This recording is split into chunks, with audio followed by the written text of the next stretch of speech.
Then I awakened and did my work, and then I went back to sleep. What's going on with those instructions?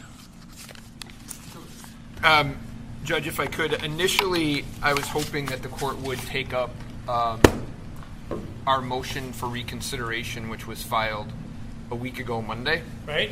And once that's done, depending on how you rule on it, I would have an objection to 2176 because in my reading of 2176, the notes set forth what is to happen or how the court is to do it when there is an alleged exception, which we are alleging here. And I think that exception has to be put into and part of the instruction. And as it reads now, I don't think there is an exception. So I think that has to be included in the instruction if the court does not grant our motion for reconsideration. And the response is that I have not been able to complete what I wanted to do on your motion for reconsideration. I didn't get it until later last week. It didn't mean you didn't file it. I mean, I didn't get it. And I didn't have a chance to, I looked at it somewhat, but not all of it. And there's one other thing I would definitely want to check, and some other maybe. So I'm not in a position to give you a final ruling on that. I think I should instruct on it. But what you're asking for is actually exceptional language, which the instruction is not going to be frozen at the time that it's given this morning. So I think in order to acquaint the jurors with that particular case, well, I don't know, maybe I just should leave that one alone because I'm leaving the ordinance violation of the forfeiture action alone, and I can just tell them I'll instruct them on everything at the end of the case. How do you feel about that? Judge, I feel as though we've gotten a little bit lost in the weeds here. What the defense is alleging is an affirmative defense.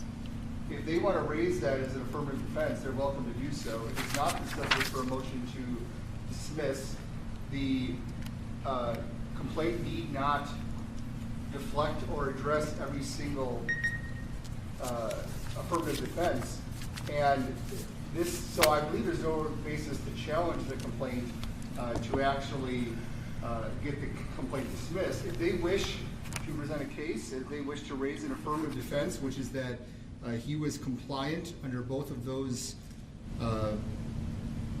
subsections, that if he had a hunter safety permit or the certificate of completion that the second part of that, third part of that statute calls for, they can do so. But until they do that, I don't see why that should be in the jury instruction. We don't have the self-defense in the jury instruction because that's another affirmative defense, and they should raise that. And if they raise that, which they certainly will attempt to do so, then it can be in the charges at the end, or in the jury instructions at the end. So no, I don't believe that at this point there's any basis to dismiss it. I do have a brief that I could submit. I did not want to. I did not want it to be untimely, but that does lay out why we believe it's an affirmative defense and not a subject for a motion to dismiss.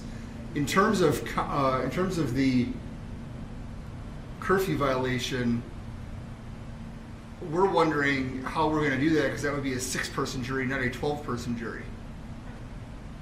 You don't think I can just pick a 12-person jury to decide it? Well, it's a different standard of proof. Well, that confusing. Anyway, I can submit this brief and send it to the defense if the court would find it helpful, but it's an affirmative defense. I mean, it's clearly what it is. I understand the defense may not want this to be addressed at trial and may not want the evidence in front of the jury, but we've met our probable cause, we've met our standard in the complaint, and it's been bound over. And now it's up to the defense if they want to try and raise this affirmative defense. We disagree that being 17 in and of itself raises an affirmative defense, the state believes he'd have to present the certificate of completion of a hunter safety permit as called for in the statute. Thank you. Okay. Yeah, I think what I'm going to do is refrain from giving any instruction on either count 6 or count 7, and tell the jury that I'm not going to give them an instruction at this time on those. Well, I don't know if then that's probably not the best thing to do either, because then they don't know what we're talking about.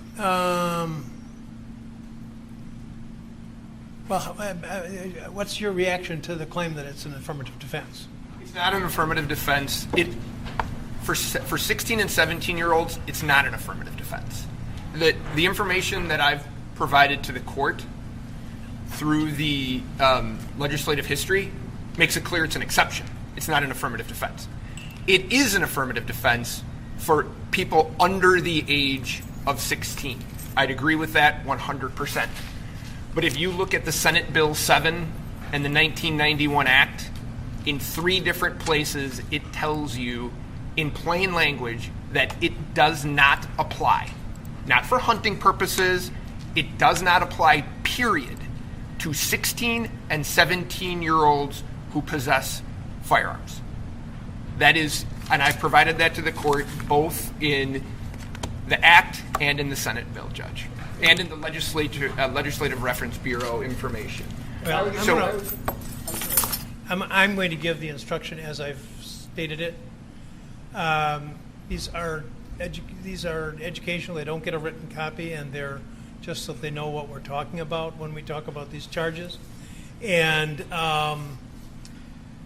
at the close of the case, I can add whatever language is necessary, assuming that the motion is denied, which you shouldn't assume. But if the motion is denied, then I'll add the language that clears up what exactly the full scope of the charge is. But I don't think I don't want to leave them uninstructed on the one hand, and I don't want to misinstruct them on the other. But no matter what it is exceptional from the general language of the statute. And Judge, I'm not going to argue with you about it. It makes it a strict liability offense today. If you're under 18 and you have a gun, you're guilty. And I don't think that's what the law is. So that's the problem that I have. The statute clearly lays out exceptions for that. And to just say he's under 18 and he had a gun, those are not in dispute, then he is, the way the instruction reads, there is no affirmative defense, whether it is or not, there is no defense. No, unless he has the No. safety certificate. That's the last part of the statute. In Wisconsin, if you're under 16, you need to be accompanied by an adult to hunt, as long as you have hunter safety. If you're 16 and 17... That's how you read it. Right. Not how we He reads it differently. That's how the DNR reads it. And that's how they cite it. Yeah, okay. So in All 16 right. and 17-year-olds, you could hunt alone with a hunter safety permit, which is what the last part of that statute calls for. Yeah, well. And that's being completely ignored in Mr. Trofsky's argument. Okay. I am going to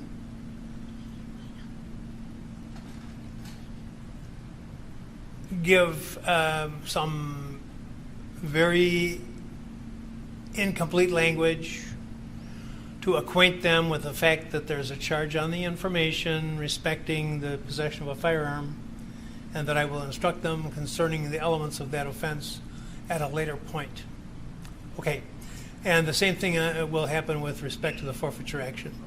So, any other objections or problems with the proposed instructions? Judge, Yeah. I didn't see on count 5 that you, on 1, 2, 3, and 4, you put an or you give the self-defense instruction in some level. I didn't see that for count 5, however. Didn't I have a general instruction on self-defense? You listed them specifically for the charges or for the counts? I did? That's what I saw. Boy, it was early this morning. It says counts 1 through 5. Oh, no, that's not it.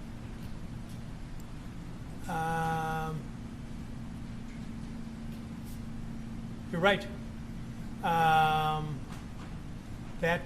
let's see, count 5 is attempt to commit murder. That is going to have the same self-defense instruction as count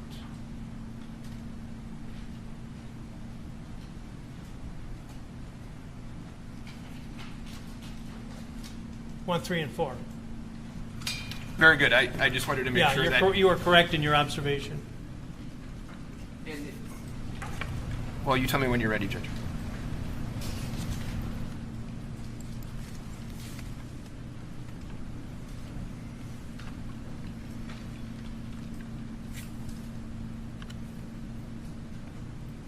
Okay, what else? One last issue, and that's the court has included, as it relates to, I think it's count 3, Mr. McGinnis. Count 2? Count 2, I'm sorry, 820. Jury instruction 820 is mentioned in there. Mm-hmm. So I guess the language in there that I'm having, maybe it's just me, difficulty kind of coming to some type of congruence with is the first full paragraph, the last sentence says the defendant does not have a privilege of self-defense as to Richie McGinnis. I don't know if you see that. However, later on in the instruction, it says if the defendant was acting in lawful self-defense, his conduct does not create an unreasonable risk to another. So I guess the concern I have is one portion says he doesn't have a privilege of self-defense. Then another portion of that same instruction says he does have the privilege. I stumbled over the same language, and what I ultimately decided was intended, and I think I might add correctly, intended by the instructions committee was that he does not have a privilege of self-defense as to the third person, but the fact that he was, if he was, in exercise of his privilege of self-defense is a factor for the jury to consider in determining whether his conduct was criminally reckless, and also was a factor for them to consider in determining whether it was done with utter disregard for human life. That's how I read it. I certainly don't think I would want to get... you could put a law school test together on this, But that's how I read it. Now tell me where you think I'm in error.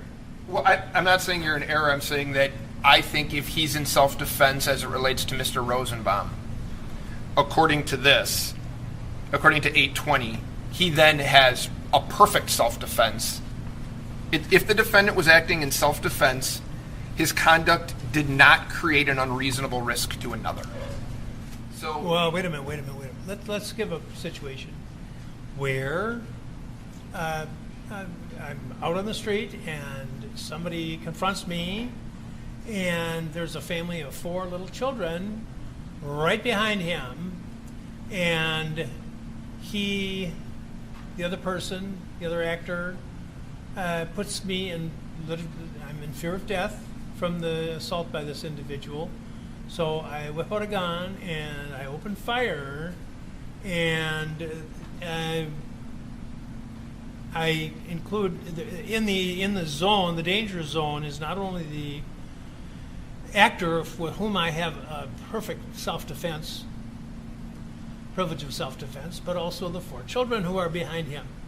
And I think this is how I reconciled that reading in my mind, was that when the jury decides about the charges involving the 4 children, the jury is to consider whether I was acting in self-defense with respect to the bad actor.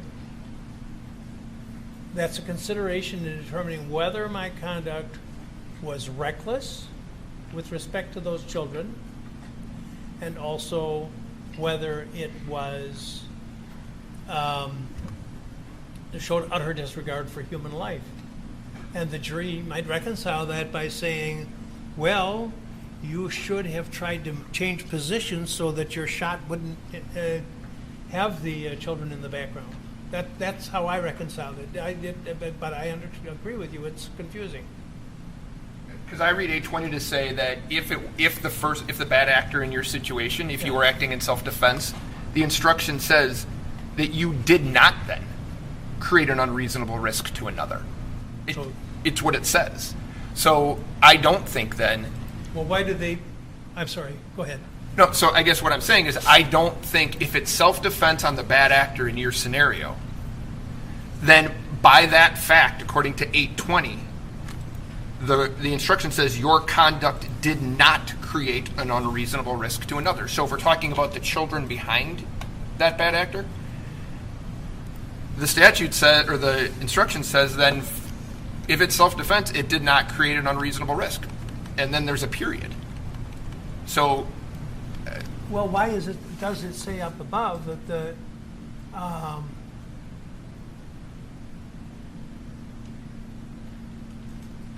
in the second sentence, the fact that the law may allow the defendant to use force in self-defense as to Joseph Rosenbaum does not necessarily mean that recklessly endangering the safety of Richard McGinnis was lawful.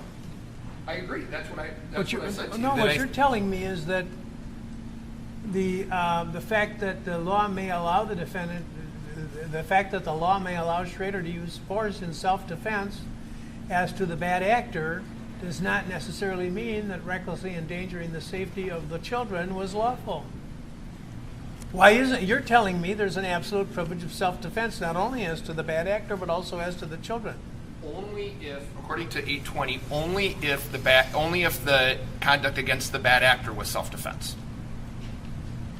That's the part I've read to the court. If the defendant was acting in lawful self-defense, his or her conduct did not create an unreasonable risk to another. Period.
If you look at the comments from the instructions committee, on page, well, I don't know if you've got the pages there, but well, I have them, but near the end it says,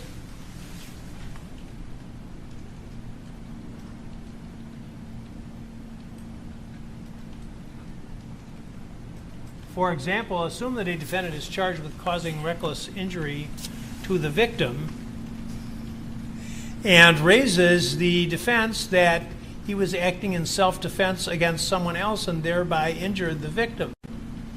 Criminal recklessness requires that the defendant's conduct created, quote, an unreasonable and substantial risk of death or great bodily harm, unquote. In considering whether the risk was unreasonable, the jury should consider the evidence that the defendant was acting in self-defense. So that's what I'm thinking is that what they mean is There is not what you're arguing, I think, becomes a perfect self-defense as to injury to others during the exercise of perfect self-defense, and I don't think that's the law.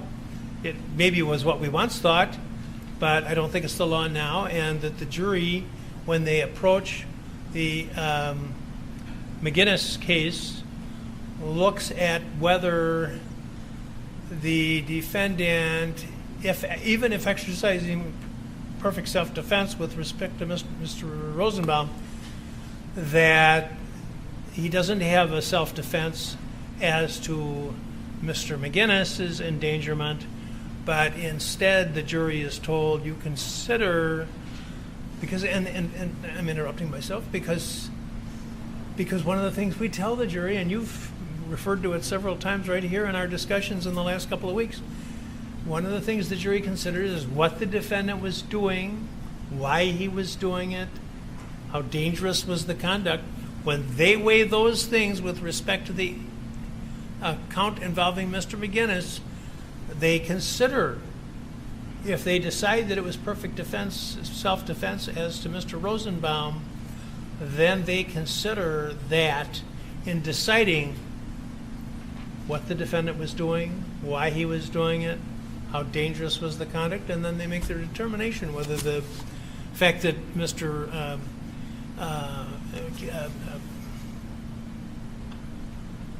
Rittenhouse was, if they find that he was acting in self-defense, they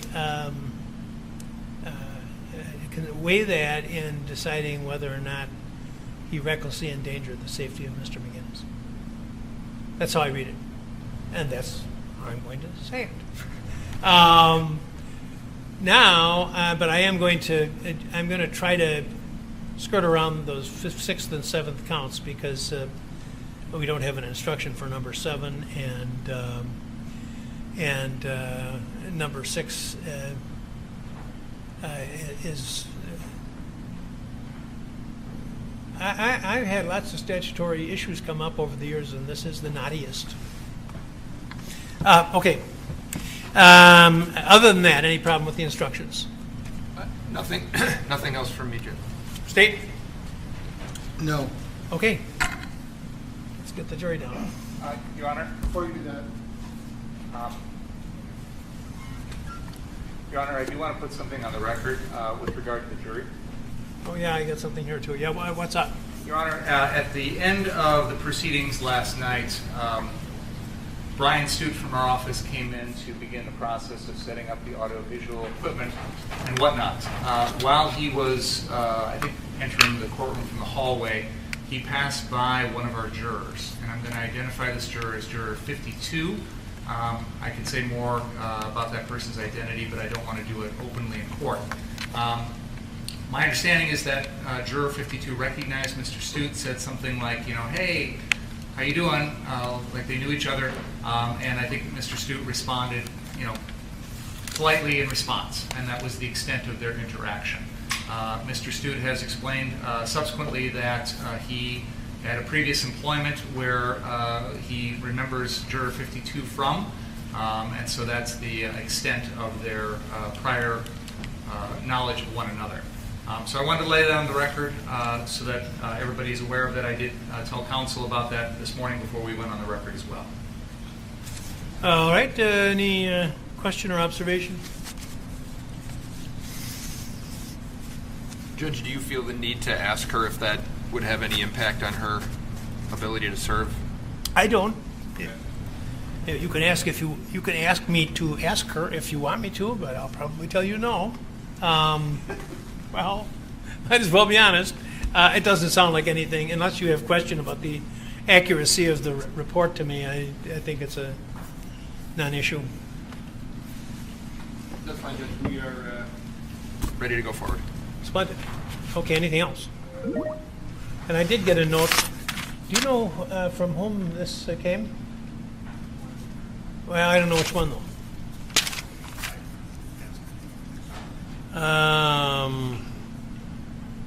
She didn't put a juror number on there?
only suppress the sound while I hold it down, or does it click on and off?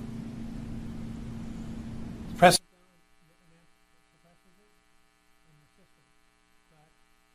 And then if I put, and now I'm live again, right? Okay, I've got the nice hand signals here from the respectful hand signals from the Court TV crowd. Thank you. It's on the back.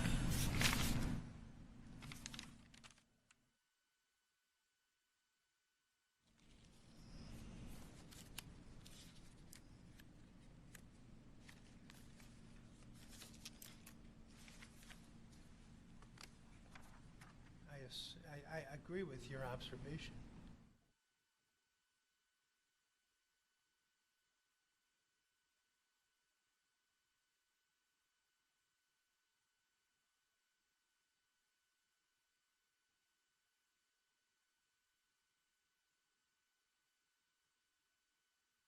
Okay, you know what?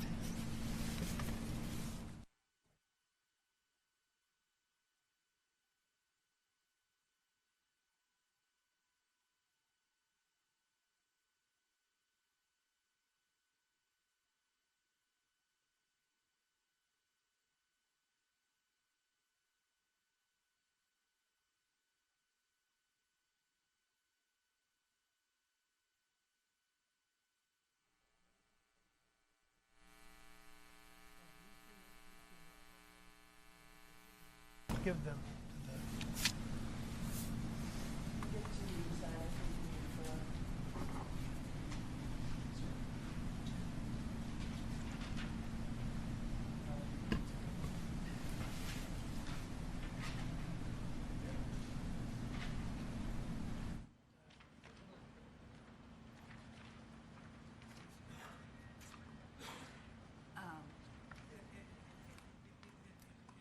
It all makes sense once you. I'm guessing. Okay, well, I guess too, but. Okay, let's ask the lawyers to come up, please.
Huh?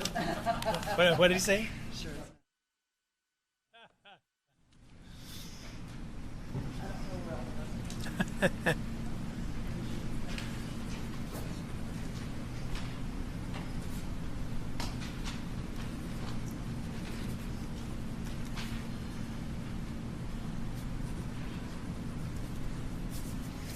Okay.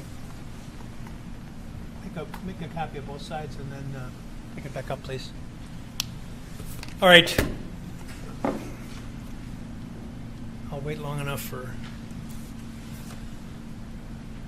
that to happen.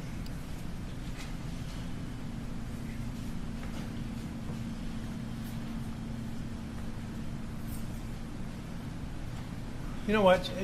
She can. You can give it to her when she comes down. All right.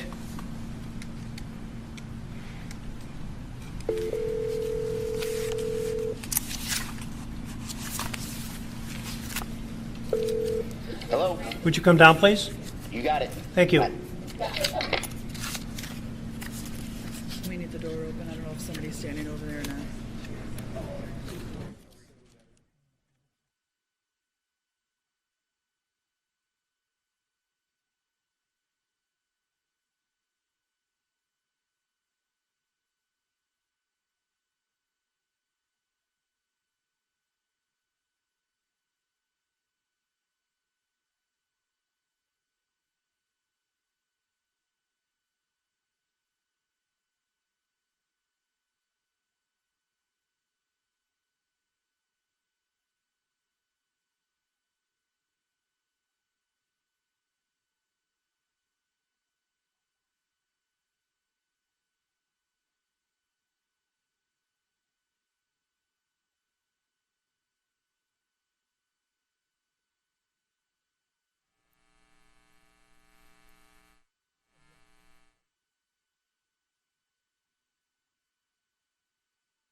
One to a chair, please.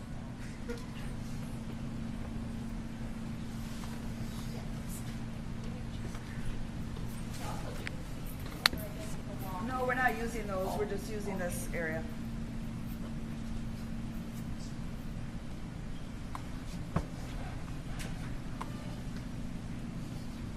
One person can still sit up there. And then push that chair back. Yep. Oh, okay, good. Thank you very much.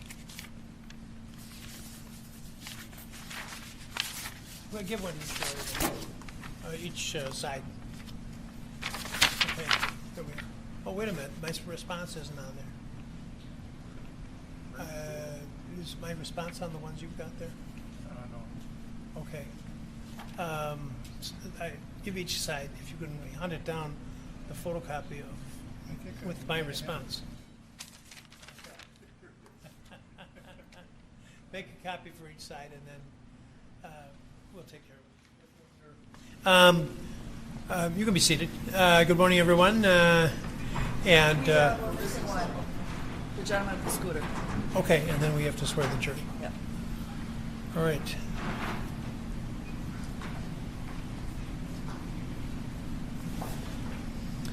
Maybe you can.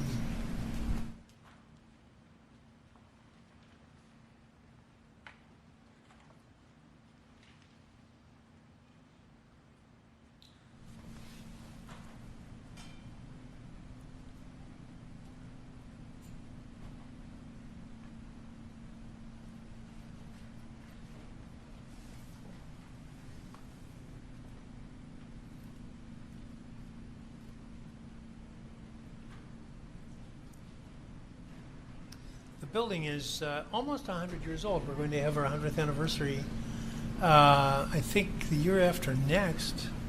And then the chair is original equipment and some of the furniture here. And then can you move that, which is the most comfortable location? Would it be comfortable down there? Right there in front of the officer there? We Well- just have to move the chair. Yeah, well, that might. Will he be able to see everything from there? That's my only concern. Your Honor, Okay. Yeah. I just want to put the TV right in front. Okay. Perfect. So, okay. All right. Great. I'll talk more about the building later. And that chair, when there's a break, we're going to move that out of there because I don't think I like it there. Yeah. Did you fill in the sandwich? I did. I gave it to Tammy. Thank you. That can go to the. Thank you. And then one of these to.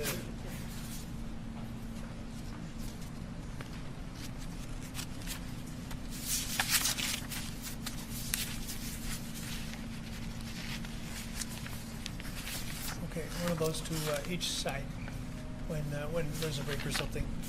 Good morning, everyone, and I'm glad I told you not to come in until 9:45. I did tell you that, didn't I? Oh, okay. All right. No, we were doing some legal stuff, and that happens periodically throughout the trial, and it's nothing exceptional. In fact, it usually ends up saving some time, some of your valuable time, and so we hope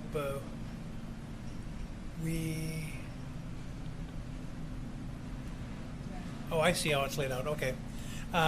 We hope won't have too much more of that today. Would you? We're going to swear you now, your oath to reach a fair and just verdict. So, if you would please, Can I Mrs. ask all Lehman. the jurors to raise a hand, please, to take the second oath? Do you and each of you swear that you'll well and truly try the issue joined between the state of Wisconsin plaintiff and Kyle Rittenhouse defendant, and unless discharged by the court, a true verdict give according to the evidence given in court, so help you God? And please silence those phones if you would, if you've got them on an audible signal. And before the trial begins, I want to give you some instructions which I hope will help you better understand your functions as jurors and how you should conduct yourselves during the trial. Your duty will be to decide the case solely as the evidence develops, presented at the trial, and the law is given to you in my instructions. Anything that you see or hear outside the courtroom is not evidence. Do not let any personal feelings about race, religion, national origin, sex, age, or politics affect your consideration of the evidence. Do not begin your deliberations and discussion of the case until all of the evidence has been presented and I have instructed you regarding our law. Do not discuss this case among yourselves or with anyone else until your final deliberations in the jury room.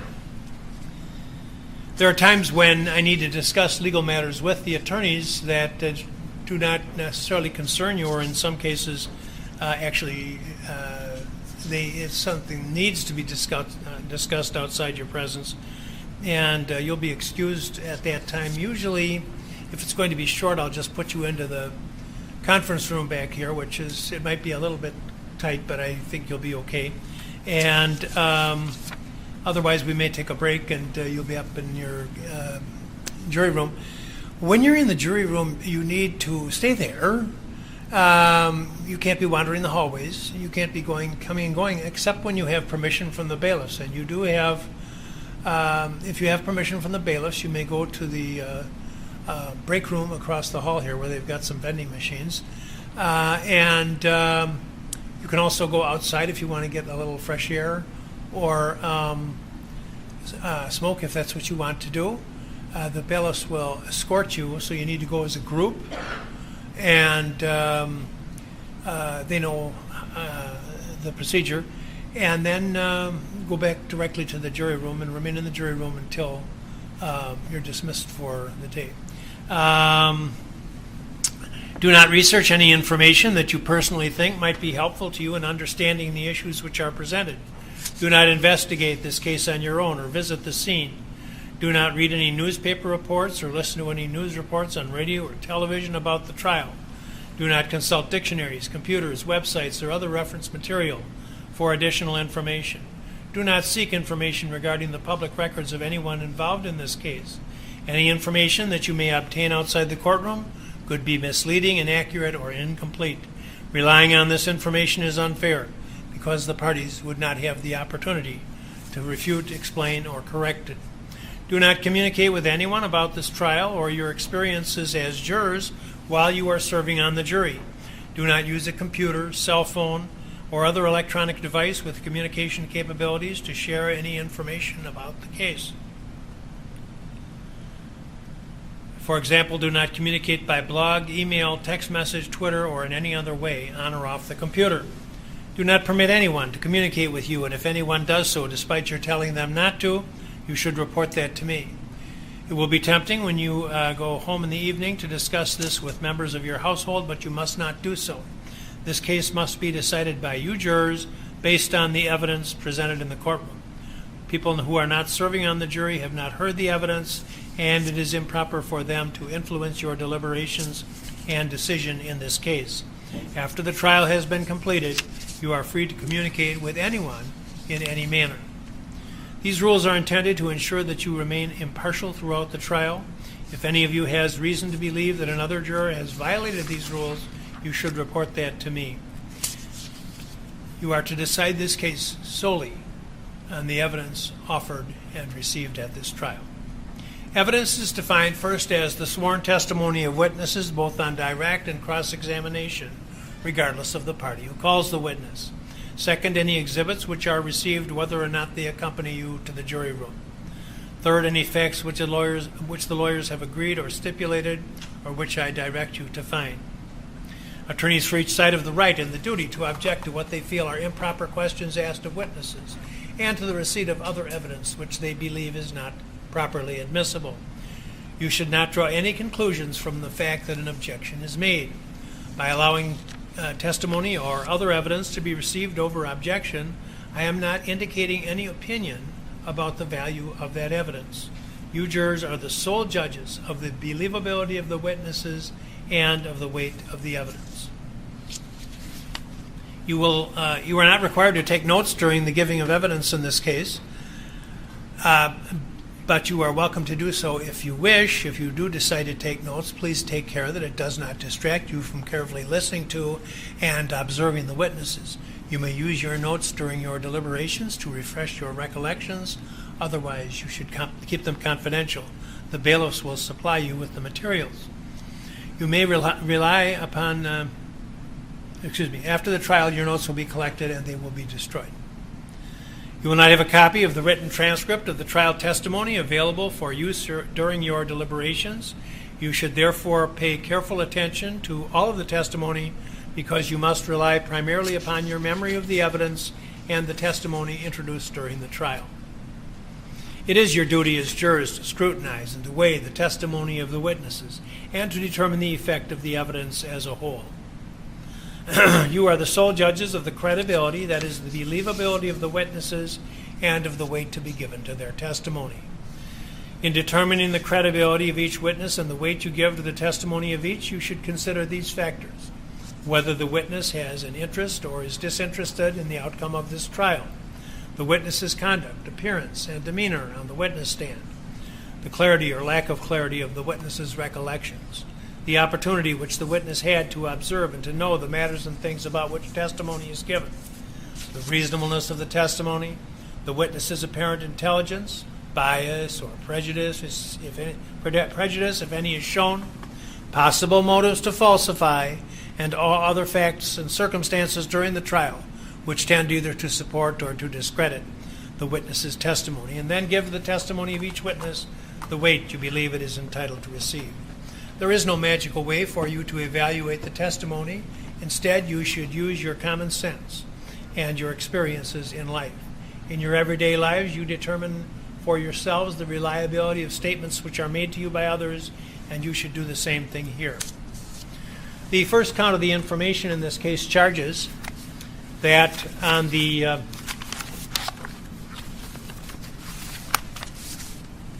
25th of August of last year at the city of Kenosha in this county, the defendant recklessly caused the death of Joseph D. Rosenbaum under circumstances which show utter disregard for human life.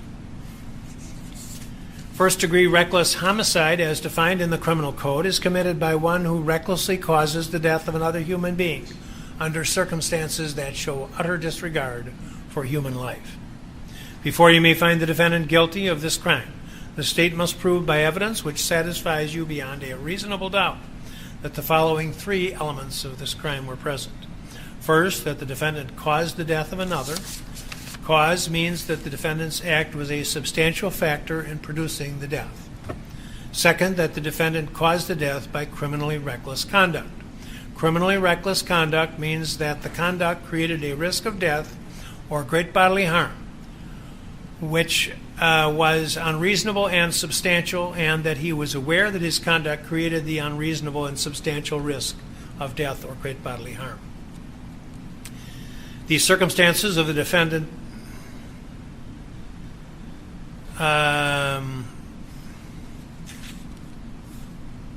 the third element is that the circumstances of the defendant's conduct show utter disregard for human life. In determining whether the defendant's conduct showed utter disregard for human life, consider these factors: what the defendant was doing, why he was engaged in that conduct, how dangerous the conduct was, how obvious was the danger, whether the conduct showed any regard for life, and all other facts and circumstances relating to the conduct. The second and third counts of the information, respectively, charge that at the same time and place the defendant recklessly endangered the safety of Richard McGinnis under circumstances which show utter disregard for human life. And the third count charges an identical crime involving an unknown male, and to each of these charges as well the defendant has pleaded not guilty. Reckless endangerment of the first degree, as charged in these counts, is committed by one who recklessly endangers the safety of another human being under circumstances which show utter disregard for human life. Before you may find the defendant guilty of reckless endangerment of the first degree as to either of these counts, the state must prove by evidence which satisfies you beyond a reasonable doubt that the following three elements were present. First, that the defendant endangered the safety of another human being. Second, that he endangered the safety of another by criminally reckless conduct. Again, criminally reckless conduct means that the conduct created a risk of death or great bodily harm to another person, and that the risk of death or great bodily harm was unreasonable and substantial, and that the defendant was aware that his conduct created the unreasonable and substantial risk of death or great bodily harm. A great bodily harm means injury which creates a substantial risk of death or which causes serious permanent disfigurement, or which causes a permanent or protracted loss or impairment of the function of any bodily member or organ, or other serious bodily injury. And the third element is that the circumstances of the defendant's conduct showed utter disregard for human life. Again, in determining whether the circumstances of the conduct show utter disregard for human life, you should consider what he was doing, why he was engaged in that conduct, the danger of the conduct, how obvious was the danger, whether the conduct showed any regard for life, and all other circumstances relating to the conduct. The fourth count of the information charges that at the same time and place the defendant intentionally caused the death of Anthony M. Huber with intent to kill him. First-degree reckless homicide, as defined in the criminal code, is committed by one who causes the death of another human being with intent to kill that person or another. Before the defendant may be found guilty of intentional homicide of the first degree, the state must prove by evidence which satisfies you beyond a reasonable doubt that the following two elements of this crime were present. First, that the defendant caused the death of another, and cause means that the defendant's act was a substantial factor in producing the death. And second, that the defendant acted with intent to kill another human being. Intent to kill means that the defendant had the mental purpose to take the life of another human being, or was aware that his conduct was practically certain to cause the death of another human being. While the law requires that the defendant acted with the intent to kill, it does not require that the intent have existed for any particular length of time before the act is committed. The act need not have been brooded over, considered, or reflected upon for a week, a day, an hour, or even for a minute. There need not have been any appreciable time between the formation of the intent and the act. The intent to kill may have been formed at any time before the act, including the instant before the act, and must have continued to exist at the time of the act. You cannot look into a person's mind to determine intent, which must be found, if it is to be found at all, from the defendant's acts, words, and statements, if any, and from all the facts and circumstances in this case which bear upon intent. Intent should not be Intent should not be confused with motive. While proof of motive is necessary to a conviction,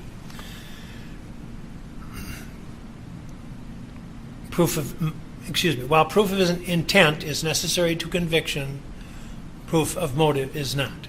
Motive refers to a person's reason for doing something. While motive may be shown as a circumstance to aid in establishing the guilt of a defendant, The state is not required to prove motive on the part of the defendant in order to convict. Evidence of motive does not by itself establish guilt. You should give it the weight you believe it deserves under all of the circumstances. The fifth count of the information charges at the same time and place at the city of Kenosha in this county. The defendant attempted to cause the death of Gage P. Grosskreutz with intent to kill that person. This is a charge of attempted intentional homicide of the first degree. The crime of attempted intentional homicide of the first degree, as defined in the criminal code, is committed by one who, with the intent to commit first-degree intentional homicide, does acts towards the commission of that crime which demonstrate unequivocally, under all of the circumstances, that he had formed the intent and would have committed that crime except for the intervention of some other person or some other extraneous factor.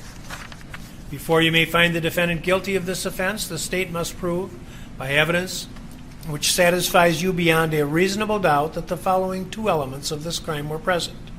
First, that the defendant intended to kill another human being. Intent to kill means that the defendant had the mental purpose to take the life of another human being, or was aware that his conduct was practically certain to cause the death of another.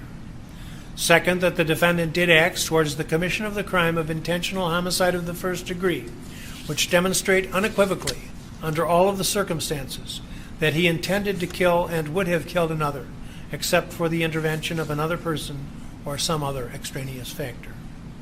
Unequivocally means that no other inference or conclusion can reasonably and fairly be drawn from the defendant's acts under the circumstances. Another person means anyone other than the defendant and may include the intended victim. An extraneous factor is something outside the knowledge of the defendant or outside of his control.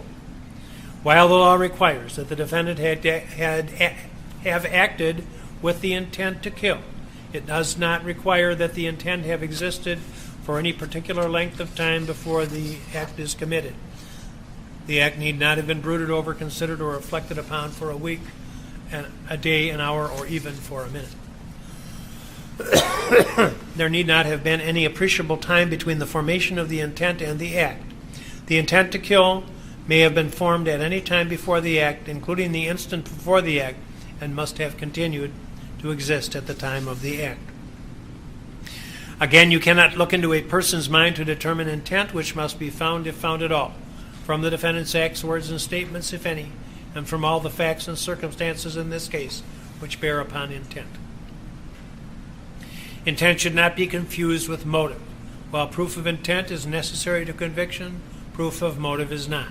Motive refers to a person's reason for doing something, and while motive may be shown as a circumstance to aid in establishing the guilt of a defendant, the state is not required to prove motive on the part of the defendant in order to obtain a conviction.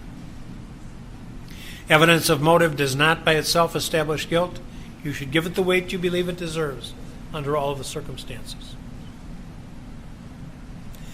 The sixth count charges that at the same time and place the defendant was a person under the age of 18 years and was armed with a dangerous weapon.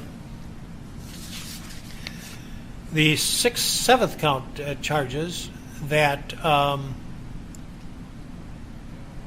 at the same time and place the defendant intentionally failed to comply with an order issued by an agent of the state or of a local government unit which was engaged in emergency management activities under Chapter 323 of the statutes.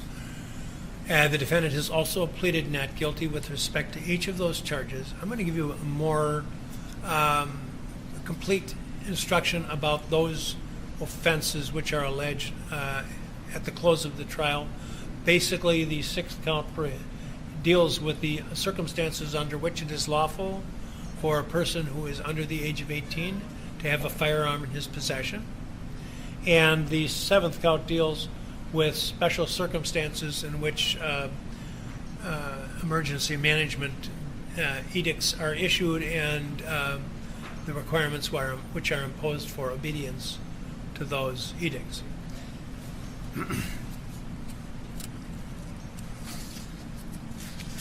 The first 5 counts of the information allege not only that the defendant committed the crimes which are charged in those counts, but also that he did so while using a dangerous weapon. If you find the defendant guilty on any of those counts, then you must answer the following question. Did the defendant commit the crime while using a dangerous weapon?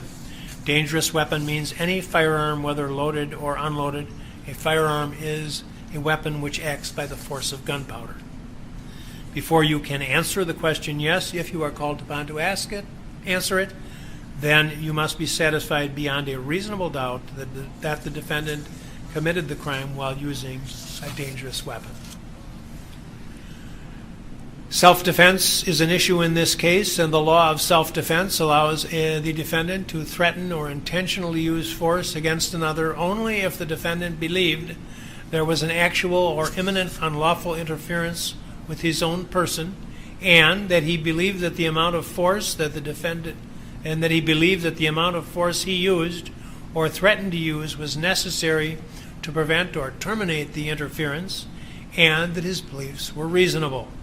The defendant may intentionally use force which is intended or likely to cause death or great bodily harm only if the defendant reasonably believed that the force used was necessary to prevent imminent death or great bodily harm to himself.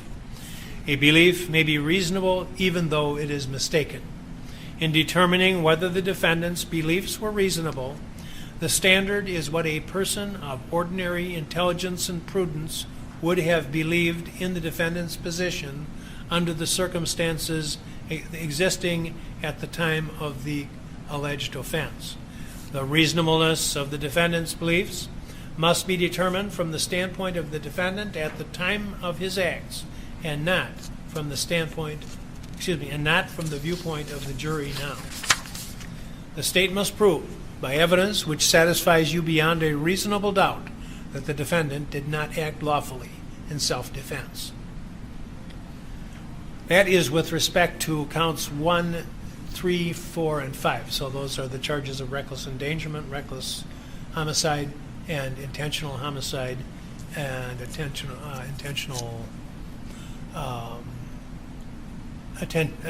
intentional homicide. A separate instruction applies to, I misstated that.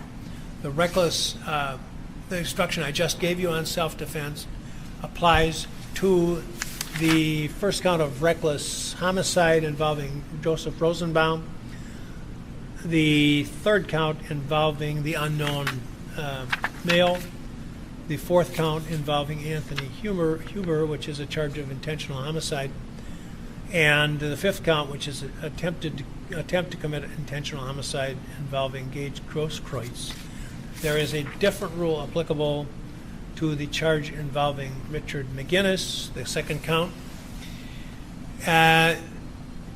and that is that there may be evidence in the case that the defendant was acting in self-defense as to Joseph Rosenbaum.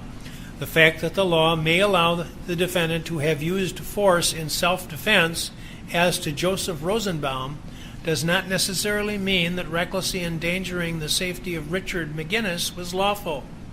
You must consider the law of self-defense in determining whether the defendant's conduct as to Richard McGinnis was criminally reckless conduct which showed utter disregard for human life.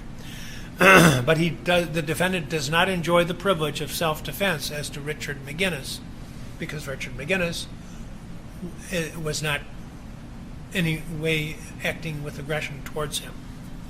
The law of self-defense allows the defendant to threaten or intentionally use force against another only if the defendant believed there was an actual or imminent unlawful interference with his own person, and that he believed that the amount of force he used or threatened to use was necessary to prevent or terminate the interference, and that his beliefs were reasonable. A defendant may intentionally use force which is intended or likely to kill or cause great bodily harm only if the defendant reasonably believed that the force used was necessary to prevent imminent death or great bodily harm to himself. So that self-defense would be applicable to the defendant with respect to Mr. Rosenbaum, if you find that it's sustained by the evidence. But that doesn't follow through with respect to Mr. McGinnis, who is in the area of the gunfire. And so you have to analyze that separately and determine, well, I'll get further into it. Keep in mind that a belief may be reasonable even though mistaken. In determining whether the defendant's beliefs were reasonable, the standard is what a person of ordinary intelligence and prudence would have believed in the defendant's position under the circumstances then existing. The reasonableness of the defendant's beliefs must be determined from the standpoint of the defendant at the time of his acts and not from the viewpoint of the jury now. You should consider the evidence relating to self-defense along with all of the other evidence in the case in deciding whether the defendant's conduct created an unreasonable risk of death or great bodily harm as to Richard McGinnis. If the defendant was acting lawfully in self-defense with respect to Mr. Rosenbaum, his conduct did not create an unreasonable risk to another. The burden is on the state to prove beyond a reasonable doubt that the defendant did not act lawfully in self-defense, and you must be satisfied beyond a reasonable doubt from all of the evidence in the case that the risk was unreasonable. You should consider the evidence relating to self-defense as to Mr. Rosenbaum in deciding whether the circumstances of the defendant's conduct with regard to Mr. McGinnis showed utter disregard for human life. The burden is on the state to prove beyond a reasonable doubt that the defendant did not act lawfully in self-defense, and you must be satisfied beyond a reasonable doubt from all of the evidence in this case that the circumstances of the defendant's conduct showed utter disregard for human life. In reaching your verdict, examine the evidence with the utmost care and caution. Act with judgment, reason, and prudence. The defendant is not required to prove his innocence. The law presumes every person charged with the commission of a crime to be innocent, and this presumption requires a finding of not guilty, unless in your deliberations you find that it is overcome by evidence which satisfies you beyond a reasonable doubt that the defendant is guilty. The burden of establishing every fact necessary to constitute guilt is upon the state. Before you may return a verdict of guilty, the evidence must satisfy you beyond a reasonable doubt that the defendant is guilty. If you can reconcile the evidence upon any reasonable hypothesis consistent with the innocence of the defendant, then you must do so and find him not guilty. The term reasonable doubt means a doubt based upon reason and common sense. It is a doubt for which a reason can be given, arising from a fair and rational consideration of the evidence or want of evidence. It means such a doubt as would cause a person of ordinary prudence to pause or hesitate when called upon to act in the most important affairs of life. A reasonable doubt is not a doubt which is based upon mere guesswork or speculation. A doubt which arises merely from sympathy or from fear to return a verdict of guilt is not a reasonable doubt. A reasonable doubt is not a doubt such as may be used to escape the responsibility of a decision. Examine the evidence and search for the truth, giving the defendant the benefit of every reasonable doubt. We're going to hear the opening statements of the lawyers now. And we follow the procedure where the state speaks first. You know, sometimes you see these actress judges on TV, and they just destroy my enjoyment of the program when they tell the lawyers we're going to have the opening argument now.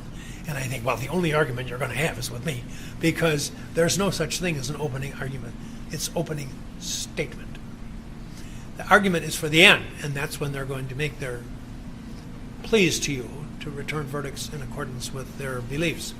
At this point, they're going to briefly acquaint you with what they think the evidence is going to show, give you an overview, alert you to the things they especially want you to watch for in the evidence, and they can be very useful to you for those purposes. And they're brief. And then we can right into the evidence right after that. Mr. Binger, I think, is going to address you first on behalf of the state, And then Mr. Richards will have the opportunity to make an opening statement now, or if he prefers, he is entitled to reserve his opening statement to a later point in the trial. And with that, again, no note, well, you haven't got the papers yet anyway, but no note-taking now because this is discussion by the lawyer. But please give them your attention. And with that, Mr. Binger, you may proceed. Thank you, Judge. Good morning, ladies and gentlemen. The evidence in this case will show that on the night of August 25th, 2020, here in our community of Kenosha, the defendant Kyle Rittenhouse, who was 17 years old at the time, had armed himself with an AR-15 style semi-automatic rifle loaded with 30 rounds in the magazine, and using that rifle, he shot and killed Joseph Rosenbaum, an unarmed man. The shot that killed Mr. Rosenbaum was a shot to the back. This occurred after the defendant chased down Mr. Rosenbaum and confronted him while wielding that AR-15. The evidence will show that the defendant fled the scene of the dead body of Joseph Rosenbaum without stopping to offer any aid whatsoever. And as he's running, word spreads from the crowd on the street that there is an active shooter running through the area. And the citizens there attempt to stop him. They approach the defendant. One person hits him in the back of the head. One person takes a swing at him with a skateboard. That individual is Anthony Huber. Eventually, the defendant loses his balance and falls to the ground. An individual who is the subject of count number 2, the unknown individual, runs in at that point and attempts to kick the defendant in the face while the defendant is on the ground. This unknown individual is unarmed. The defendant, in response, points his AR-15 directly at this individual as this individual is literally flying over his body and discharges that gun twice. Luckily, that individual was not hit. But clearly, if he had been hit, the wound would have been severe and perhaps even fatal. Immediately after that, Anthony Huber, who is holding a skateboard, comes in and reaches for the defendant's gun. He grabs hold of the gun and tries to pull it away from the defendant. The defendant is wearing his AR-15 strapped to his body. There is a nylon strap around his entire body, and the gun is slung from that, so it is essentially attached to him. Mr. Huber's efforts are unsuccessful because of that strap. And in that struggle, the gun winds up pointed directly at Mr. Huber's chest. The defendant pulls the trigger one time and discharges a round into Mr. Huber's chest, killing him instantly. A final individual by the name of Gage Grosskreutz has followed this chase on foot and has approached the defendant at this time. Mr. Grosskreutz is holding his cell phone that he'd been using to record the night's events for a live stream on Facebook in one hand, and a Glock semi-automatic pistol in the other hand. He runs up to the defendant. The defendant turns towards him with the AR-15. Mr. Grosskreutz raises his hand. The defendant then turns his rifle over, begins to examine it for a second.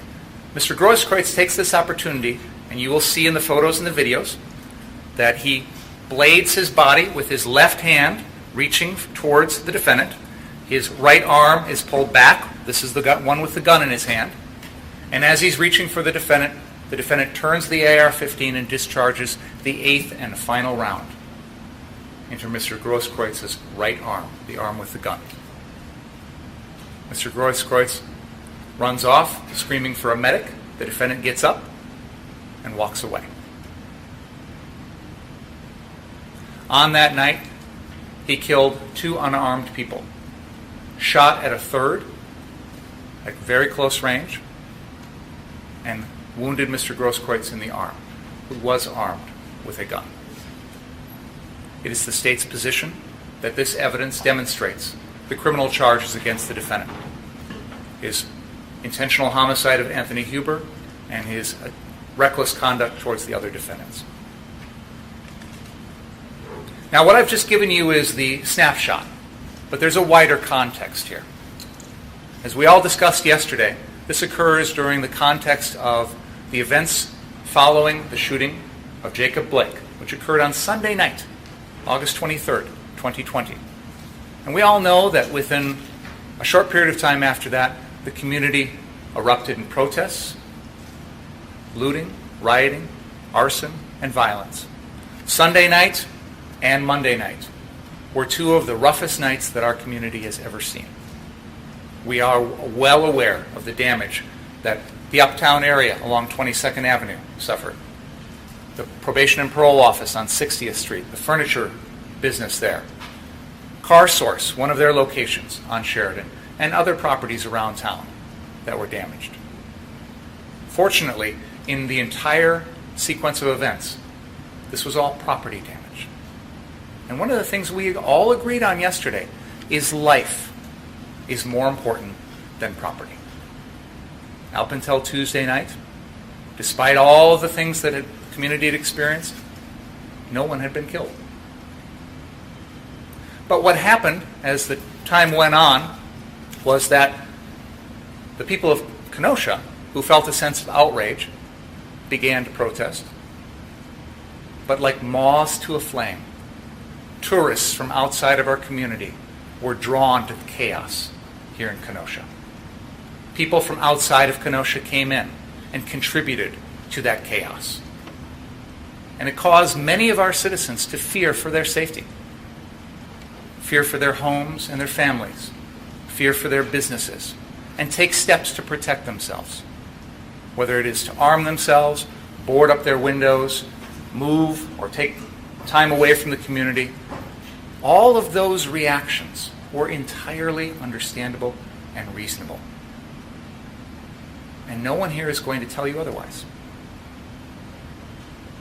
As long as those are what you're left doing, there's no issue. But out of the hundreds of people that came to Kenosha during that week, the hundreds of people that were out on the streets that week, the evidence will show that the only person who killed anyone was the defendant, Kyle Rittenhouse. The evidence will show that hundreds of people were out on the street experiencing chaos and violence, and the only person who killed anyone was the defendant, Kyle Rittenhouse. We will show you videos of some of the events that night, of police, tear gas, rubber bullets, and yet the only person who killed anyone was the defendant. There are fireworks going off, which is a loud noise, sounds like gunfire.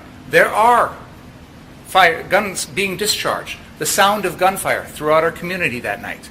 Hundreds of people are there experiencing this, and yet the only one who kills anyone is the defendant.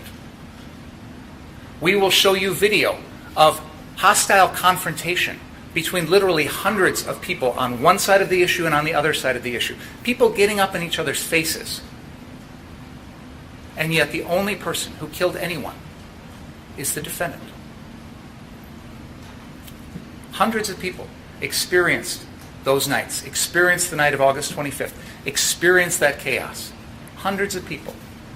And yet the only one who killed anyone is the defendant, Kyle Rittenhouse.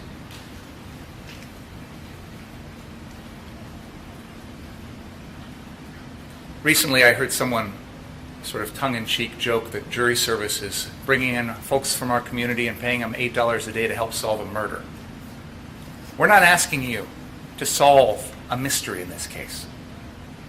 In most homicide cases, the elements that I need to prove might be a little challenging, but here, there's no doubt, there will be no dispute in this record that the defendant had that gun that night, shot 8 bullets, 4 of them hit Joseph Rosenbaum, 2 of them at an unknown individual, 1 into Anthony Huber's chest, and 1 into Gage Grosskreuz's arm.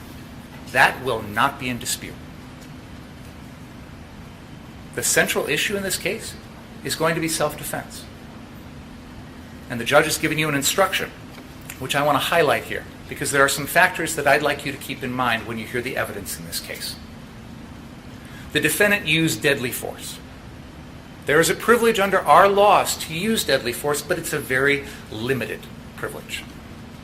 That privilege, according to the law, indicates that the defendant can only use deadly force if he reasonably believed that the force was necessary to prevent imminent death or great bodily harm to himself. In determining whether or not those beliefs were reasonable, the standard is what a person of ordinary intelligence and prudence would have believed in the defendant's position under the circumstances that existed at the time of the offense. The reasonableness of the defendant's beliefs must be determined from the standpoint of the defendant at the time of his acts and not with the benefit of hindsight. You are essentially the people of ordinary intelligence and prudence who will apply that standard of reasonableness to the defendant's behavior and make a determination as to whether or not his use of deadly force was reasonable. Was it reasonable for the defendant to believe that the force was necessary to prevent imminent death or great bodily harm to himself?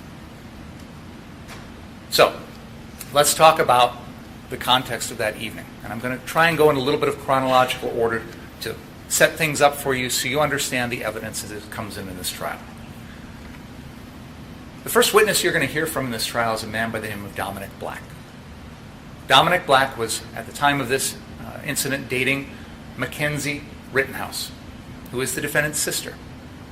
And through Mackenzie, Dominic Black got to know the defendant.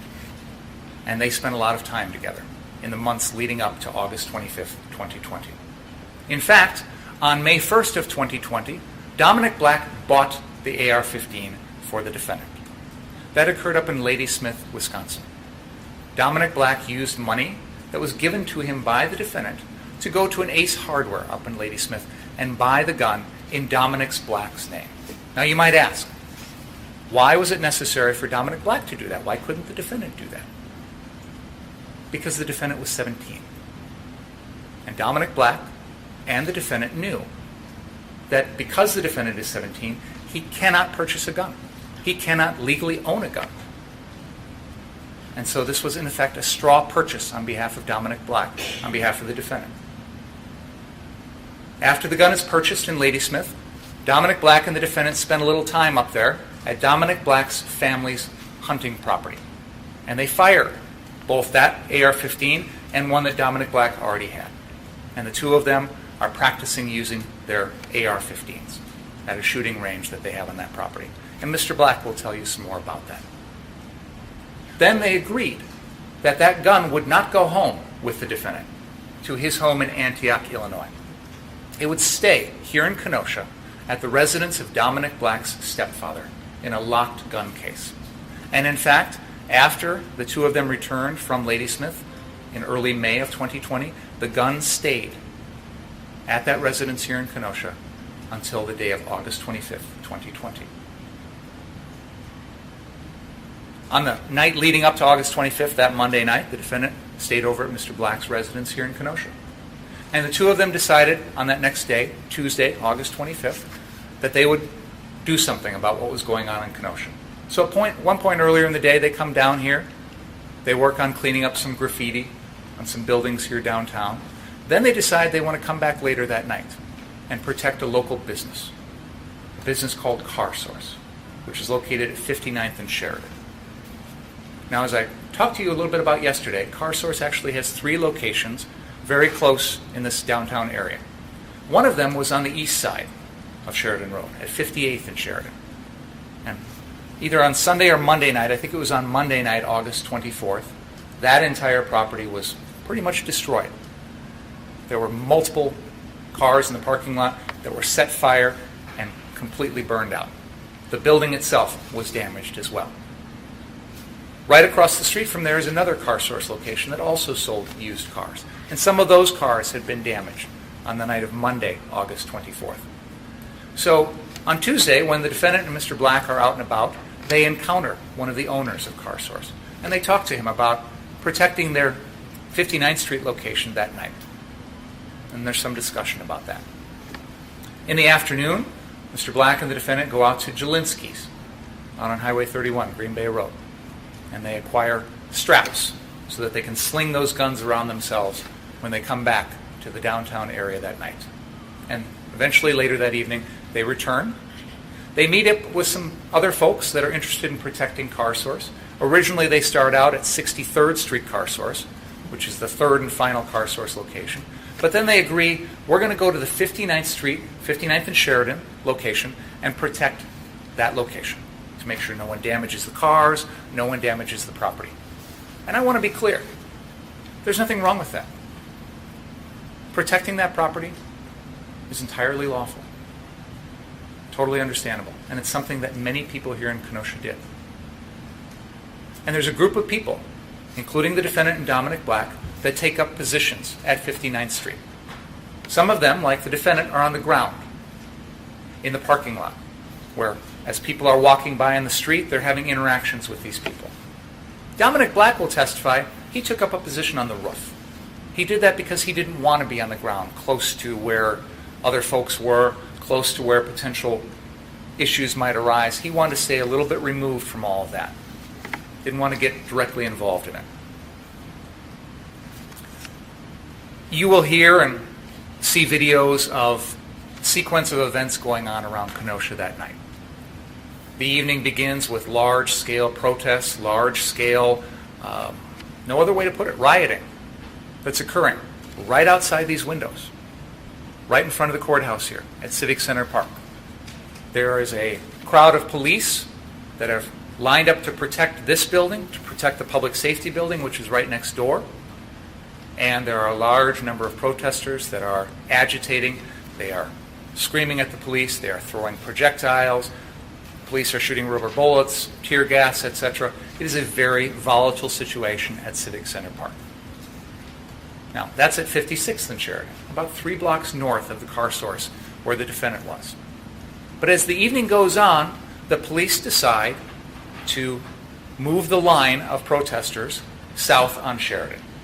And eventually, they pass the Car Source at 59th and Sheridan. The police establish a line at 60th and Sheridan, 1 block south. Now, as that process is going on, many of these protesters pass by the defendant and the people that he's with at 59th Street. Words are exchanged.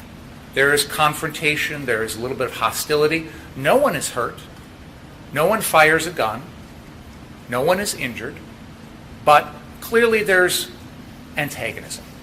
It is clear that this is a crowd that is not on the same side as the defendant, that does not see him as an ally, does not see him and his group as someone that they identify with. And as I said, there is a hostile exchange there for a while. In fact, at one point, members of the crowd pull one of the dumpsters from the property out into the street and attempt to start it on fire. And some of the other folks that are there with the defendant go out and put the fire out and have some very harsh interactions with those people in the street.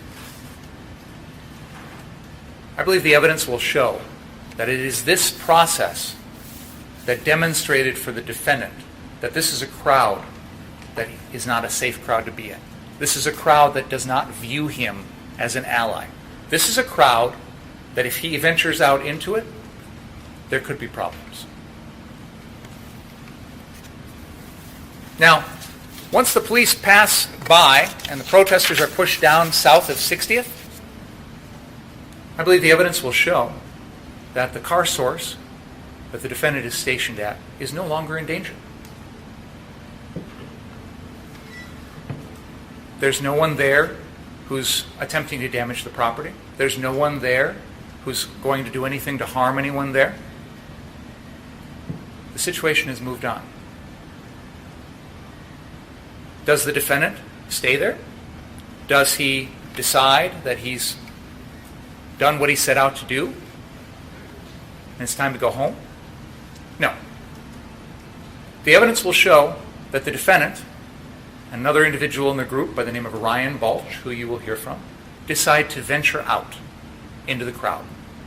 They cross the police line at 60th and Sheridan, and they walk amongst this group of hostile protesters.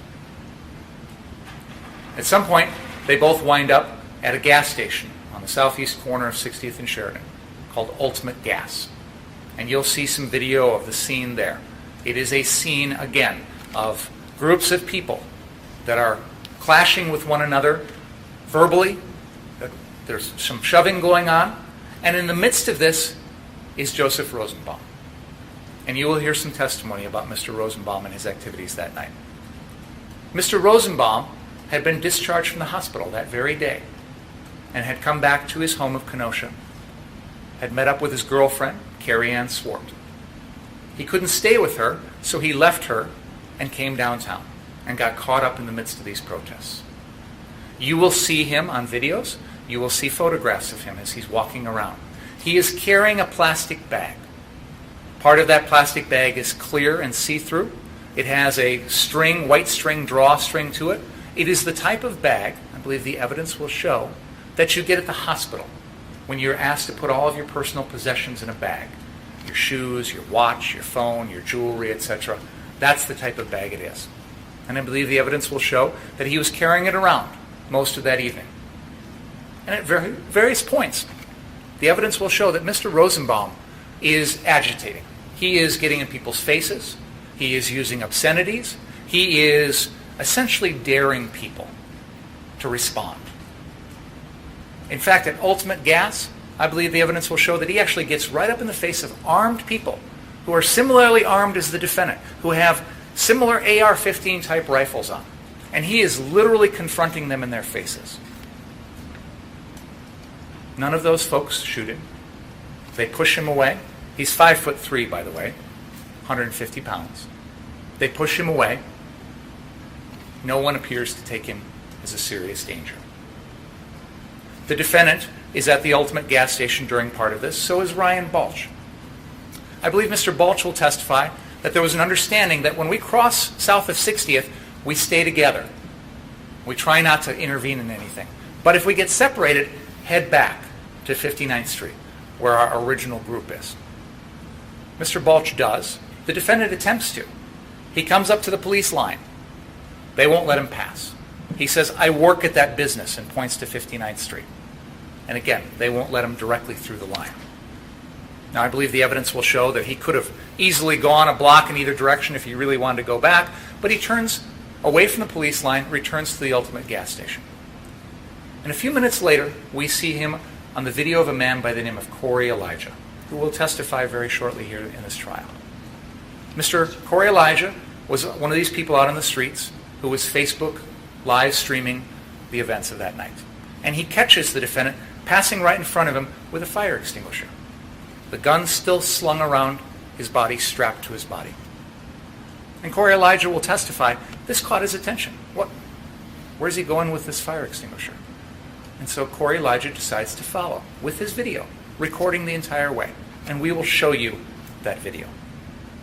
You will see that as Corey Elijah leaves the Ultimate Gas Station at 60th and Sheridan and heads south, he passes by the defendant, who by this point is walking, holding a fire extinguisher in his hand, all by himself. Corey Elijah, I don't think, registers that that's the person I originally saw, and he keeps on passing him, and as he continues, he passes by Joseph Rosenbaum, who at this point has taken his shirt off. He's got shorts on, and he's taken his shirt and kind of wrapped it around his head. And Mr. Rosenbaum is still carrying that plastic hospital bag and walking down Sheridan towards the 63rd Street car source. The defendant is behind him at some distance. As they get down to the 6200 into the 6300 block of Sheridan Road, that block on the west side of Sheridan has a house right at the corner of 62nd and Sheridan. And then on the south end of that block, the south half, is the car source lot. You will hear testimony from someone from the FBI who was up in a plane that night taking video. And we will show you the video. It is an infrared video, which means it picks up heat. This is at nighttime, so regular cameras, especially from an airplane, aren't going to be able to see everything. So the infrared helps us to see in the dark. The video picks up Mr. Rosenbaum. It is quite clear to see him because he is a white blob. Infrared picks up heat. He doesn't have his shirt on. So the cloth of a shirt would help conceal some of that heat, but when you don't have your shirt on, that heat radiates, and the infrared picks it up more clearly. So he's very easy to see in the video as a white dot. You see him running towards the 63rd car source. And behind him, running in the same direction, following him, is the defendant. As they get to the 63rd Street car source, there are some cars on the north side of that lot. Mr. Rosenbaum peels off behind those cars, and the defendant stops on the other side of those cars and turns towards Mr. Rosenbaum. Now, obviously, in an infrared video from a plane overhead, we don't know exactly what was going on at that very moment. We don't know what words were said. But what's clear is whatever that confrontation that was initiated by the defendant started, it caused Mr. Rosenbaum to come around the cars and start running after the defendant. The defendant drops the fire extinguisher right there and runs, carrying his AR-15. At some point during that foot pursuit, the defendant turns around, points the gun at Mr. Rosenbaum, who puts his hands up in the air. Now remember, he has got no shirt on. He's got his hands up in the air, almost like, what are you going to do? The defendant stops, pointing at Mr. Rosenbaum, continues to run. And right around this time, there is a gunshot from someone else, who we have identified by the name of Joshua Zeminski. This is an individual who's walking on the sidewalk, probably 30 feet away from where the defendant and Mr. Rosenbaum are running. Mr. Zeminski, for reasons only he can explain, decided to take his handgun and fire it one time in the air. As I said, this is in a different direction and many feet away from where the defendant was. Mr. Rosenbaum continues to pursue the defendant, and we will have Detective Martin Howard testify that he's timed the gap between Mr. Zeminski's shot and the eventual gunshots is about 2.5 or 2.6 seconds. Mr. Rosenbaum closes on the defendant. The defendant turns and fires 4 shots at Mr. Rosenbaum.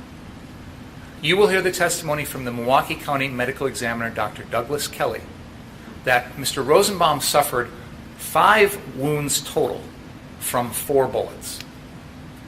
Dr. Kelly will testify that the first 2 wounds that were inflicted upon Mr. Rosenbaum were to his lower extremities. We're not sure which order they were in, but one was to his right pelvis, fracturing his pelvis, and one was to his left lower thigh. Dr. Kelly will testify that these wounds caused Mr. Rosenbaum to start falling face forward. And you will see video of his body where it is found. He lands on his face down on the ground. As he is falling, the defendant fires 2 more shots. One of them hits the defendant in the back, Mr. Rosenbaum in the back. And that is the shot that kills Mr. Rosenbaum, according to Dr. Kelly. You will hear testimony from someone by the name of Richie McGinnis. Richie McGinnis is a reporter who came to Kenosha to cover the events of that night. And at some point shortly before these shootings, he encounters the defendant at 59th Street and interviews him. He talks to the defendant and then follows the defendant down Sheridan Road and is right behind the defendant as these shootings are occurring. In fact, he is in the car source lot. He is behind Mr. Rosenbaum when Mr. Rosenbaum is shot.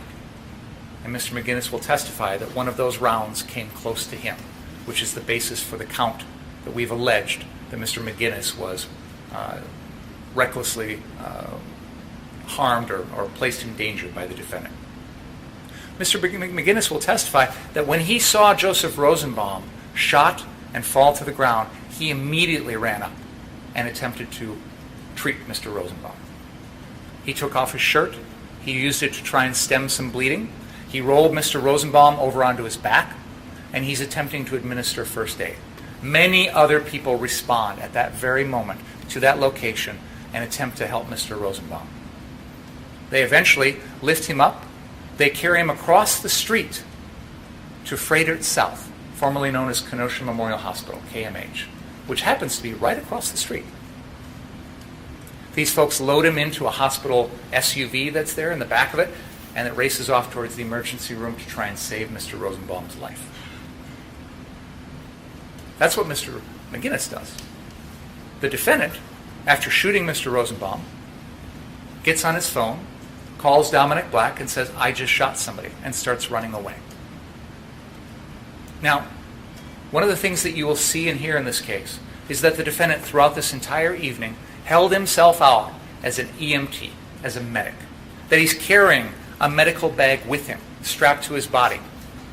And yet, in this time of Mr. Rosenbaum there on the ground, injured, potentially dying, the defendant offers no aid, but instead runs.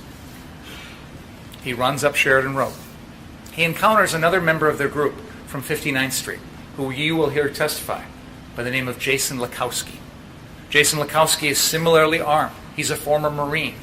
He had been with the defendant at 59th Street and had come down in response to the gunshots. Mr. Lakowski will testify that he met Mr. Rittenhouse as the defendant was fleeing the scene.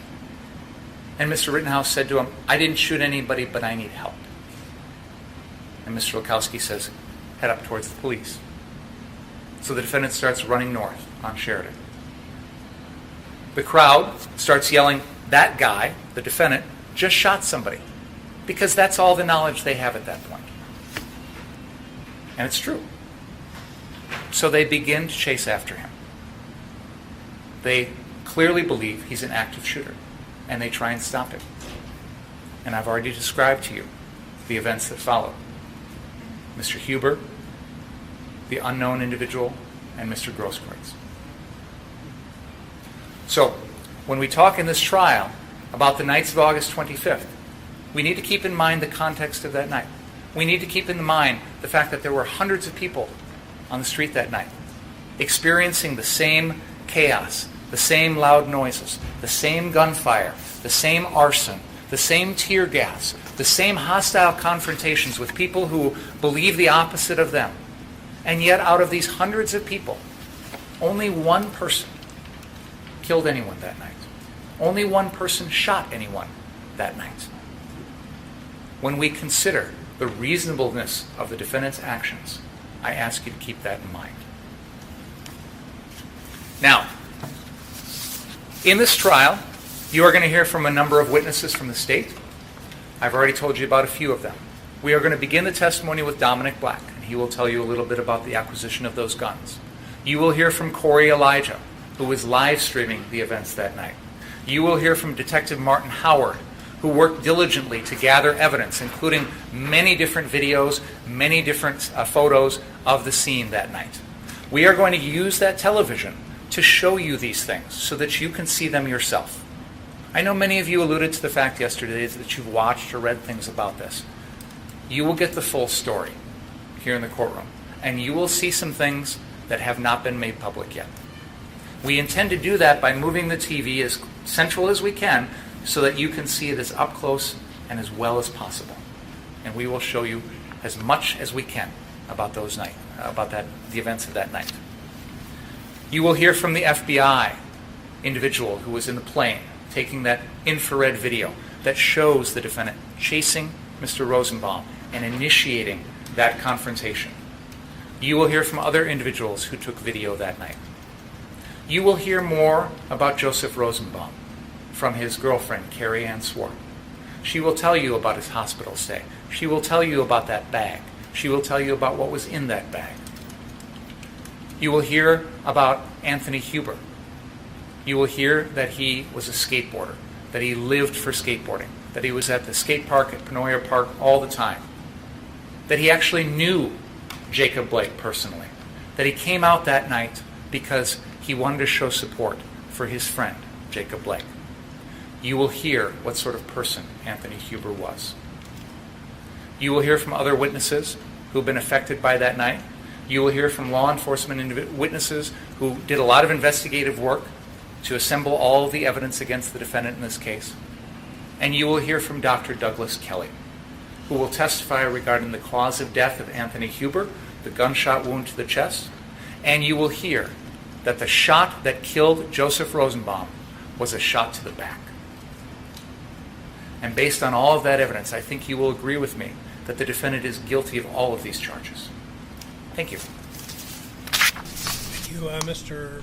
Bingham. Let's take a about a 10-minute break. Please don't talk about the case during the break. Ready to go? Your Honor, before we proceed to the defense opening, it's my understanding that counsel is going to be showing videos to the jury. Okay. These aren't evidence yet. I don't know what's going to be shown, and I think it's unusual procedure. I've often considered using exhibits in my opening statement, and I think it's generally accepted that they're not evidence yet. So we can't be showing them to the jury unless they're in evidence, and we don't have any of this in evidence yet. So I would object to that. Well, he does need to tell you what he intends to show. No, I got to turn things on here. He does need to tell you what he proposes to show, and me too. But the rule does not preclude their use during opening statement at all. What's up, Mr. Your Honor, The first slide is a jury instruction, part of self-defense. The second slide is a picture of Joseph Rosenbaum wearing the maroon shirt for identification purposes. The third is a video at the Ultimate Gas of Mr. Rosenbaum having to be restrained. The fourth is a still photograph of Mr. Rosenbaum walking down the street after arming himself with the chain. The fifth is a picture of Joseph Rosenbaum taken from the video at the Ultimate Gas Station of him and Mr. Zeminski. The sixth photograph is once again a picture taken by Nathan DeBrune of Joshua Zeminski and Joseph Rosenbaum starting a fire at the trailer. And in that one, Mr. Rosenbaum is wearing a blue mask. Number 7 is a picture from the Ultimate Gas Station taken from a video of somebody who's commonly been referred to in this as Yellow Pants Man. Kelly and Joshua Zeminski showing Joshua Zeminski armed with the weapon that was the first weapon fired at car source number 3. Number 8 is a picture for identification of Richie McGinnis. Number 8 is a picture of how Richie McGinnis was dressed that evening so he can be identified in the videos. Number 9 is Gage Groskwitz and his backpack taken from a video that has been agreed to be introduced into evidence. Number 10 is a still photograph of Gage Groskwitz running down Sheridan Road towards my client, arming himself. You can see him pulling the gun out of his back waistband. Number 11 is a still photograph of Anthony Huber holding his skateboard. And then number 12 is a picture of Anthony Huber holding his skateboard so you can see the whole skateboard, but dressed the same way as it is in number 11. Number 13 is Anthony Huber holding Mr. Rosenbaum back at the confrontation at Ultimate. Number 14 is the photograph of Jump Kick Man, the non-complaining witness, kicking my client in the head.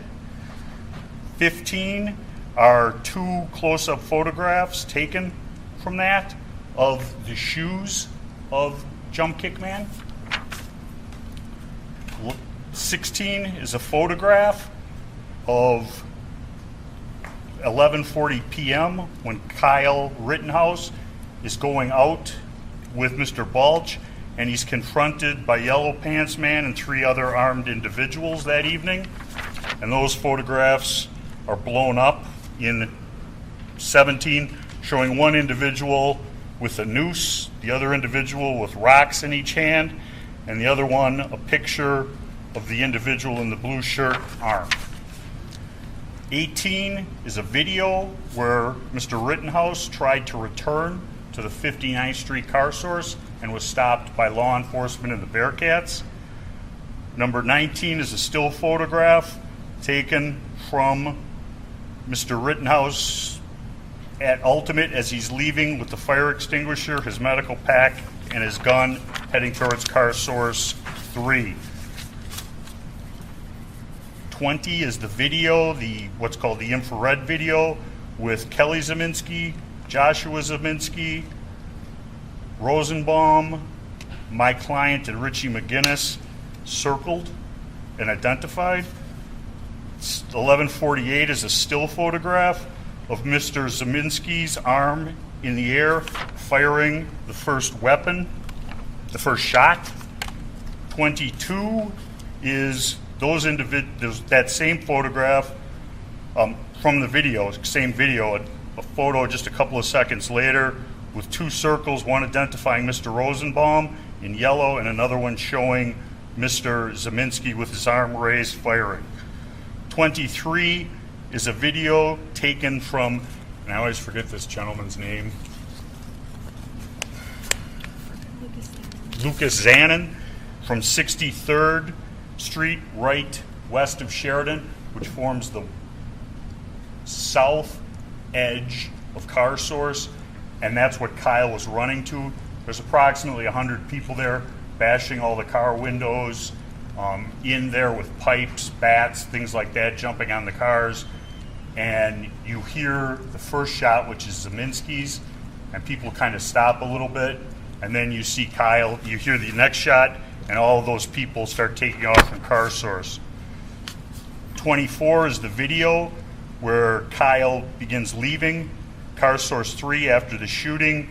And on that video, you hear somebody who has been identified as Kelly Zeminski yelling, "Get him, kill him," things like that. He just shot him. 25 is Gage Groskwitz's video where he runs up to Kyle. It's about 7 seconds. Runs up to him as he's running down Sheridan. At that point, Mr. Groskwitz is unarmed. He asked Kyle what he did. Kyle said, "I'm going to turn myself into the police. I had to." Photograph 26 is for BG on the screen. Photograph of an unidentified individual in a white sleeveless, or what's commonly referred to as a wife beater shirt, hitting Mr. Rittenhouse in the head, knocking his cap off. And then right after that, you see the next photograph from that video of circled Mr. Huber picking up after a skateboard, which he had used to strike my client in the head. The next photograph is a still photograph of an individual running up to Kyle as he's on the ground. There are several individuals in that photograph, one of those individuals being Jump Kick Man approaching from Kyle's right. And the next photograph is him kicking Kyle in the head. 30 is the picture of the close-up of that and the shoes. 31 is a photograph of Mr. Huber striking Kyle Rittenhouse in the head with his skateboard, held by the trucks in his right hand. Held what? The trucks of the skateboard. Did I look like I skateboard? They're called trucks. Okay, wheels. To me, Okay. they're wheels. Fine. The wheels with his right hand while he's grabbing Kyle's gun, his bare hand, touching Kyle's gun with his left hand. The next photograph is depicting Jump Kick Man getting up from the ground, Mr. Huber with his hand once again on the gun going forward and still having his skateboard. 33 is a close-up of that photo. 34 is, you can see the strap on Mr. Rittenhouse's gun being pulled taut.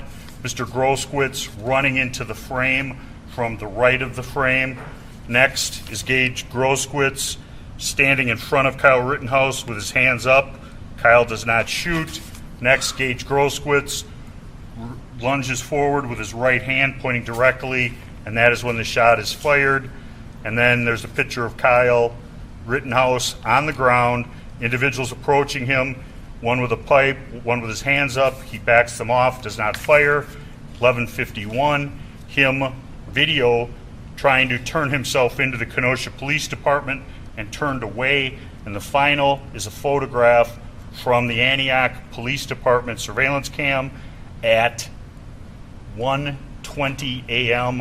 of Mr. Rittenhouse and his mother turning himself into the Antioch Police Department.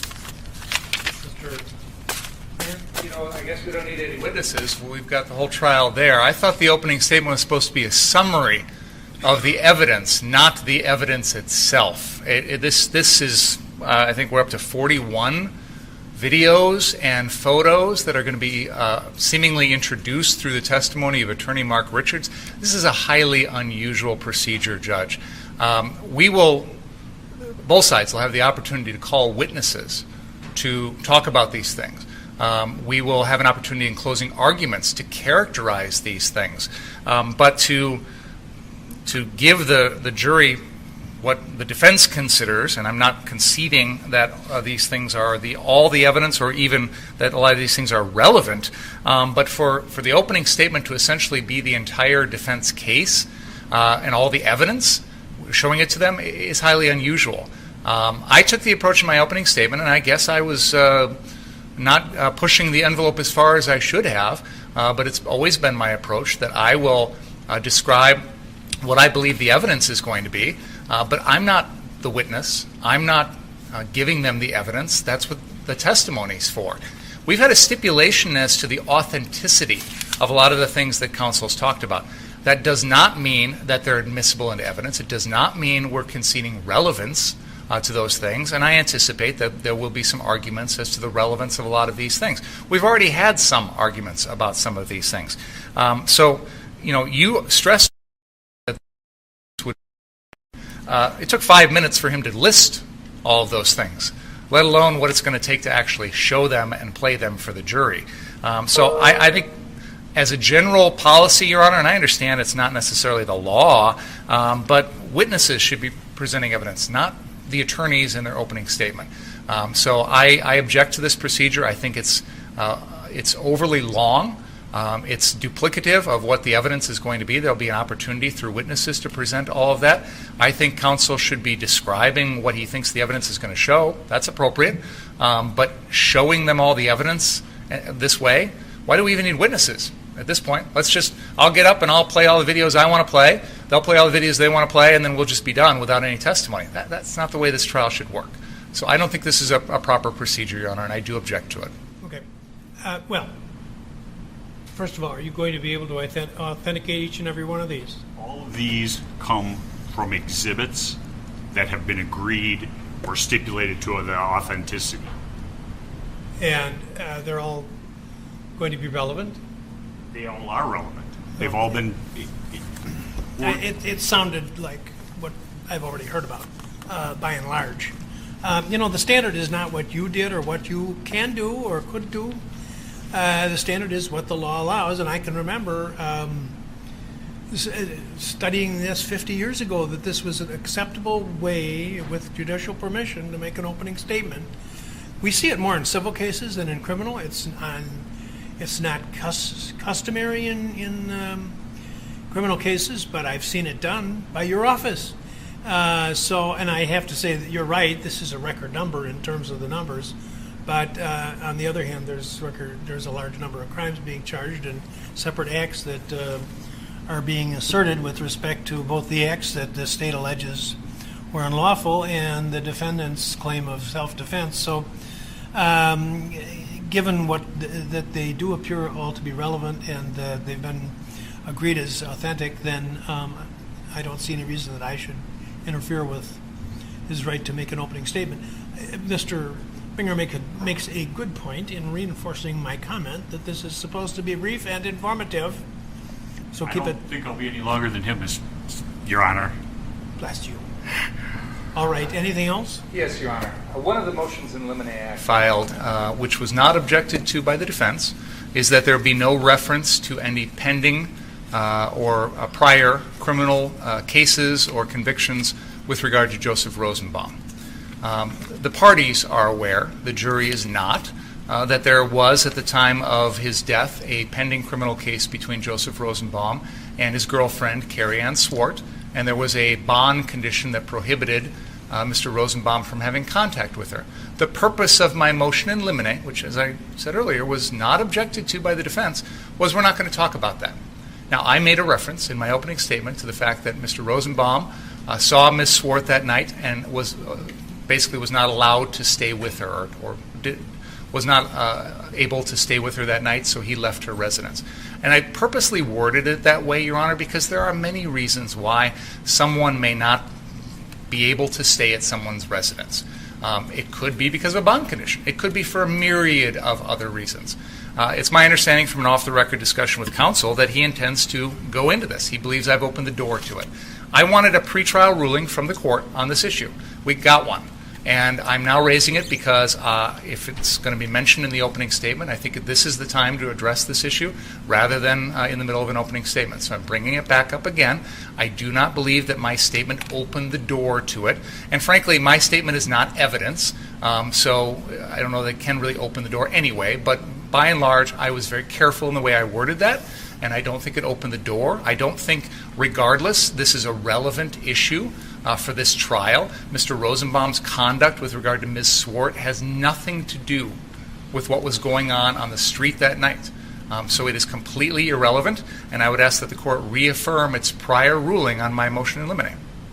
Your Honor, he can't have it both ways. He can't go and say he was at the house and he couldn't stay there and not. Why can't we tell the jury why? Because there was a no contact order. It's not appropriate. He thinks he didn't open the door, but he danced through the door. And he also talked about the hospital, got out of the hospital. He was in a mental hospital. And he's going to put her on the witness stand and we're not going to get to ask that? I mean, that's insane. I was very careful about the word hospital, Your Honor. I believe it was actually St. Luke's in Racine, which is a medical facility.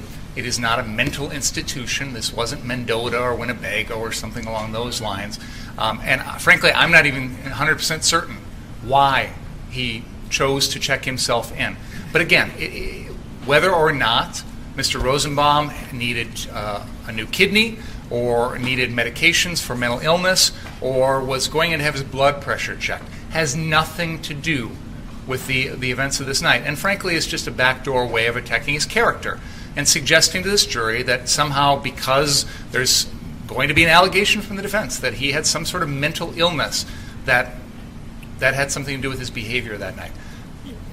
I'd love to hear an expert on that, I guess, if they want to try and present that, and we can go down that line and we can talk about whether mental illness contributed to his behavior. What was his diagnosis? What medications were he on?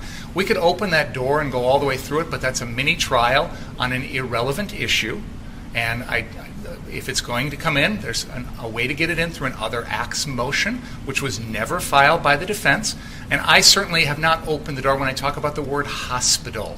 This could be COVID treatment. It could be a kidney transfer. It could be anything. It does not open the door. And again, I was very careful in the way I worded that, Your Honor. You know, if I start talking about his medications or I start talking about, seeing a psychiatrist or something like that, that's different. Hospital is a very nebulous term that could mean a myriad of things. Help me out here.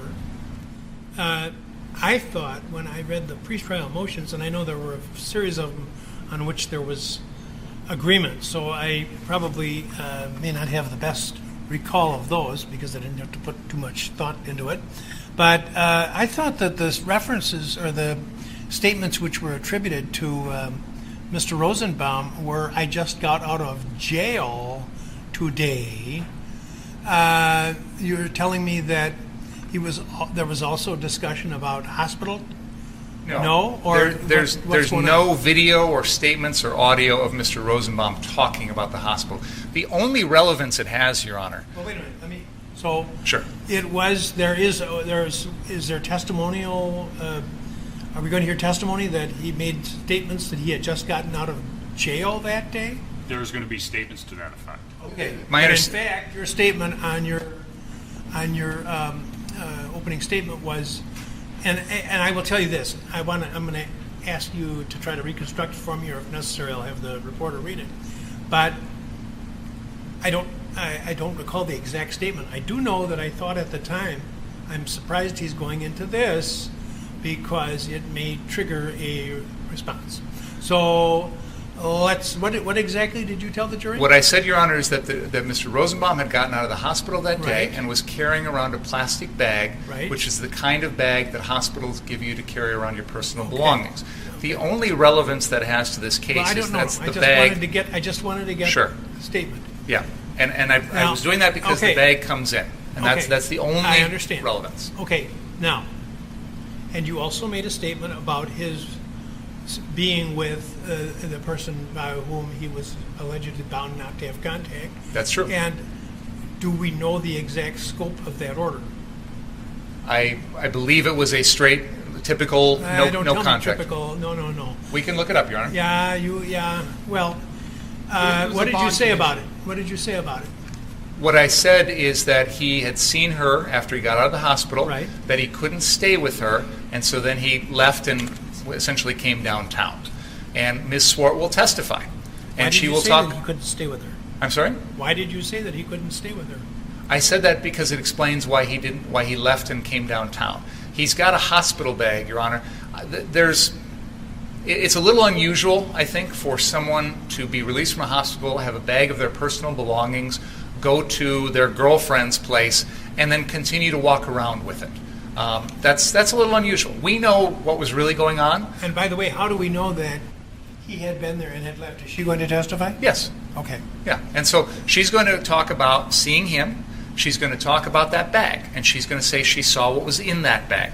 And this comes into play, Your Honor, because this is the bag that was thrown at the defendant. There's been some allegations out there that this is a Molotov cocktail, or it's got chemicals in it, or it's got something that could cause the defendant harm. It had toothpaste, Okay. mouthwash, a water bottle in it. That's the narrow relevance of this bag. Well, That's why the I'm not hospital. concerned. The relevance is not something I want to talk about now. I want to talk about what you said and Sure. why he thinks it is worthy of response. He's misrepresenting the facts of the case to the jury by saying hospital when it was a mental hospital. Mr. Binger knows full well Why isn't that a hospital?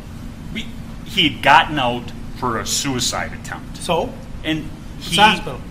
And let the jury know what type of hospital it was. Why he was acting the way he was. He was not acting appropriately. That's part of the defense. And, Boy, and then he goes and says, can't stay there. Why can't he stay there? Because there's a court order that says he can't. He wasn't supposed to go there in the first part. And if he was on trial for violating his bond, then we'd have that trial. But he hasn't been tried or convicted of that because he's deceased. But, Your Honor, and by the way, we have the bond condition here. It's no contact, including the residence, electronic or third party, with Carrie Ann Swart and the Park Ridge Inn, which she stays there, and they had been staying there together until that criminal case started. So, if we want to charge Mr. Rosenbaum with violating his bond, what good would it do? He's deceased. But yes, that is true. But again, it doesn't make him a criminal on this evening. It doesn't make his behavior Okay. help explain any of that stuff. I don't think, as far as your opening statement, you need to respond to his statement about the hospital. I'll have to separately decide Understood. at a later point as to whether he had been hospitalized and for what. I don't know if that's admissible or not. I suspect that it is not, but I'll keep an open mind. As far as his not being there or not supposed to be there, again, I'm not sure that I want to hear about that in your opening statement. But again, I'll hear you later as to why you think that would be relevant. Just because he's talking about my client traveling here from out of bounds, Right. and he's trying to say, oh, he had a good excuse for not being at home. He couldn't stay there that night. Well, the jury should know why he couldn't stay there. Well, I don't know. If he can't stay there, he can't stay there. She could have kicked him out because she didn't like his having a hospital bag. I don't know. I'm not sure it's necessarily relevant. He was where he, like the defendant, was not supposed to be, allegedly, and we'll let it play out. But don't talk about those two things in your opening statement. Anything else? No. Okay.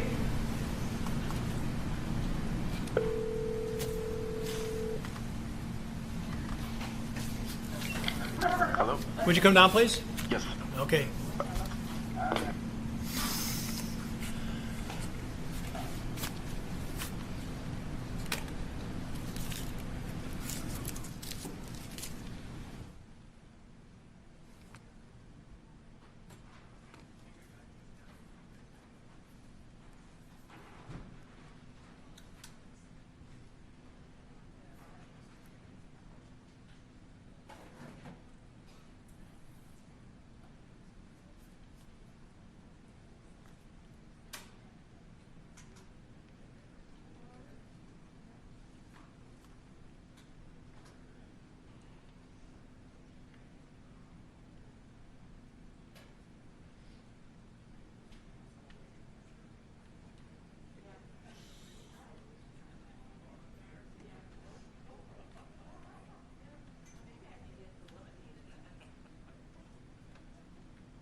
All right, good. Welcome back. What did I say? 10 minutes, right? Judicial time.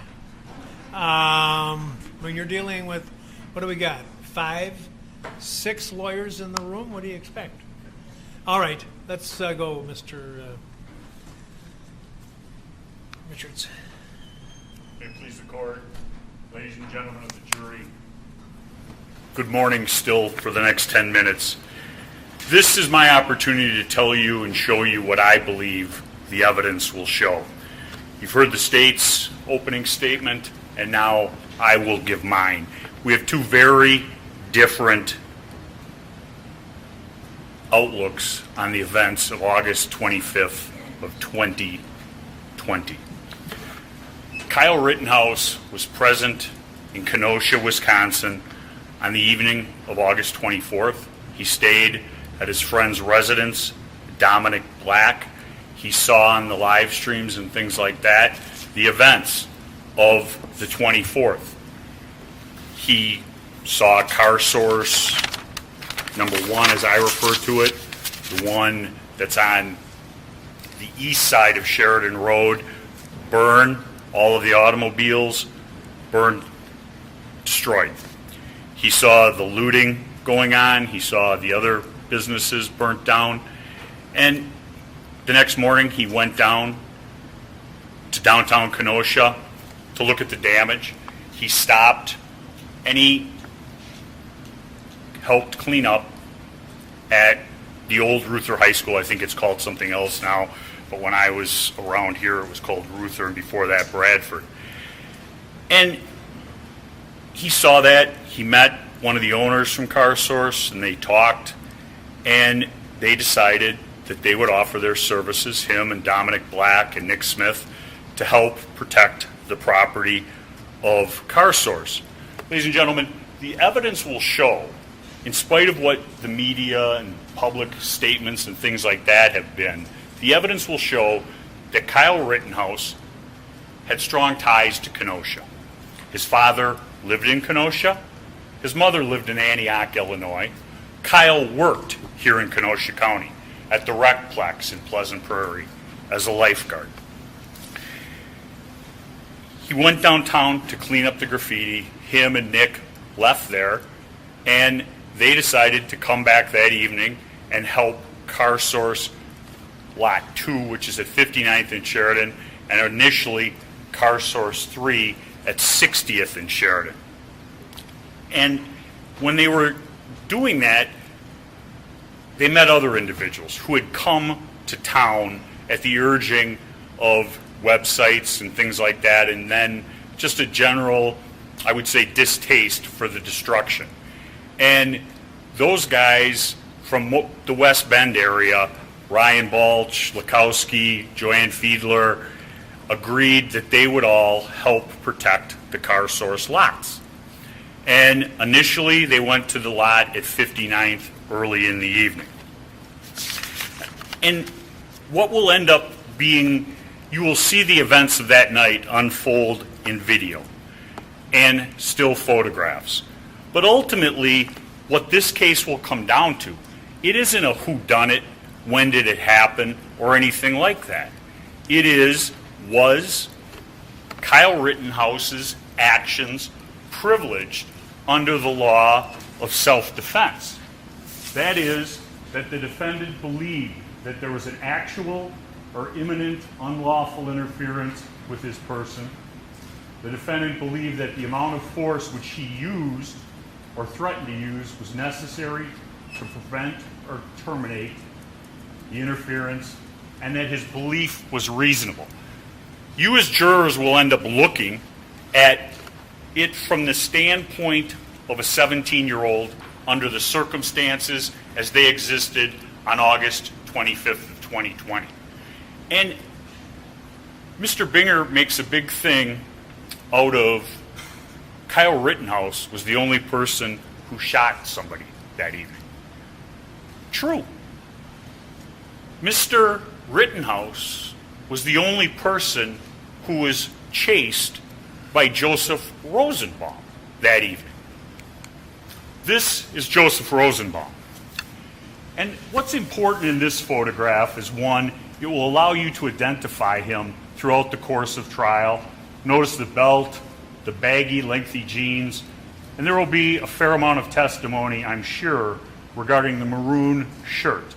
He's obviously currently wearing it. Mr. Rosenbaum was at a location, and Mr. Rosenbaum had, along with other individuals, started a dumpster on fire. And when somebody put that dumpster that was very close to a gas station out, Mr. Rosenbaum became enraged. I'm going to go back. Is the sound on? Shoot me, nigga! Shoot me, nigga! That's just a brief snippet of that interaction. And he was upset, and he's yelling that he wants to be shot. And you'll see individuals in the full video, which you'll see in the course of trial, holding him back, trying to stop him from getting at an individual who is dressed with a baseball cap, an AR rifle, and short pants, who looks very much like Kyle Rittenhouse. Here's Mr. Rosenbaum during the evening. Him and his friend or associate, Joshua Zeminski, had just come from starting a trailer on fire. He arms himself with a chain and goes up and down Sheridan Road, carrying this rather heavy chain used to tie down equipment. Next is a still photograph taken from the Ultimate gas station where he was shouting, "Shoot me, nigger, shoot me, nigger," at a Black Lives rally. Who is that behind him? Joshua Zeminski. The evidence will show that Mr. Zeminski, also named as Alec Blaine, and Mr. Rosenbaum are together throughout the evening. And Joshua Zeminski plays a central role in this scenario on August 25th. One, creating chaos and havoc with Mr. Rosenbaum, and two, more importantly, when we finally get to car source number 3, Mr. Zeminski is the individual who fires the first shot that evening, behind Kyle Rittenhouse as he's being chased by Mr. Rosenbaum. Here's a picture with 2 circles. Mr. Rosenbaum and Mr. Zeminski starting the trailer on fire on Sheridan Road along with a dumpster. You see the photograph, the second one circled. Testimony will show that that is in fact Mr. Rosenbaum wearing a blue mask, not his shirt over his head, and carrying a bag, which I'm sure there will be much testimony about. Other individuals in this, once again, Mr. Zeminski. In the photograph taken at the Ultimate, this is a still from one of the videos you'll get to see, is Mr. Zeminski armed with the weapon that he ultimately fires at the car source 3. The individual with the red hair is Kelly Zeminski. She has a backpack and there's a circle on her hand with a big, heavy flashlight. As you can see, there was no need that evening for a flashlight other than it being a weapon. Count 2 is an individual by the name of Richard McGinnis. He was a reporter covering the riots in Kenosha. He had covered the riots in Portland, Minneapolis, and he will tell you, when he's called to the witness stand by either the state or myself, that he was dressed like this that night. The black t-shirt with the white back, the helmet on his head, and he had interviewed Kyle Rittenhouse and talked to him, and Mr. Balch and Rittenhouse were going to go out and see if anybody needed medical attention that evening, and Richie McGinnis was going to follow along. He will testify that he goes out with them, and eventually they have an interaction with the individual who we refer to as Yellow Pants Man. This is Gage Groskowitz, the individual who is the victim, or excuse me, the complaining witness in count 5. I apologize. And in that photograph, you see that he's wearing a backpack and he has his cell phone in his hand, as he does throughout the evening, filming. Photograph 10, excuse me, the next photograph, is, the evidence will show Gage Groskowitz running down Sheridan Road, and you see his hand going into the back of his waistband, pulling out a firearm to arm himself. The evidence will show, through testimony of an individual by the name of Nathan DeBrune, that that yellow dot right up there is where Kyle Rittenhouse is as they chase him down Sheridan Road. Mr. Groskowitz is not in any danger. Kyle Rittenhouse has already told him that he's going to turn himself into the police, yet he arms and continues with the mob to attack. This is a picture of Anthony Huber, the individual who attacks my client as he's laying on the ground after being kicked in the head by Jump Kick Man with his skateboard. He hit him with the skateboard as he was running down Sheridan Road, and then as he's laying prone on the ground, he comes in for another hit on his head and then grabs Kyle Rittenhouse's firearm to try and take it away from him. The next photograph is a picture to look at the whole skateboard, the size of that skateboard, the trucks of that skateboard. Ladies and gentlemen, I would love to be able to hold up that skateboard in front of you as evidence today, because then you could see it. You could see the weight and the heft of what a skateboard is. And what that skateboard would do is somebody takes it in their hand and swings down on somebody's shoulder, head, and neck, trying to separate the head from the body, as Mr. Huber did. But Your Honor, I'm going to object to the argument here, Your Honor. This is straying beyond a characterization of the evidence, and it's Mr. Richards' interpretation as an argument. you'll see the photographs, you'll see the videos, and ultimately you'll get to make the decision of what Anthony Huber was trying to do. The skateboard doesn't exist because Ms. Giddings, his girlfriend, in spite of repeated requests by Detective Howard, refused to produce it. That's what the evidence will show. Mr. Huber at the Ultimate Gas holding back Mr. Rosenbaum, who is ultimately the individual who lit the fuse that night. Man I refer to as jump kick man or the non-complaining witness.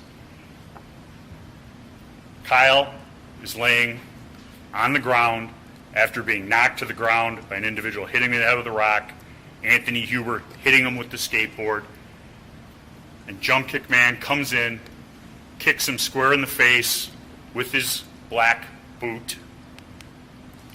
Close-ups of that. And as he's kicking him in the face, Kyle fires 2 shots at that individual. He's not hit.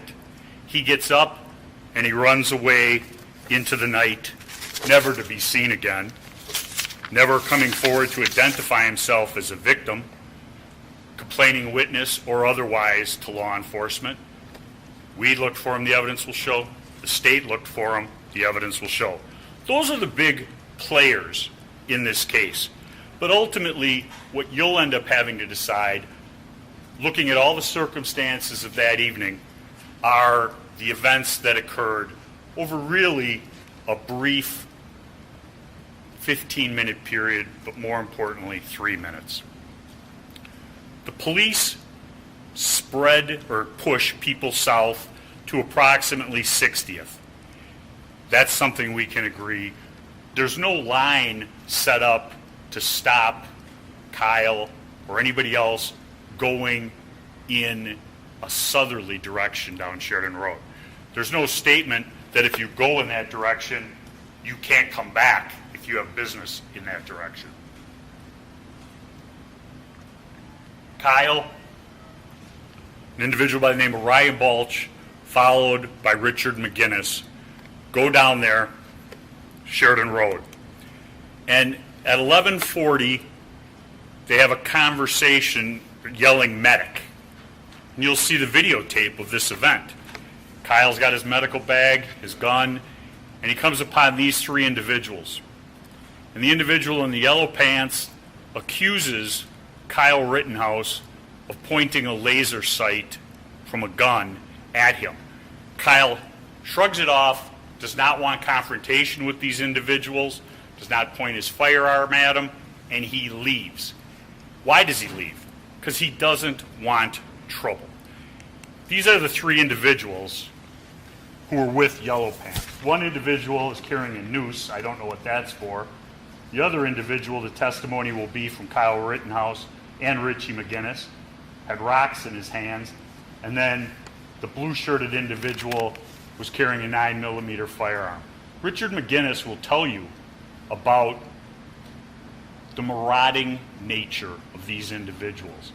He was so intimidated by them after Kyle walked away that he had to give up 2 White Claws to him to settle him down and some cigarettes so that he would be able to leave them. Kyle, from there, realizes he's been separated from Mr. Balch. He goes over to the Ultimate Gas Station looking for Mr. Balch and is unable to find him. What happens next is he attempts to get back to Car Source at 59th and Sheridan Road. This is Kyle on the right coming into the frame.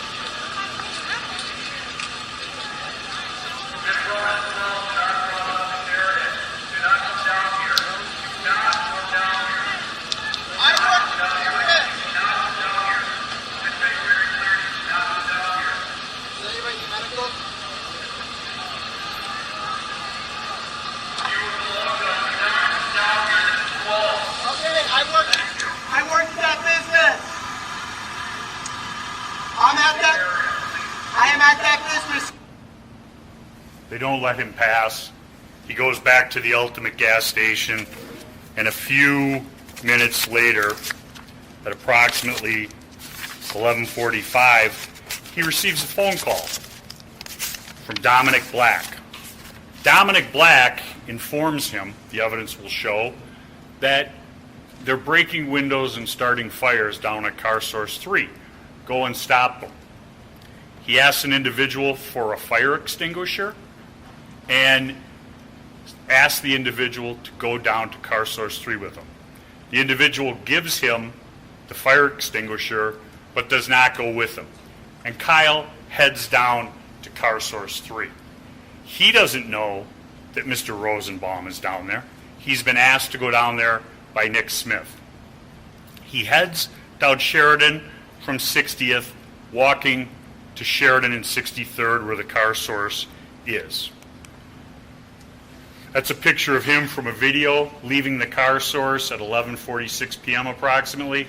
He has his firearm, and he has, as you can see in his other hand, a fire extinguisher to put out the fires that are being started down there. This is an aerial photograph that the state had referred to in its opening, and it's actually started to roll, and you'll see circles in here. There's Kelly Zeminski in the green lettering, and that's a thermal image. Excuse me. I don't think I get started. It starts very slowly.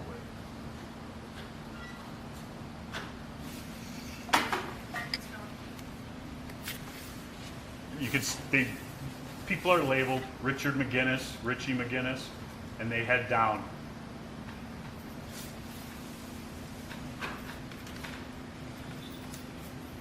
You see Mr. Rosenbaum come around from hiding in the cars, beginning to chase my client. You'll see the flash of the firearm from Mr. Zabinski, and you'll see the flashes of his first shots. I'm not responsible for cutting this video. I don't know how it got the way it did chopped up. That's the FBI up in the plane that took this video. But it's very telling because you'll see this 100 times. I'm not going to go through it again for you in opening, but you'll see it that the individuals are heading down Sheridan Road, and you'll see this Mr. McGinnis is now over here go and hide right in this location. You'll see Kyle come into this area and pause where Mr. and Mrs. Zeminski are, and you'll see in this car is a fire that's starting. You'll see how it's bright. And Kyle runs in this direction, trying to get away from Mr. Rosenbaum. Ladies and gentlemen, Kyle Rittenhouse is under no obligation whatsoever to retreat from Mr. Rosenbaum. He does. He runs away from him because he doesn't want a confrontation. He doesn't want trouble, which makes no sense with what the state says about him hunting or chasing him down. He's trying to get away from the individual. You'll hear testimony, not just from Kyle Rittenhouse, but Balch, Mr. Balch, about Joseph Rosenbaum stating to Kyle and to Ryan Balch in each other's presence, if I get either of you two alone, I'm going to kill you. Flat out threats to murder. When Mr. Rosenbaum is shot in the Car Source Lot 3, there's been a gunshot behind Kyle. He turns to address Mr. Rosenbaum of his firearm. Mr. Rosenbaum is not deterred. He continues to run. And you'll see that on numerous videos, closing the distance. Mr. Rosenbaum could have stopped at any time. Mr. Rosenbaum is wearing that maroon shirt on his face as a mask, covering up his identity, because he wants to steal my client's firearm and use it against him to carry out the threat he had made earlier. That isn't just the word of Kyle Rittenhouse made up after the fact. You'll hear the testimony of Richie McGinnis, who was close that evening. He was following behind them. You'll see him on the video. He'll testify to you in court. He did not feel endangered. He was doing his job. He will testify that Joseph Rosenbaum let out, as he put it, one of the scariest screams I ever heard, yelling, "Fuck you," and dove for Kyle Rittenhouse's gun. Kyle Rittenhouse fires. He fires 4 shots at Joseph Rosenbaum. The state wishes to slow everything down into a microsecond. Those 4 shots, the evidence will show, took 0.76 of a second, 76 hundredths of a second from first shot to last shot. Those measurements will be put forth by Dr. John Black, who's a certified video examiner. He breaks every frame down. He knows how much each frame takes. He counts the frames, and he comes up with that time.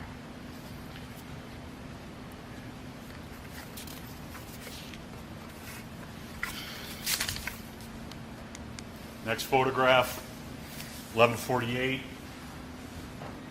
That's car source 3. You see an individual right here with his hand in the air. The evidence will show that's Mr. Zeminski.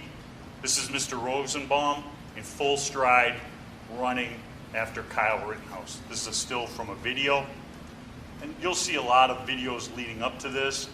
You'll see a video, I believe it's from Corey Elijah, where he's confronted by Mr. Rosenbaum. And he doesn't want a confrontation. And he goes, you'll hear it on the video. The video is not showing that confrontation, but you hear Kyle's voice. And he goes, friendly, friendly, friendly. He thinks, because he's giving medical attention and helping people out, that people don't have an animosity against him. He's wrong. But that's the belief in his head, and Mr. Rosenbaum chases after him. And I believe that the state will want to say, why did he go down there? He went down there because Nick Smith asked him to. Why didn't he keep running? 1, you don't have to run.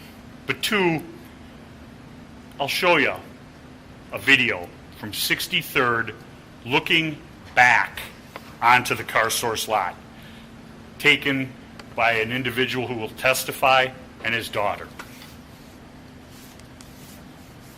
Next photograph, circled again, Zeminski with the arm up, Rosenbaum in full stride chasing, and an arrow pointing to Kyle. This is the video from 63rd and Sheridan Road.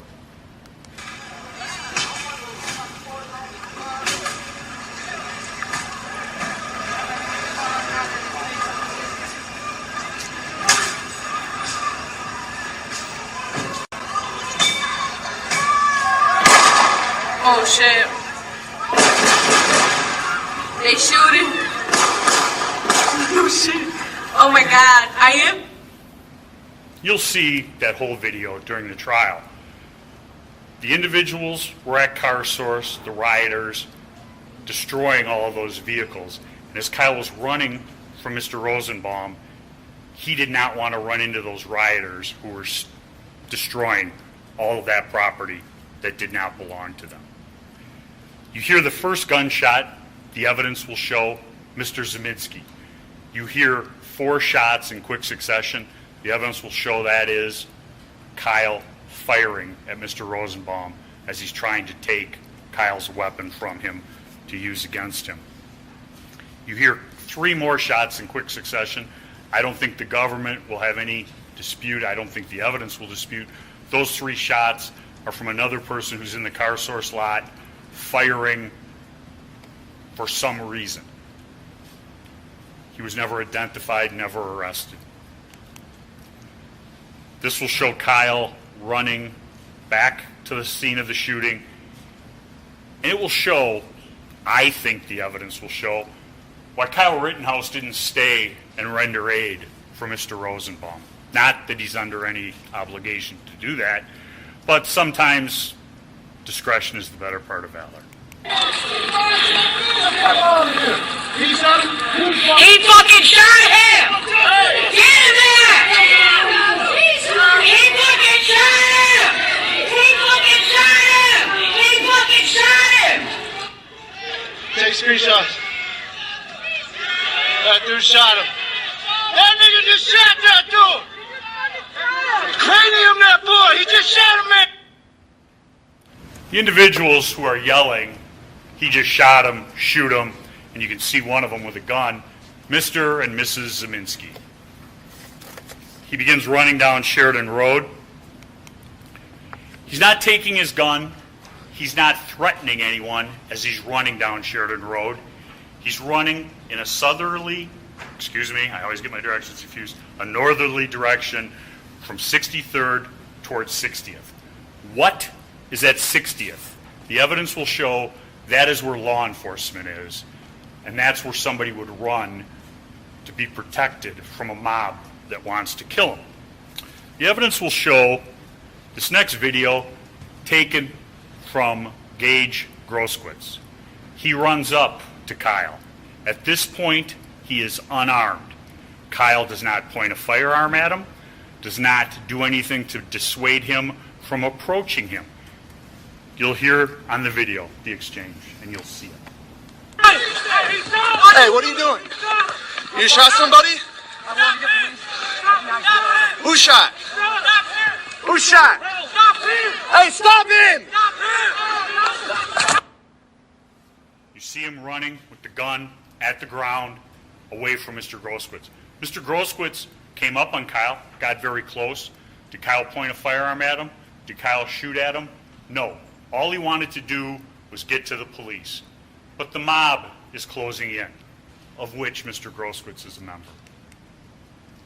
The first individual runs up behind Kyle and hits him in the head with his hand, or a hand with a rock in it. This yellow circle shows Kyle being knocked a bit askew, but more importantly, his hat being knocked off. He's run all this distance, his hat stayed on his head. The government doesn't want anyone to think that he's being attacked or hit. This still photograph shows that his hat is being knocked off. That's the first blow to Mr. Rittenhouse. He continues to run. The testimony will show that these individuals are running up on him. What's important in this photograph, the evidence will show, is on the left, the testimony will be that Mr. Huber is picking up his skateboard. Why is his skateboard on the ground?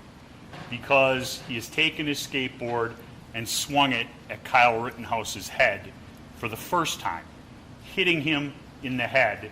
And you can see in the blue circle Kyle Rittenhouse beginning to fall down. The two red marks are, one, the individual who struck him first, and Jump Kick Man closing in. Kyle goes to the ground. This is a still photo from a video you'll see. What's important here, the evidence will show, is an individual. Kyle's on the ground within 2 feet. Kyle points the firearm at him, does not fire. The individual backs up. He's no longer a threat. Kyle does not discharge his firearm. The next picture. The unidentified complaining witness, Jump Kick Man, kicking Kyle in the face. Behind Jump Kick Man is Huber. Now he's picked up his skateboard. This is a photograph from a different angle, a different individual. And you see him running in Kyle's direction. There's the boot right before contact. Those are the boots that struck Kyle Rittenhouse in the face. Here is the photograph. Mr. Huber's bare hand on the skateboard, holding the trucks, bringing it into contact with the back of Kyle Rittenhouse's head. Jump kick man still has not even gotten completely on the ground. And where is Mr. Huber's hand? And it's important here, ladies and gentlemen, it's a bare hand grabbing his gun. The state will produce evidence, I believe, that there's no DNA on the gun. He must not have touched it. Ladies and gentlemen, there's video photographic evidence of him touching the gun. Next, the bare hand pulling the gun towards him. Jump kick man getting up to run away. You can see a close-up, the bare hand on the gun. Kyle Rittenhouse flat on his back in the most vulnerable position one can be in. There, the strap is pulled tight. Mr. Huber's trying to pull the gun away from Kyle Rittenhouse as he's laying flat on his back. Kyle's afraid he's going to be disarmed and shot with his own weapon, the evidence will show. He fires one shot, striking Mr. Huber. In this photograph, just entering from the right, the evidence will show is Gage Grosskreutz.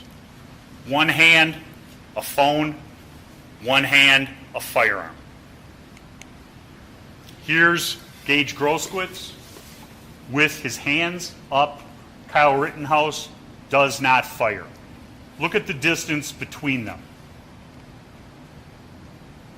Huber's skateboard has not even hit the ground yet. That's how fast all these things occur. Mr. Grosskreutz does not stay in that position or back up. He moves in on Kyle, getting closer, pointing the gun almost directly at his head. As the state said, he's like this, but look at where the gun is going. The gun is in the circle. It hasn't got directly to pointing at Kyle's head, but it's going there. Kyle fires once, hitting him. Another individual approaches after Gage Grosskreutz has been shot, puts his hands up. Kyle Rittenhouse does nothing. In that events, in event number 2, the whole event from first shot with Mr. Grosskreutz, Jump Kick Man coming in and getting the 2 shots, to the time Gage Grosskreutz is shot in the arm is about 5 seconds. You'll have exact times of those shots, how fast it occurs. And after the shooting that evening, Mr. Grosskreutz was interviewed. He told law enforcement his story of that evening. The one interesting detail he forgot to mention was that he was armed when he got shot. He told the police that he had lost his gun as he was running down Sheridan Avenue. He didn't know that there were people out there like him videotaping and photographing everything. He had a gun in his hand, and that's why he shot. His statement says that the reason he went into the fray was because he had to stop Anthony Huber from beating Kyle with the skateboard. At 11:51, Kyle has gotten up. There are individuals around who are in that area who've come at him. He's pointed his firearm, backed them off, and he continues in a northerly direction down Sheridan Road to 60th.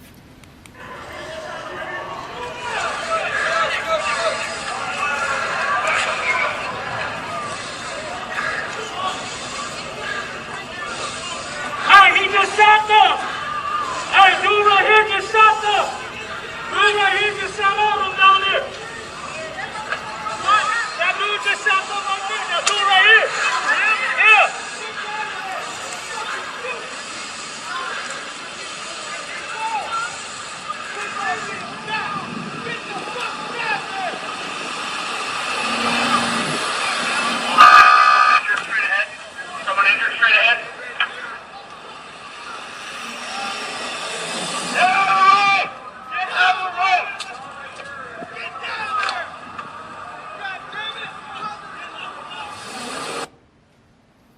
see Kyle with his hands up approach the police car to turn himself in.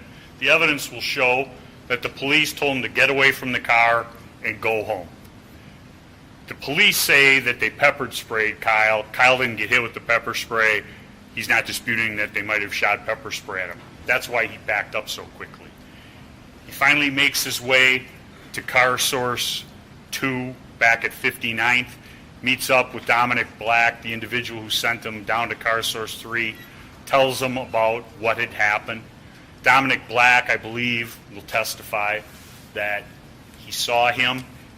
He was white as a ghost, sweating like a pig, and he was explaining what happened, saying he had to do it. It was self-defense. They talk about going home to Antioch. Dominic Black takes him home. They leave about 10 to 12, and at 1:20, Kyle Rittenhouse and his mother are walking into the Antioch Police Department, turning themselves in to the police, which is what he wanted to do here in Kenosha, but the way Kenosha was that night, with the police department surrounded by fence and things like that, he couldn't. He turned himself into law enforcement. He said from that day what he did. He's made no bones about that. He acted in self-defense, ladies and gentlemen. The evidence will show that his actions on August 25th of 2020 were reasonable under the circumstances as they existed that night, being attacked by Mr. Rosenbaum. The evidence will show, and the law is clear, he didn't endanger those other individuals. The government can refer to him all they wish as an active shooter. The only person he had shot was Joseph Rosenbaum, who had made threats to kill, had made numerous statements about ripping people's hearts out. He wasn't afraid to go back to jail. And Nathan DeBroom will testify to some of the actions of Mr. Rosenbaum that night.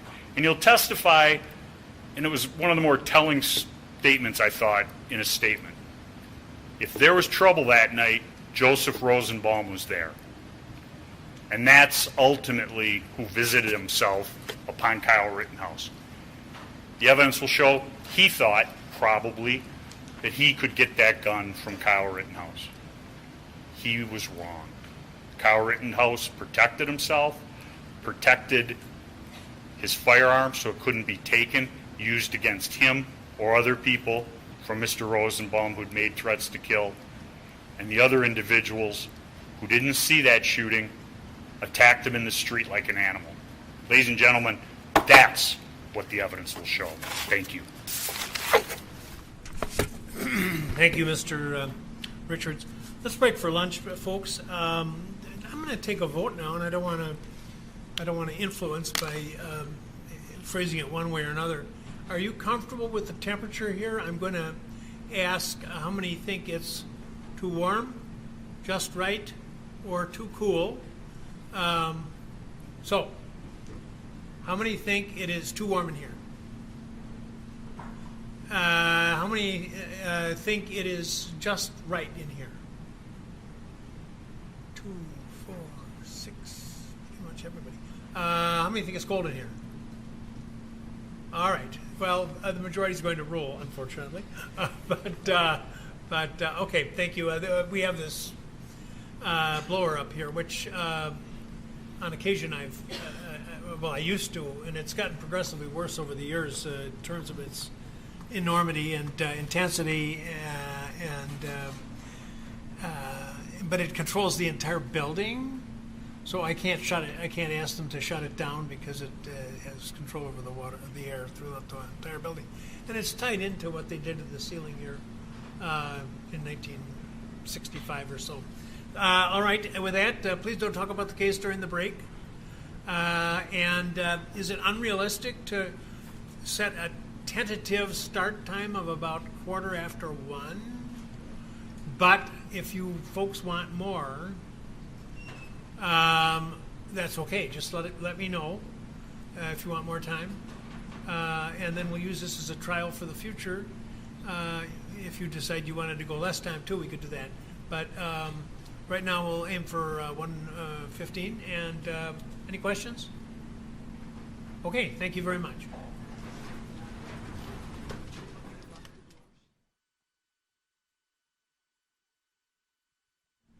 All right, now we're set. All right, good afternoon, folks. Is that time? And of course, we overshot it a little. But is that about right, 45 minutes, or would you like it less or more? Let's take a vote. How many are comfortable with 45 minutes? Oh, that's overwhelming. How many 30?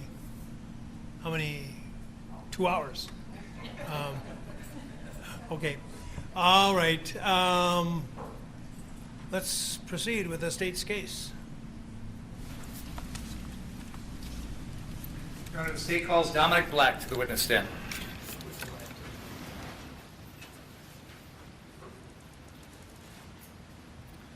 might be easier to go around that way because there's a cord here.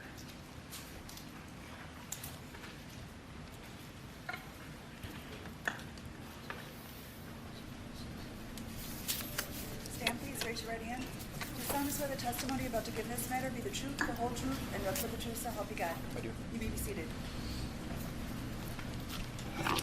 Turn that towards you. Could you state your name for the record, spelling your first and last name? Dominic Black, Dominick, Black. And do you live here in Kenosha currently? Yes, I do. What part of town do you live in? I would say the middle of the town, 5 minutes away from here. Who do you live with? My stepfather. How long have you lived in Kenosha?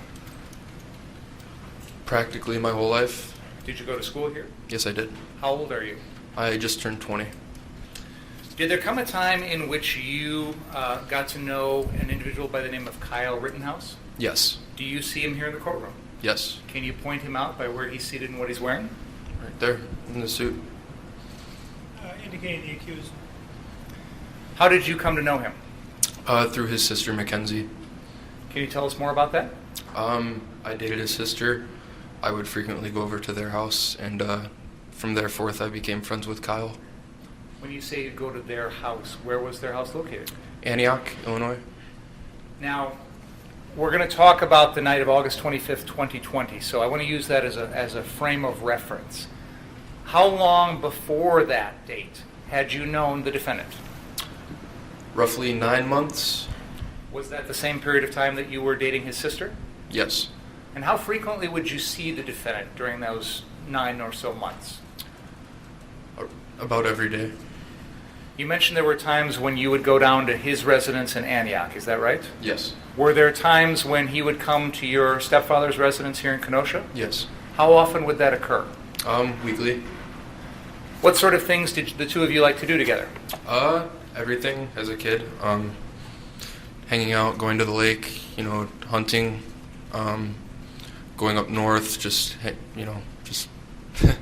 everything you would do growing up. You mentioned hunting. Is that something that you and your family are interested in? Yes. Tell us more about that. We own property in Ladysmith. Every year growing up, I would go there with my stepdad and my brother and go hunt ever since I was a little kid. When you say hunt, what sort of things would you hunt? Deer, turkey, pheasant, rabbit. Can you describe your family's property in Ladysmith for us? Yeah, it's about, I want to say 13 acres of land with somewhat we would call a shooting range, which is like a big open gravel pit, and it's pretty secluded and private in the woods. Now, you mentioned that the defendant was interested in hunting. Did you ever bring him along hunting up in Ladysmith? I wouldn't say hunting. We did bring him once to go kind of just get a feel for hunting and shoot guns and just kind of get away for the weekend. Do you remember when that was? I would like to say a few months before everything happened. If I said it was in early May, around May 1st of 2020, would that sound right to you? Yes. Now, do you remember a time in which you and the defendant were up in Ladysmith and there was some discussion about purchasing a gun? Yes. Can you tell us about that? We were going up and we had stopped at a store that was local to buy like clay pigeons and ammo. Kyle had also wanted a gun similar to the one I had. I did not have the money for it, so He said he would pay for it. I told him that wasn't a good idea. He wasn't 18. But we came to an agreement to where he could have it once he is 18. It would be kept at my house until then. So it kind of went on from there. What kind of gun was this? An AR-15. Did you have one of those already? Yes. Did the defendant see that gun that you had? Yes. How did it come to be that he saw that gun? Just from when I bought it, he had saw it at my house, or, just me opening it from the box. And he indicated to you that he wanted a similar type gun? Yes. Did the defendant say anything to you about why he wanted such a gun? No. Now, you just mentioned the fact that the defendant was not 18. How old was he in May to August of 2020? 17. And you discussed that he couldn't have a gun because he was 18. Is that something that you and the defendant actually talked about? Yes. Can you tell us about those discussions? It was more along the lines of he would be 18 soon. I told him I didn't want to do it because I knew it wasn't, obviously he can't buy it legally. We did agree that it wouldn't be his until he was 18, and he was aware of that. And from then on, it did stay at my house. So when you were up in Ladysmith, I think you said you went to a local store to purchase the gun. Is that correct? Yes. In whose name was the gun purchased? Mine. So you were the legal registered owner of the gun? Yes. Where did the money come from to get that gun? Kyle. After the gun was purchased in Ladysmith, did the defendant use it? Yes. Tell us about that. We just target practiced. We bought a pretty good amount of ammo and just shot clay pigeons, and just went into the woods on our property. Now, you mentioned earlier there was some sort of, I think you said, a shooting range on the property. Is Yes. that right? Can you describe that for us, please? It's about 250 yards long. It's an old gravel pit that they used to use to obviously get gravel. It kind of just turned into the shooting range for us. Is a big open field. Did you and the defendant shoot your AR-15s on that shooting range? Yes. You mentioned it was about 250 yards long. Did you have targets that far away? Not entirely. It was, more at the time it was just like iron sights, so that wasn't a realistic range to shoot. We would set up clay pigeons hanging on trees at the end of the range and just kind of walk a certain amount of distance until we felt comfortable it was the right spot. What would you say the farthest distance away would be that you shot targets at with your guns? Say about 75 yards. Were you successful in hitting what you were shooting at? Not all the time. I'm going to ask the detectives here to show you a couple of exhibits that have been marked as exhibits 27 and 28. And I'm going to have them handle them for safety purposes, but I'm going to have them hold them up and show them to you, and I'm going to ask you if you can identify them for us, okay? Okay. And I want to represent to everyone that these items are not loaded. There are no bullets or anything like that.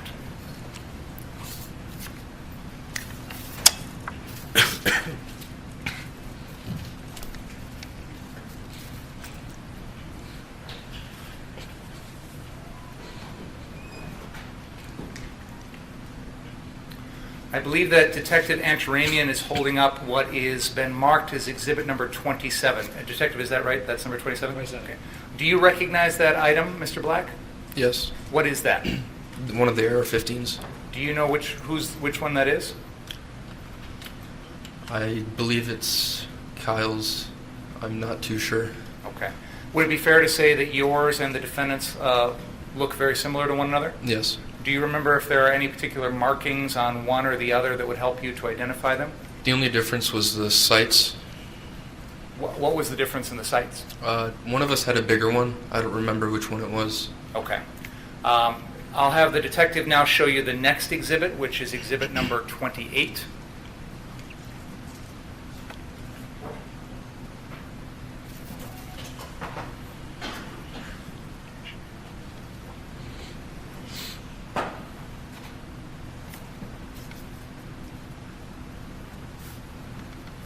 Detective Antaramian is now showing you another item, which is exhibit number 28.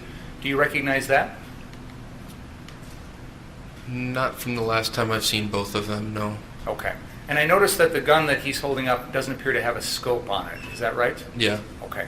Are AR-15s the type of weapon where a scope could be added to them if need be? Yes. Okay, thank you, Detective. Okay. Could you grab that, please?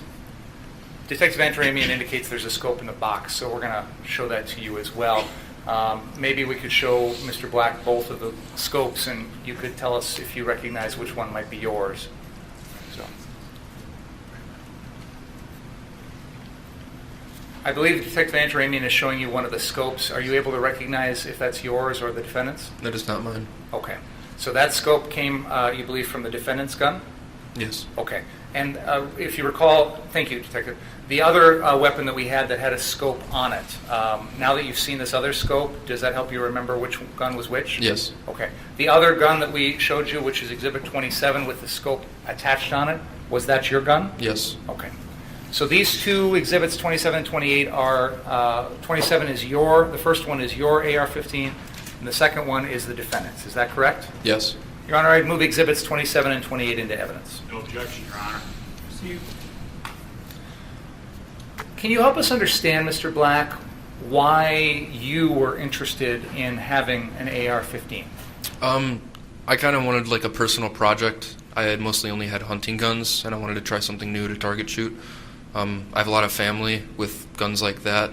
They kind of find it a hobby to build them up and put different attachments on them, so I figured I would try and get into it as well. How long had you owned that AR-15? I want to say 2-3 months.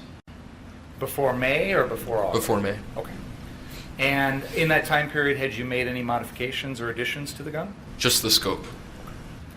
I assume if life had kept going forward like normal, you would have continued to do so? Yes. Okay. We're going to talk a little bit in a few minutes about the night of August 25th. Other than that night, was there ever a time in which you went out in Kenosha holding or carrying that AR-15? No. How would you normally store or carry around that weapon if you did? In my arms. I mean, if I'm driving, it would be, disassembled in the back of the car, unloaded. Maybe I was not clear on my question. I believe you said that up until the night of August 25th, you hadn't went out armed with that AR-15 in Kenosha. Is that fair to say? Yes. When you did have it with you in Kenosha, was it disassembled in the trunk of your car? On the way there, yes, but once we had arrived, no. Where did you normally keep your gun on a daily basis? Locked up inside the house. Whereabouts inside the house? In the safe. Where was that safe located? In my dad's room. Did you have a key to that safe? No. Who did? My dad. When you wanted to get your AR-15, did you have to get your dad's permission? Yes. And just so we're clear, when you say dad, that's technically your stepdad? Yes. Okay. So, for example, in May when you went up to Ladysmith with the defendant, who all came along with you? It was me, Kyle, my brother Ray, my friend Cody, and Kyle's sister. Do you remember approximately how long you spent up there? I want to say it was the weekend. When you went up there, I assume you brought your AR-15. Yes. Did anyone else bring any other guns along with them? Yes. We also brought like a 12-gauge hunting shotgun, and then I think my friend brought his little .22 pistol. And I think you said earlier that your dad, your stepdad, and your brother were also interested in hunting? Yes.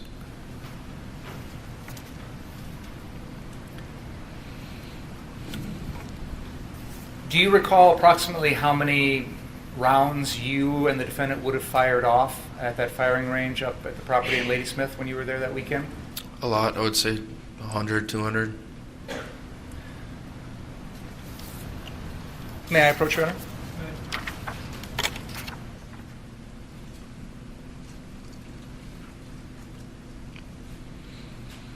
Mr. Black, I'm going to show you a document which has been marked as exhibit number 7.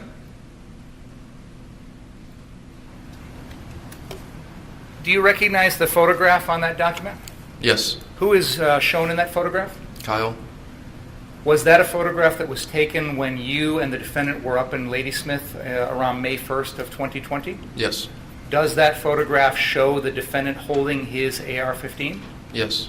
Your Honor, I'd move exhibit number 7 into evidence. Is there objection? No. Received. May I publish that to the jury, Your Honor, on the screens? You may.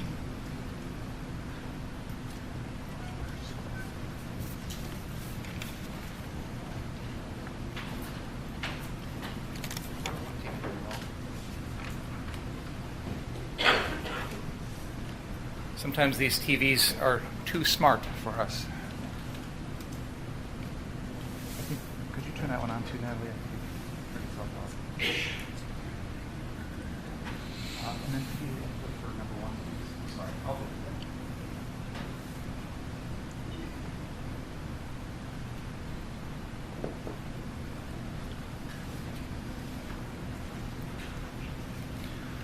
that. Mr. Black, do you recall what day that photograph was taken when you were up there?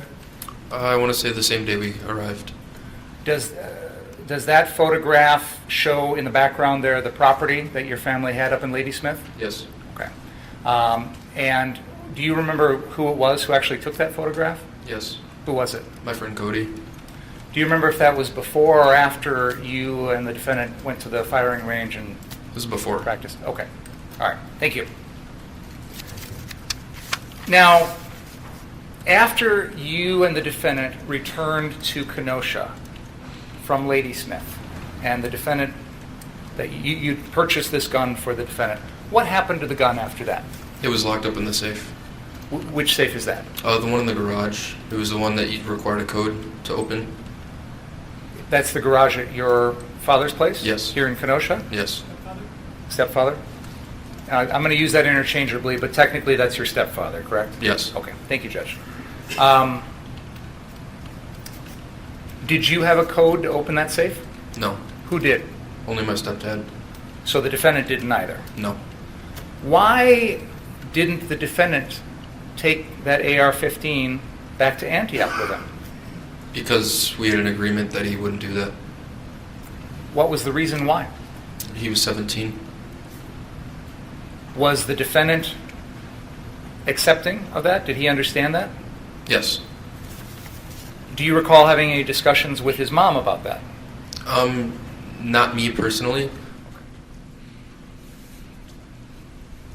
I want to talk about the time period between when you came back from Ladysmith in early May and the night of August 25th, 2020. In that period of time, did the defendant ever possess that AR-15? No. On the day of August 25th, 2020, the day when all this stuff happened, did he possess that gun? Yes. How did it come to be that he gained possession of that gun on August 25th? My dad had took a lot of the weapons we had out of the safe due to all the rioting and stashed them inside the house in case somebody were to come break into our house. And that gun happened to be one of those weapons. Do you know how the defendant took possession of it that day? I do not. All I'm aware of is that it was downstairs. When did you first see the defendant with that weapon that day? When I was in the kitchen. So about, I want to say, a few hours before we left. And tell us what you saw when you were in the kitchen. I saw him coming up the stairs with it. With the AR-15? Yes. Did you hear him ask you permission to take that gun? No. Did you hear him ask permission from your father? No. When the defendant came upstairs with that gun, what, if anything, did he do with it? I believe he set it down on the table and started looking for medical supplies. What do you mean by medical supplies? Like bandages, rubbing alcohol, certain things like that. Do you know why he was doing that? Yes, in case somebody was hurt downtown. We've seen some photographs that night of the defendant with a bag that looks like a medic bag. Do you remember him having that night? Yes. On that night?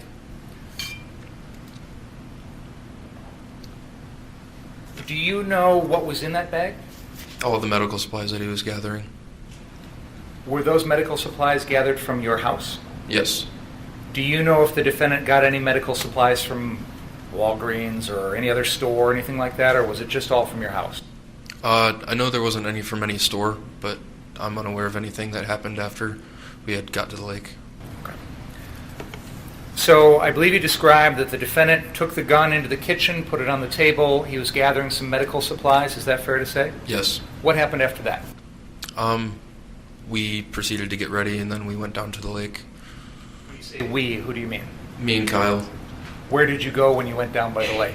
At first, we had parked by a friend's house, and then we walked to, I want to say, the back parking lot of Ruther. And what did you do there? We met up with our friend Nick, and then we proceeded to go to the car source locations. When you say Nick, do you mean Nick Smith? Yes. When you say car source locations, we've heard some testimony about 3 different locations. Can you help us to understand which one you're talking about? The first one we went to was the one that would be closest to us right now, so further south.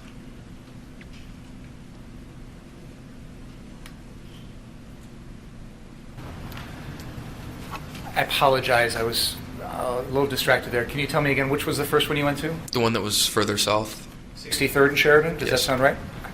And when you say we went there, was that the defendant, you and Nick Smith? Yes. What happened then? Then we met the owner once again, and he gave us a ride to the north location and dropped us off. Okay, I'm sorry. You say you met the owner once again. When was the first time that you met him? Previously in the day, I want to say it was around morning time when we were cleaning up all the graffiti. So maybe I've jumped around a little bit, so I want to make things clear. If I could have just 1 second. Go ahead. Is it marked? It's not yet. Let's start. I apologize, it's my fault. I kind of jumped in the middle of the day. So I want to start at the beginning of that day. That was Tuesday, August 25th, 2020, the day that all these things happened. So let me back up for a little bit so we can kind of go in chronological order. I think it's easier for everybody to follow. The night, Monday night into Tuesday, did you stay at your own home?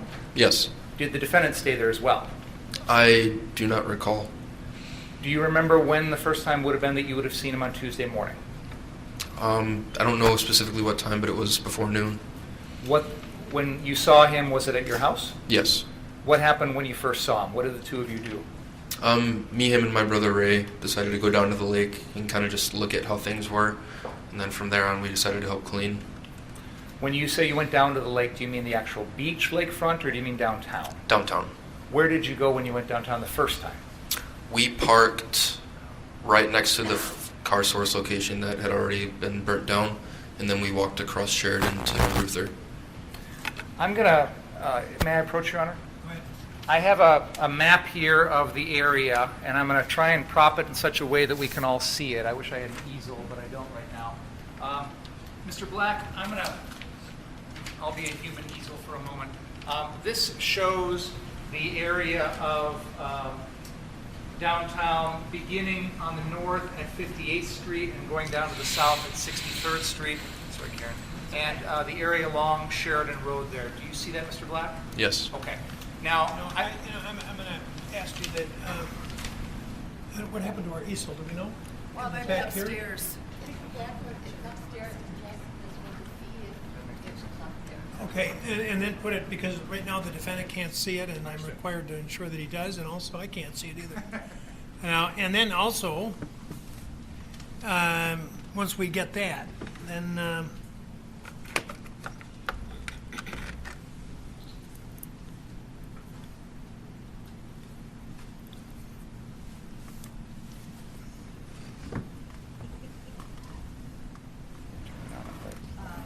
okay. We'll just wait. Is that okay? Can we we're wait waiting for for the easel. Yeah. You can continue with examination on something else, It's or you right. can wait. There we are. Put it back so that the defendant can see it. Or up there. Can we maybe Or up angle there. it up there? That's Would that be actually what okay? we use. Yeah. Yeah, use that.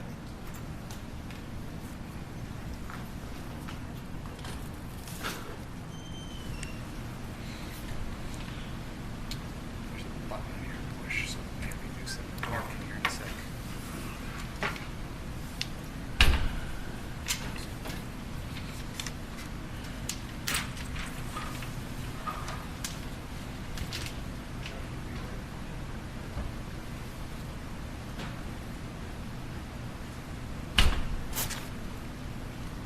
Okay, thank you, Judge. This makes it a lot easier. Mr. Black, I put a little laser pointer right in front of you there. Could you use that and show us on this map? I'm going to focus in on the first time you say you came down with the defendant. And I think you said, was there anyone else with you the first time, or was it just the two of you? No, it was me, him, and my brother. Okay. There's another if you like. No, then you could Oh. if you want.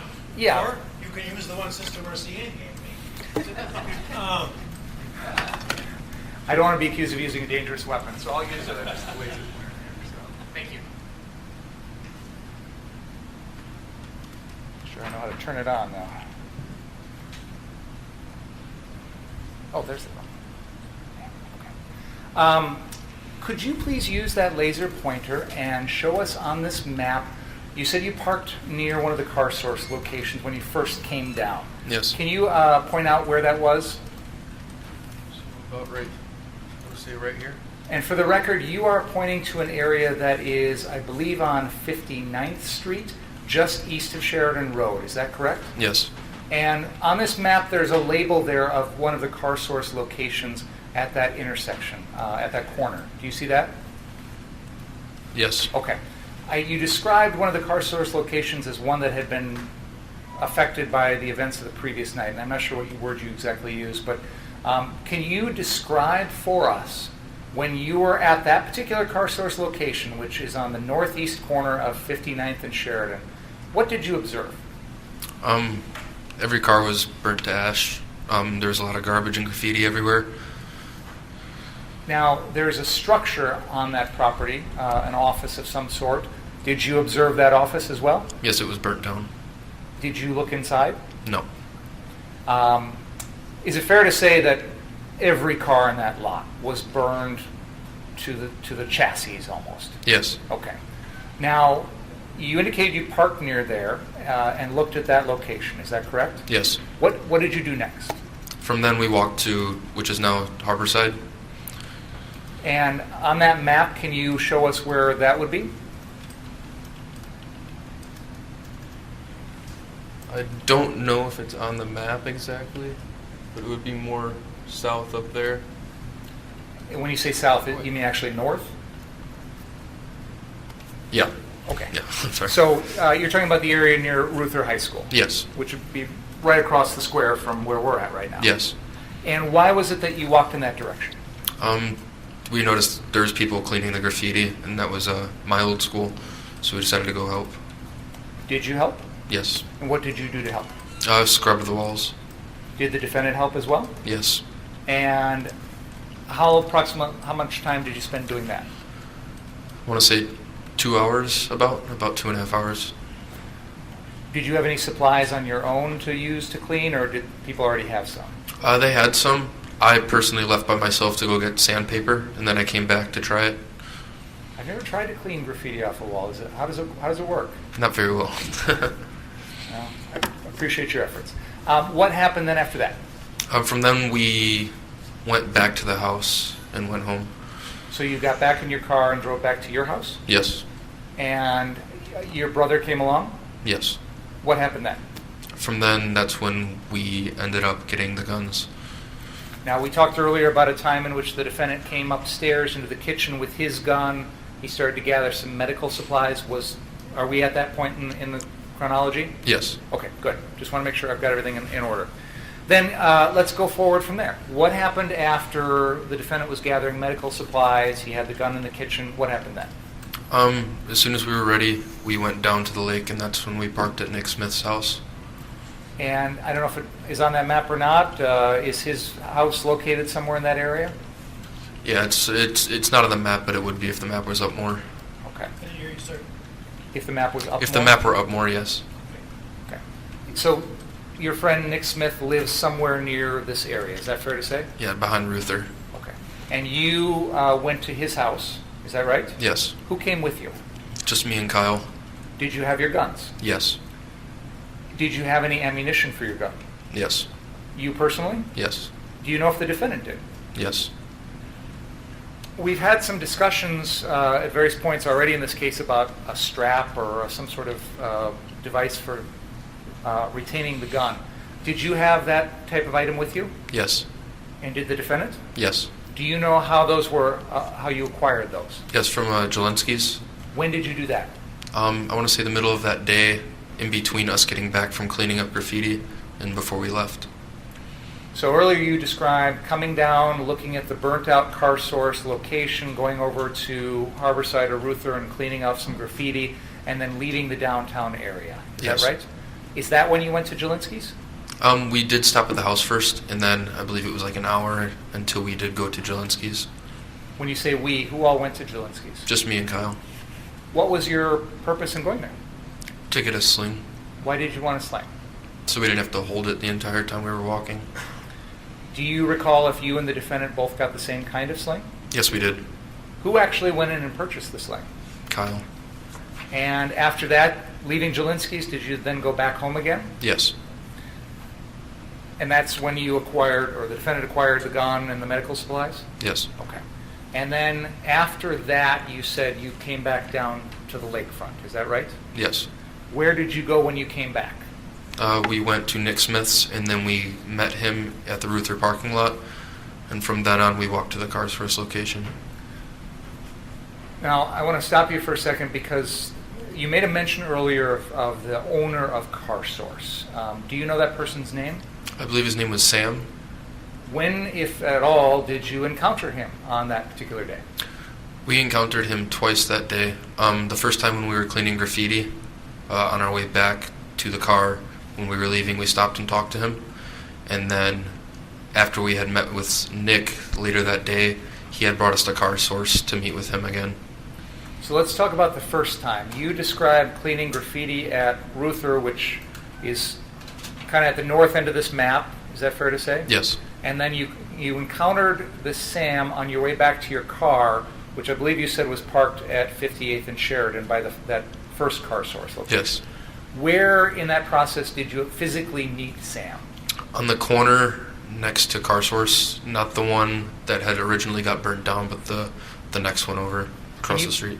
Can you please use your pointer to show us where that was? About right at the corner right there. You're pointing to the southwest corner of the intersection of 59th and Sheridan. Is that right? Yes. Now, did you, at this particular moment when you were meeting with Sam that day, did you observe the condition of that particular CarSource location? Yes. How did it appear to you? It wasn't entirely destroyed, but there were some cars that were damaged.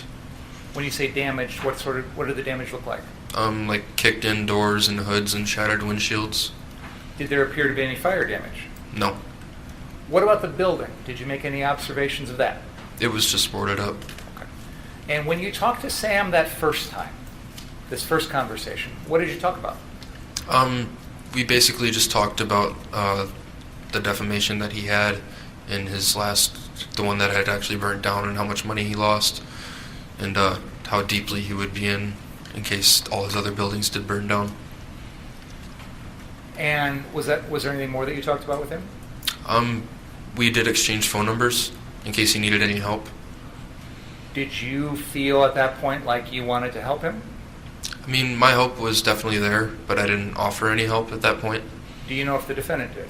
I'm unaware.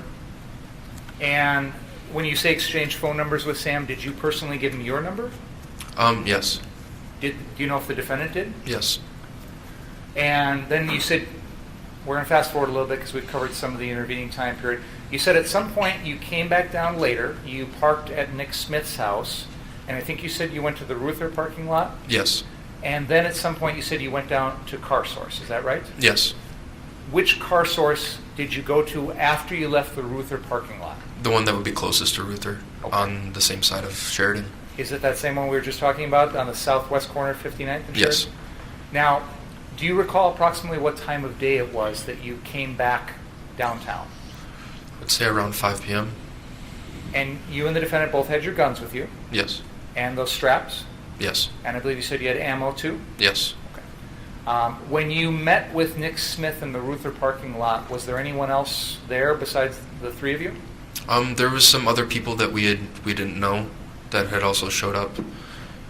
And from there, you said you walked to the CarSource at 59th and Sheridan? Yes. Why did you go there? We were kind of just following Nick. about halfway there, we found out that we were meeting the owner, Sam, again. Did you actually meet the owner, Sam, again? We met his brother, so the other owner. Where physically on that map, can you use the pointer to show us where you actually met with the brother? Right there. So you're pointing again to that same car source at 59th and Sheridan? Yes. On the southwest corner? Yes. Was, when you met with him, do you remember, were you in the building? Were you outside? We were outside. Okay. Do you remember what you talked about? We just talked about pretty much how to get in if we needed to, and then Nick had brought up if there was any way to get on the roof, and if there was any keys we needed to get inside. Why were you having this discussion with the brother at that time? Pretty much just to know where to stand, to make sure that a lot of us were safe and what we were allowed to do, and if we were allowed to go inside the building in case something happened. So it sounds like there was some discussion of physically staying at that location. Yes. Why? That's one of the locations we didn't want to end up burning down. Was it your intention then to stay and protect that car source location? Yes. Was that something that the defendant was also planning to do, as far as you know? Yes. What about Nick Smith? Him too? Yes. Now, when the three of you, the defendant, and Nick Smith, meet with this brother at that car source at that time, was there anyone else involved in protecting that location at that time? Just the people we had previously met with at Ruther. They weren't exactly in the conversation with who was going where at the time. What happened after you met with the brother at that car source? Me, Kyle, and Nick had got a ride from the brother to the, I want to say, south location, and then he had dropped us off there. Could you please use your laser pointer to show us on the map where the south location is that you're talking about? And you're pointing to the car source location that is at the northwest corner of 63rd and Sheridan, is that right? Yes. And you said the brother gave you a ride in his car down there? Yes. When you got down there, did the brother stick around or did he leave? He stayed for about 30 minutes and then he left. Did you meet with anyone else down there? Yeah, that's when a lot of people that we didn't really know had came from out of town and other cities to come help. Do you, as you sit here today, do you remember the names of any of those people? Very few. What was going to be the plan for that night? The plan was to have a decent amount of us split up between the two locations and then kind of stay there to make sure nothing bad happened. Which location were you going to go to? The one closest to Ruther. The one up at 59th? Yes. What about the defendant? He was going with me. So the two of you were going to be assigned to protect the 59th Street car source. Yes. Was there another group that was going to be assigned to guard the 63rd Street car source? Yes. Do you know who any of those people were? No. Were those people there in person when you guys were making these plans? Yes. So as far as you could tell, everybody understood who was going to be at one location and who was going to be at the other? Yes. What did you do next? Then we walked to the car source location closest to Ruther. Once you got there, is that where you personally stayed for the rest of the night? Yes. And again, you had your gun, Yes. and the defendant had his as well. Yes. Tell us about what you did when you were at 59th Street car source. I had climbed the ladder and got on the roof of the building to kind of just watch out for people, and that's kind of where I stayed all night. Why did you decide to go up on the roof? I kind of didn't want to be in the mix of a lot of problems. I didn't want to, I didn't want to get hurt. I didn't want to cause any problems. I figured it would be a lot safer up on top. Why did you bring your gun? In case something bad did happen and I needed to protect myself. When you say something bad happened, what were you worried about happening? Anything. Being shot at, somebody coming up on the roof. I mean, there's a ladder in the back, so anybody could get up. Anything.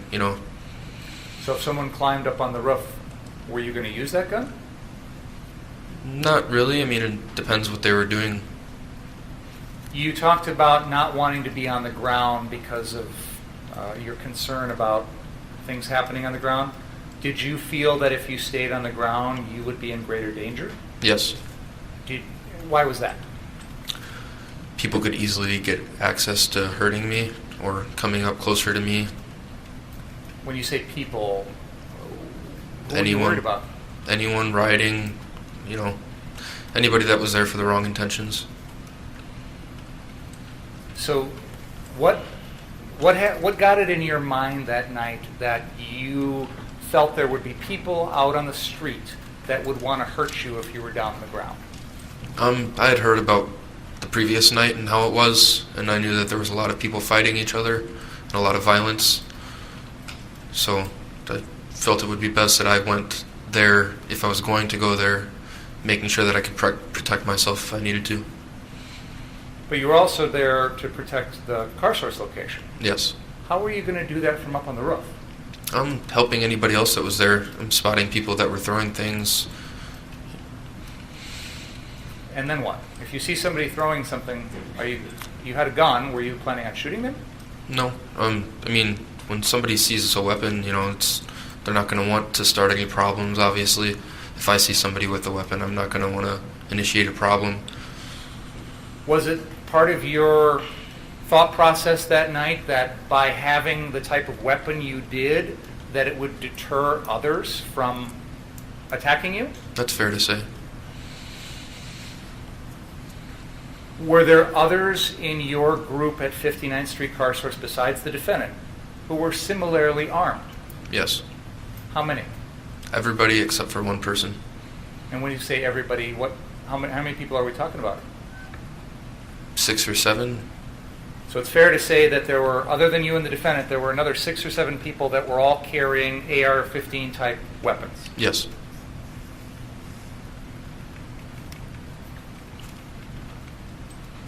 When you were up on the roof that night, what observations, if any, did you make about the crowd and what was going on the ground? There's a lot of violence, a lot of screaming, a lot of people throwing things. You could definitely tell that people weren't just there for the reason they were. It wasn't a safe place to be at all. Now, I'm going to ask you a little bit about the timing of that evening.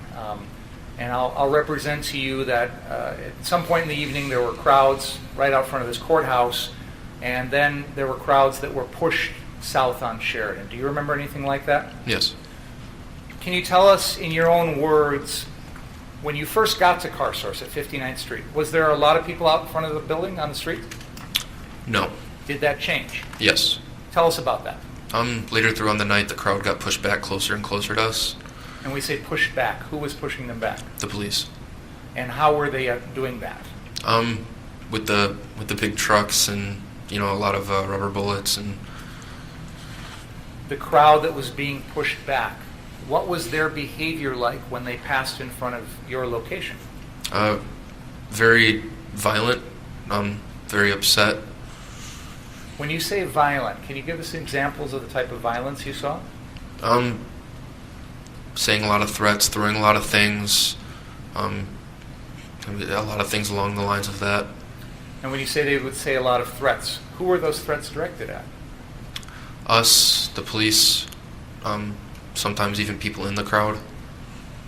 Do you have any idea why the people out on the street would make any threats to your group? I have no idea. Did you ever see anyone actually injured as a result of any of this violence that you've talked about? No. Did you see anyone shoot at anyone else? No. Did you ever consider using your gun to shoot at anyone? No.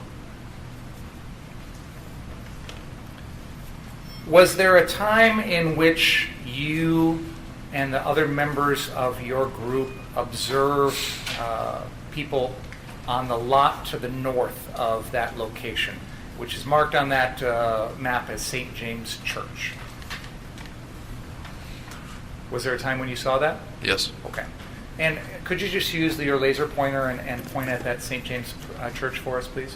Okay, and that's on the north side of 59th, on the northwest corner of 59th and Sheridan. Is that right? Yes. Yes, 59th. Now, in this map, which is a printout from a satellite, there's a structure there next to St. James Church. Was that structure standing on the night of August 25th, 2020? No. What was the condition of that lot? A bunch of rubble and concrete blocks. Now, I asked you about whether you saw folks on that lot, and I believe you said you did. Is that right? Yes. What did you observe about those people? They were obviously hiding.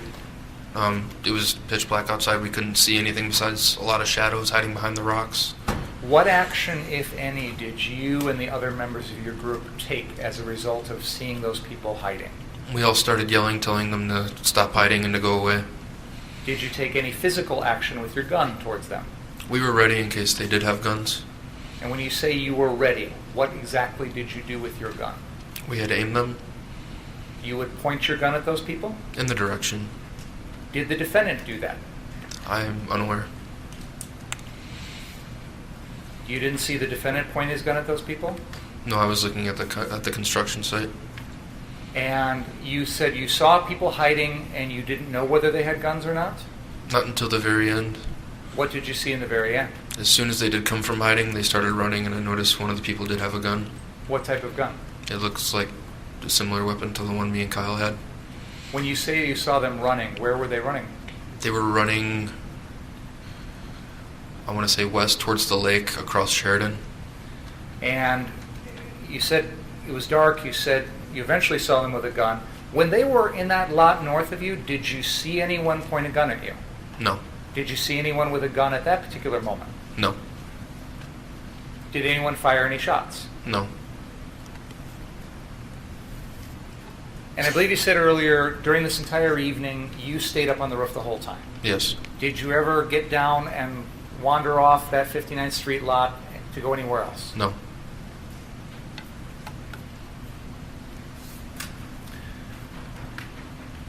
We have heard in this case, after the fact, that there were some individuals out on the street that night whose names are Anthony Huber, Joseph Rosenbaum, Gage Grosskreutz.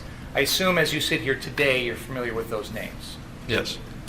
On that particular night, had you ever met any of those people before? No. Did you know any of their names? No.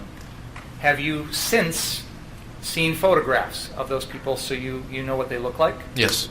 Thinking back to that night, did you see any of them? No. Do you have any memory of seeing Joseph Rosenbaum that night? No. Do you have any memory of seeing Anthony Huber that night? No. Do you have any memory of seeing Gage Grosskreutz that night? No. Now, I asked you a little bit about what you observed of the crowd on the street in front of this location. Where was the defendant when that crowd was going by? Do you know? Around the Ultimate gas station. Was there a time in which the defendant was at 59th Street when there were protesters out in front of that location? 59th Street. Your car source location? I want to say previously right before. Right before what? Right before they had got to us. Okay. What, if anything, did you observe the defendant doing during that time? I noticed that as soon as they did get to us, there was somebody that was hurt, and he went and helped them and brought them back into the building. And then as soon as they were all like bandaged up, he brought them out.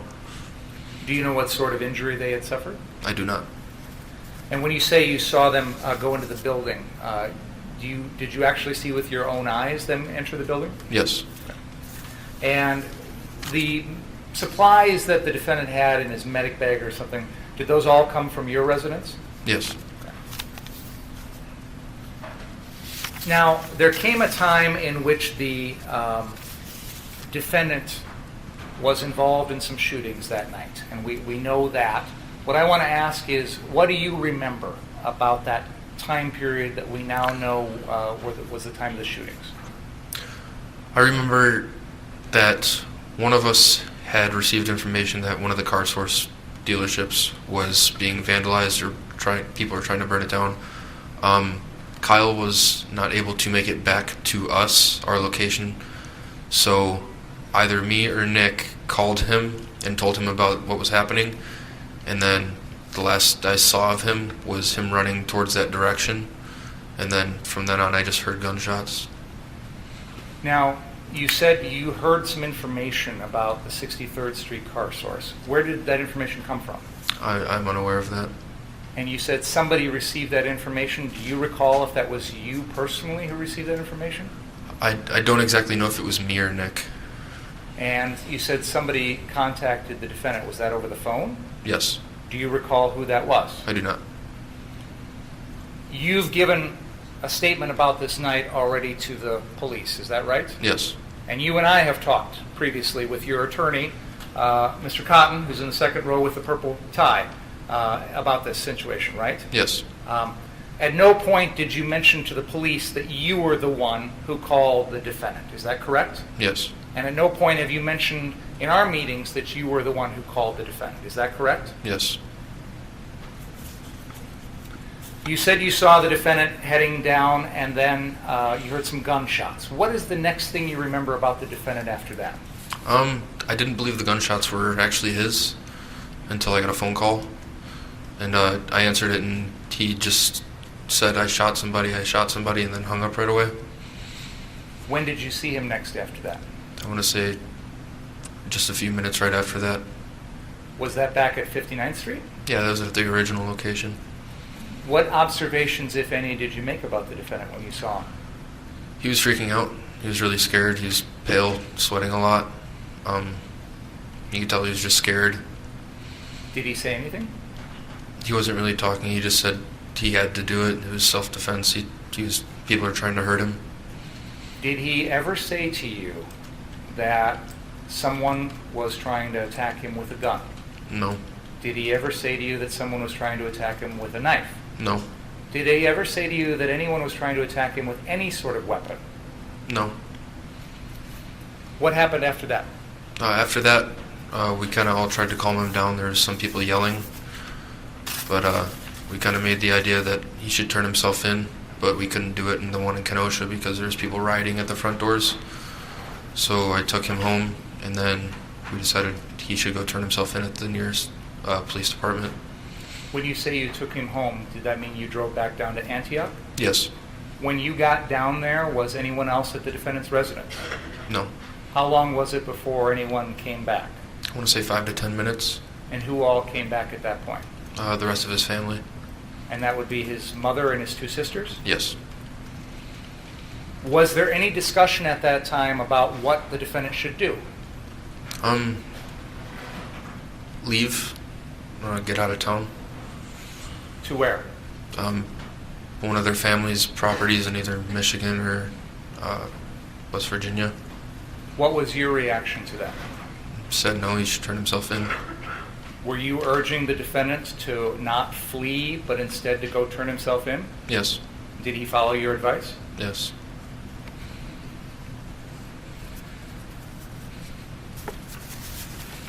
A couple more things, Mr. Black. Do you know what the defendant's occupation was around the time of August of 2020? A lifeguard at the Rexplex.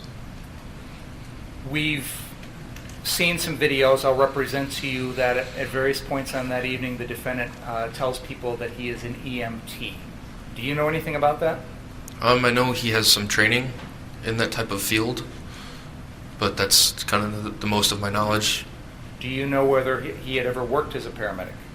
No. Do you know whether he'd ever worked as an EMT? No. Now, you have talked about the fact that there was an understanding between you and the defendant that because he was 17 years old, he could not legally possess a firearm. Is that correct? Yes. The jury has been told, I'll represent to you, that there's a charge against the defendant in this case for possession of a weapon by someone under the age of 18. Has the person who provided the gun to the defendant, which was used to kill other people, are you facing criminal charges? Yes. In fact, have I not personally drafted a criminal complaint against you, charging you with 2 felony counts of providing that gun to the defendant, which were used to kill 2 separate people? Is that correct? Yes. And that is a case, a criminal case, that I'm prosecuting that is still pending. Is that right? Yes. As a criminal defendant in that case, are you aware of the fact that you have a Fifth Amendment right to remain silent and not answer any questions about any of that? Yes. Have you decided today to come in front of this jury and tell us the truth about everything? Yes. Despite your Fifth Amendment right? Yes. Have I made any promises to you about what might happen in your criminal case in exchange for your testimony today? No. You have an attorney here, Mr. Cotton, who is your attorney in that case. Is that right? Yes.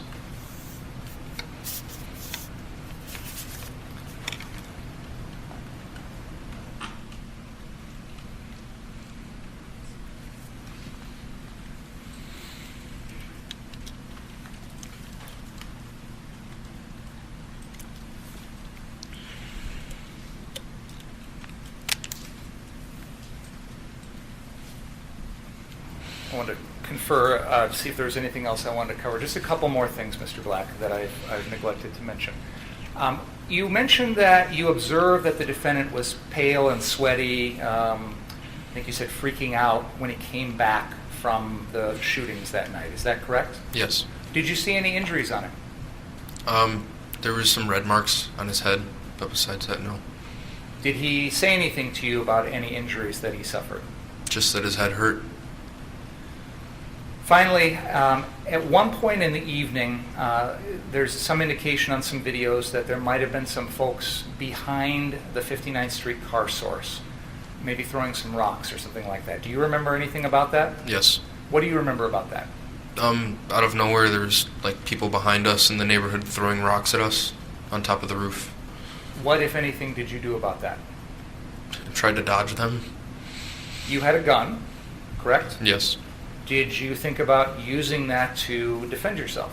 No. Why not? So they were just rocks. I mean, they were throwing them from a distance, so I didn't really feel like I was in like great bodily harm or being hurt. Do you remember if the defendant said or did anything in reaction to those folks? No. I have nothing further. No, Thank you. he didn't, or no, I don't remember. No, he didn't. I have nothing further. Thank you. Cross-examine? Yes, please.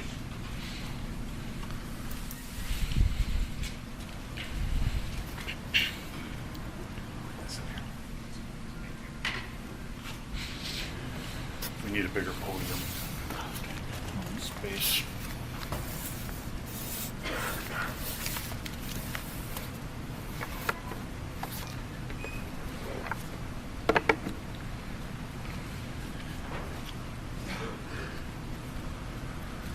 Dominic, excuse me, Mr. Black, I apologize. You knew Kyle Rittenhouse through his sister, Mackenzie. Yes. And when you were 18, 19, you were dating Mackenzie. Yes. And you and Kyle were good friends. Yes. And you referred to each other as brothers. Yes. Okay. And you talked about Kyle taking the gun out of your father's basement without permission. Do you remember that? Yes. And so up until that point, according to your testimony, you knew nothing about Kyle taking the gun down to Car Source that night. No, I was definitely aware of it. Kind of never really went into the inside my mind. I never really clicked that, you know, like, hey, he shouldn't have that. No, what I'm getting at is whether it clicked at that point or not.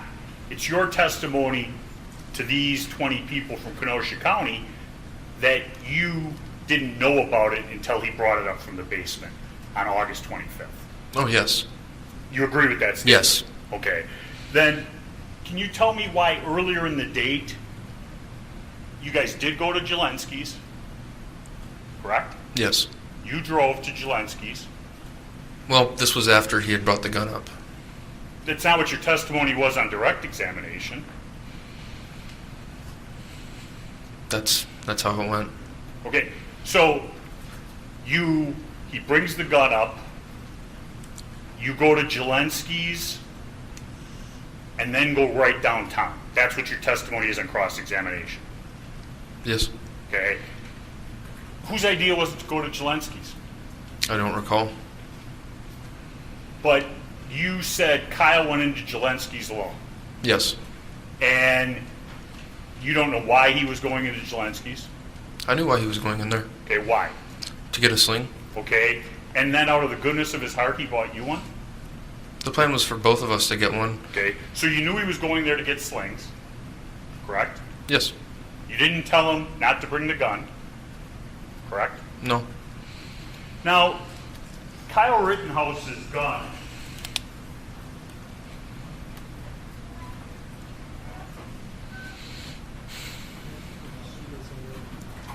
this is your gun, correct? Legally, yes. And this is an optic on the top of that gun, correct? Yes. This optic, does it shoot a laser beam out of it? Not out of it. I mean, it projects one inside of it, yes. Right. But if I were to point this gun, and obviously I can't do it here in a courtroom, but if I were to point this gun at you from here, there would be no red or green dot on your chest. No.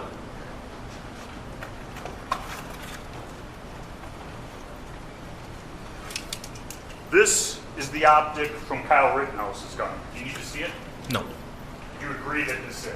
Yes. This does not project a laser dot on you either, correct? No. So if someone said Kyle Rittenhouse put a laser from his weapon on their chest, that's impossible, correct? Correct. Now,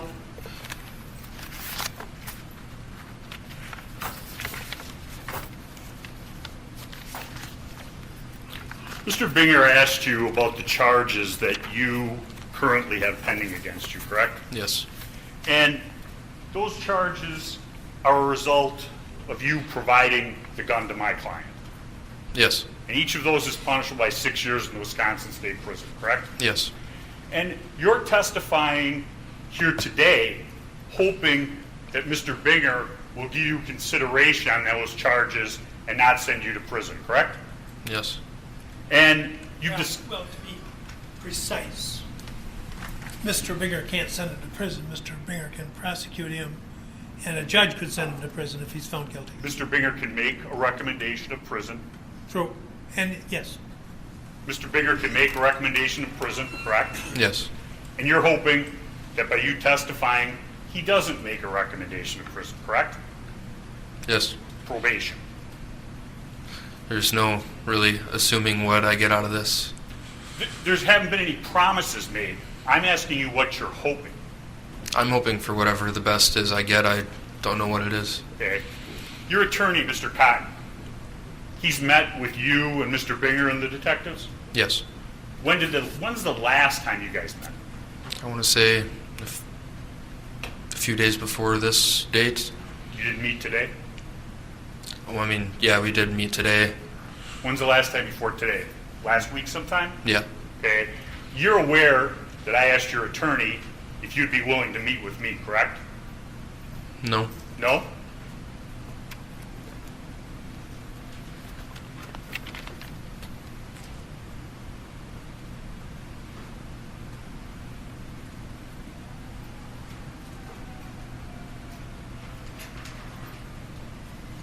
On August 26th of 2020, you were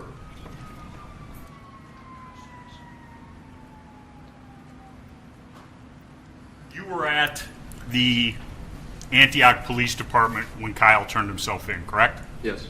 And you were interviewed in the early morning hours of August 26th by, I'm fine, Detective Antaramian. Yes. And he's the individual who's the second from closest to the jury, correct? Yes. You met with him for a little over an hour? Yeah, it was well over an hour. And that was when everything was fresh in your memory, correct? Somewhat. I was very tired. But it's Yeah, it was much nearer in time than it is today, correct? Yes. And you told him on that date, it was audio and videotaped, what you remember, correct? Yes.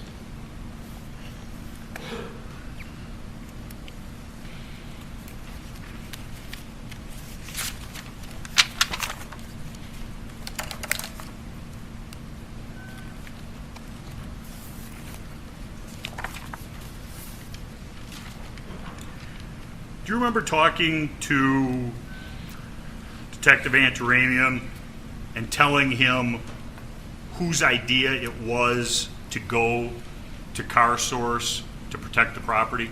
Yes. Was it, I'm going to give you three choices: yours, Kyle's, or Nick Smith's? Nick Smith's.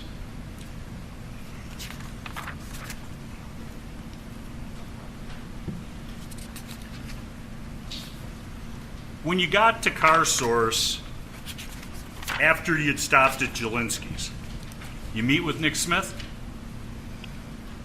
Yes. And you knew that Nick had worked at CarSource? Yeah. And he introduced you guys to Sam and to his brother. I wouldn't say introduced. We had met Sam previously that day, but his brother we had not met.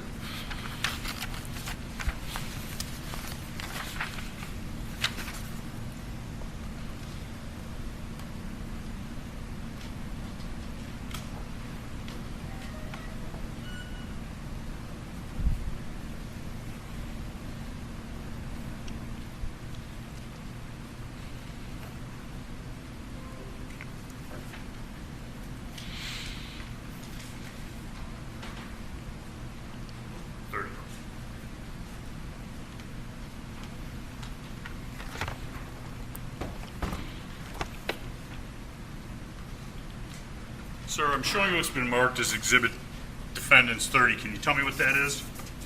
This is the second location we went to when Sam, I don't remember if it was Sam or his brother, had given us a ride, me, Kyle, and Nick, to the location that would be more north. And that's where we met up with a lot of people that we really didn't know. Okay, that would be CarSource at 63rd and Sheridan. The one right down here. Right here. Yes. Sheridan and 63rd. Okay. Right? Yes. The far right of that photograph, who is that depicted in the photo? The far right? Far left, where I'm pointing, I'm sorry. The co-owner of CarSource? So is that Sam or is that his brother? I believe that's his brother. Okay. Where are you in this picture? The far right. The far right? Yes. Who's standing next to you? Kyle. And what's in front of Kyle's feet? A first aid box? Okay. That's a first aid box that is different from his first aid pack that he wears on his side, correct? Yes. Where is Nick Smith in this photograph? He is two people to the left of Kyle wearing the white hat. Okay, so he's got a white hat with a cross on it? Yes? Yes. Now, you know the owner, you know Nick, and you know Kyle. Everybody else in that photograph, had you ever seen them before that day? No.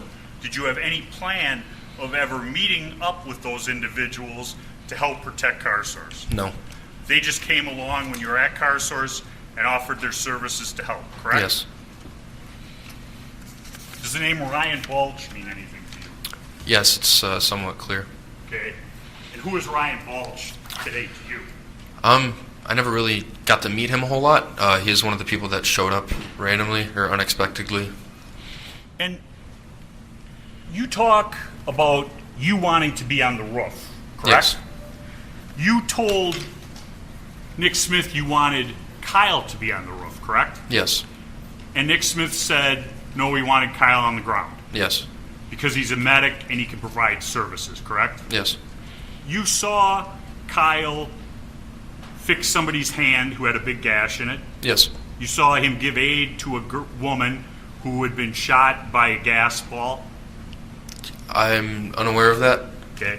You saw Kyle going out with other individuals in that picture, Exhibit 30, and put out some fires, correct? Yes.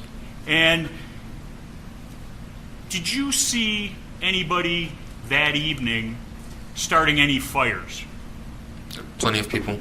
Plenty of people starting fires? Yes. Did you see the individuals who took the trailer from the lot of rubble, put it out in the street, and started on fire? I did not see that. You didn't watch that? No. Weren't paying attention?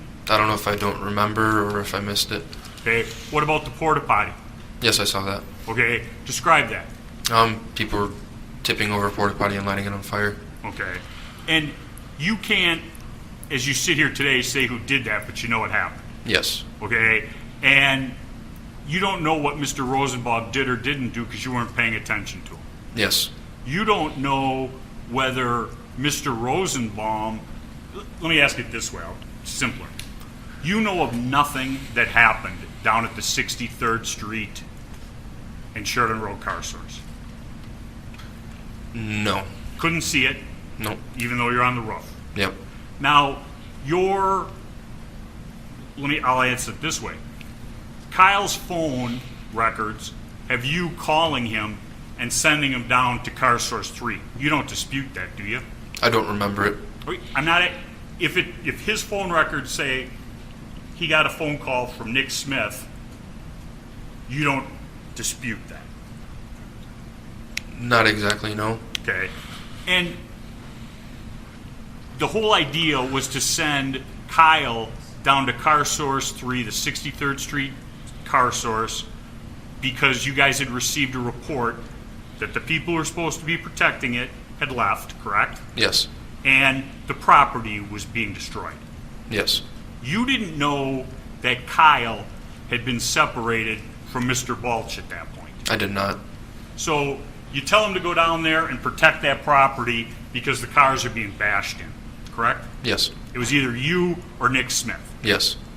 And from where you were, you could see Kyle going down in that direction. Yes. And it wasn't the second he goes down there you hear shots. He goes out of your view, there's a fairly lengthy period of time, you hear a gunshot, and then you hear a series of more gunshots, correct? Yes. And you, from where you were, could not see what happened to Kyle at the second incident, correct? Yes. Did not see. I did not see. And eventually, Kyle comes back in to your vision, correct? Yes. What did you observe Kyle doing as he approached? Well, let me ask you this. Where was he first?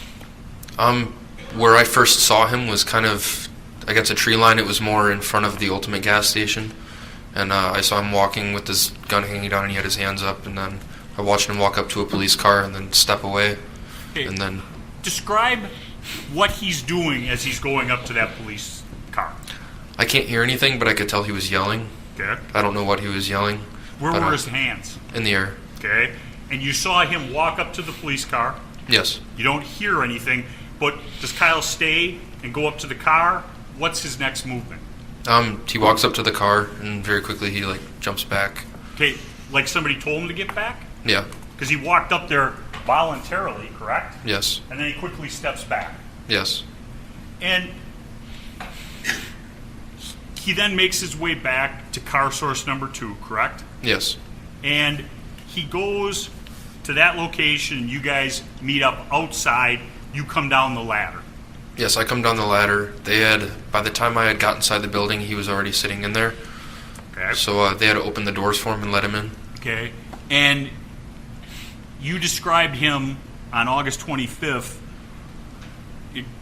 the morning of the 26th, I apologize, to Detective Antaramian as sweating like a pig. Do you remember using those words? Yes. White as a ghost? Yes. And hysterical. Yes. He told you he shot somebody? Yes. Told you he had to shoot somebody? Yes. With self-defense? Yes. Hadn't met with a lawyer, correct? Correct. Hadn't talked with anybody about his story. He's telling you right that day what happened. Yes. And you don't want to take him to the Kenosha Police Department, correct? Yes. Why not? It's impossible. You can't get to it, Yeah, correct? you can't. And if you guys walked up there with guns, you'd be a target, correct? Yeah. And you agree to go home to Kyle's residence, and he'll turn himself into the police there. Yes. And he did turn himself into the police. Yes. An hour and a half after you finally saw him at the car source, correct? About that time, yes. 1:20 a.m. That's what the video shows. You don't dispute that. No. And you talk about discussions whether or not he should leave. That was his mother who was making those discussions, correct? Yes. Kyle wanted to turn himself in, correct? Yes. Yes? Yes. And he did. Yes, he did. And eventually you were asked to come down to the police department, correct? Yes. And when you were asked to come down to the police department, you brought the guns. No. The police had met us there at the apartment, and then they took them. Okay. And then you drive then down to the police department Yes. with Kyle's two sisters. Yes. No. Yeah. Yeah, I believe so. And shortly after you get there, that's when that first interview happens with you, correct? Yes. And at that point, you are worried about the fact that you had given Kyle the gun, correct? Yes. And you talked to your girlfriend, his sister, at the police department and asked about coming up with a story to protect you regarding the guns, correct? I do not remember that. If she said it happened, you wouldn't disagree, correct? I would disagree. Okay. And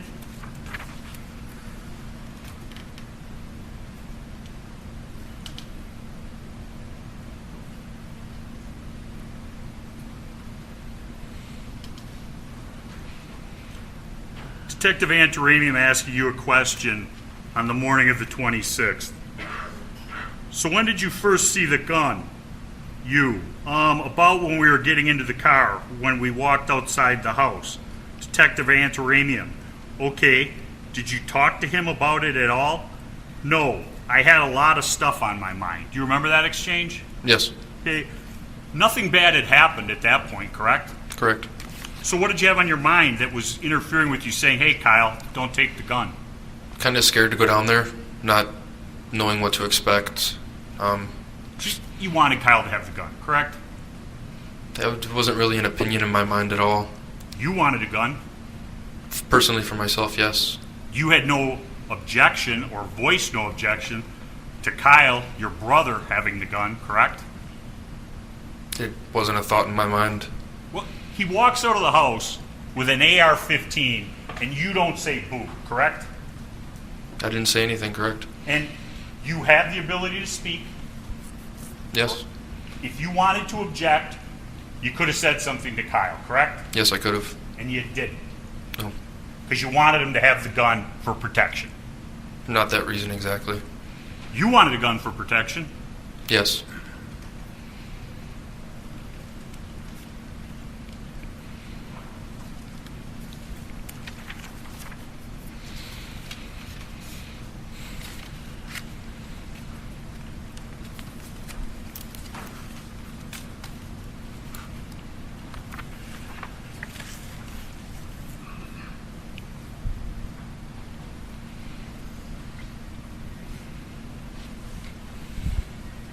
This is a statement that you made to Detective Antaramian on the morning of the 26th.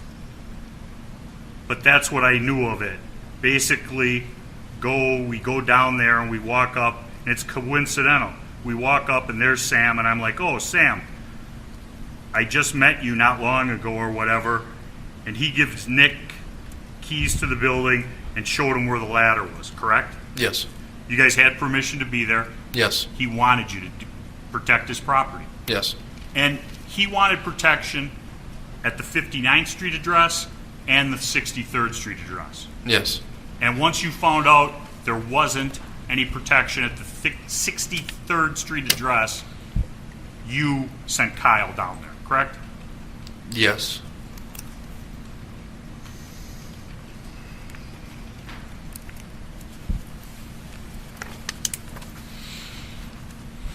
And initially, Nick was acting like he was in control of everything, correct? Yes. And he was leading the people from the West Bend area who you didn't know, like he was even the owner of Car Source, correct? Yes. He wasn't, correct? No.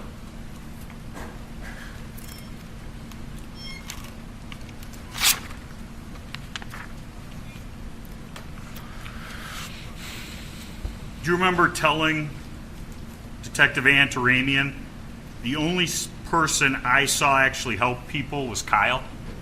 Yes.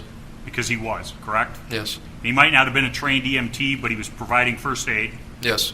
And the big orange box in Exhibit 30 that I showed you, that was the stuff he brought from either his house or his employment, correct?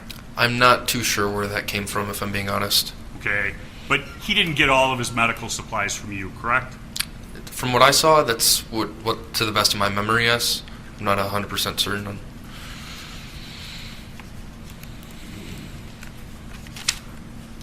Your family didn't provide that big orange box in front of Kyle Rittenhouse in the photograph up on the screen, did they? No.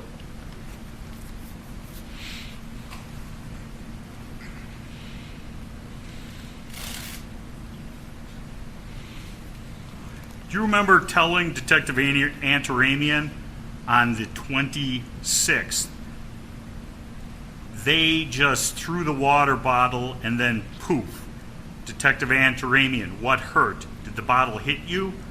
You, no. It was actually, I was on the roof, but the wind was blowing towards me, so it was a bunch of just like a tear gas bomb. Just a bunch of smoke in the air. It came towards me, and my eyes started to burn. Do you remember that? Yes. So they were throwing gas bombs at you on the roof. Yes. There were gas bombs on the ground. Yes.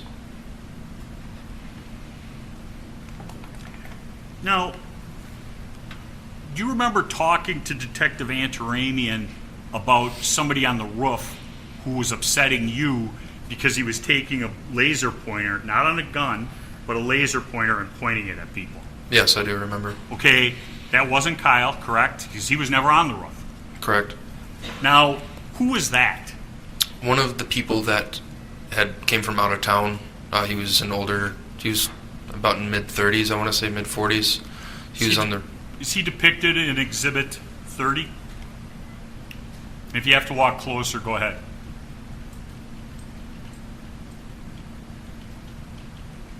I don't think I see him.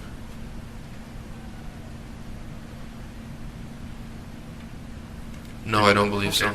But it was a laser pointer, and the individual would point to demonstrators, rioters, correct? Yes. That upset them? Yes. Because it was pointing them out. Yes. And it also upset them because they could have thought it was a weapon. Yes. And you told him to stop. Yes. And he just kept laughing about it. Yes.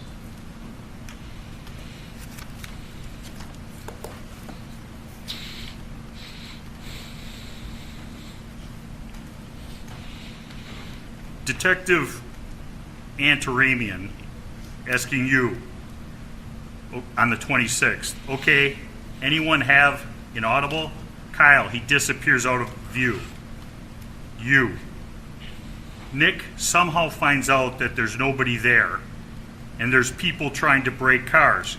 And he tells Kyle and the other dude that he was on the ground with to go over there. So did he tell him this in person or on the phone? Phone. Do you remember that? It was on the phone.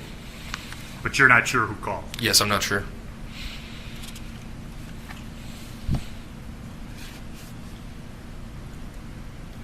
Later on in that same interview, you speaking.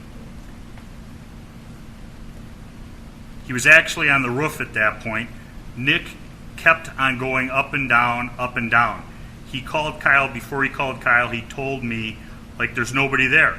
They're trying to set cars on fire. I was like, oh crap, oh crap. And he called Kyle, and he tells him, and then Kyle starts running, and he bolts for it. Do you remember telling the detective that? Yes, no, I do. And you stated you saw him run from the gas station, correct? Yes. Could you see the fire extinguisher in his hands? Yes. Because you're only, if you're on the roof of the car source number 2, you're like 1 block from 60, not 1 block, less than a half a block from 60th and Sheridan Road, correct? Yeah, that's pretty accurate. You had a clear line of sight directly to the ultimate gas station. Yes.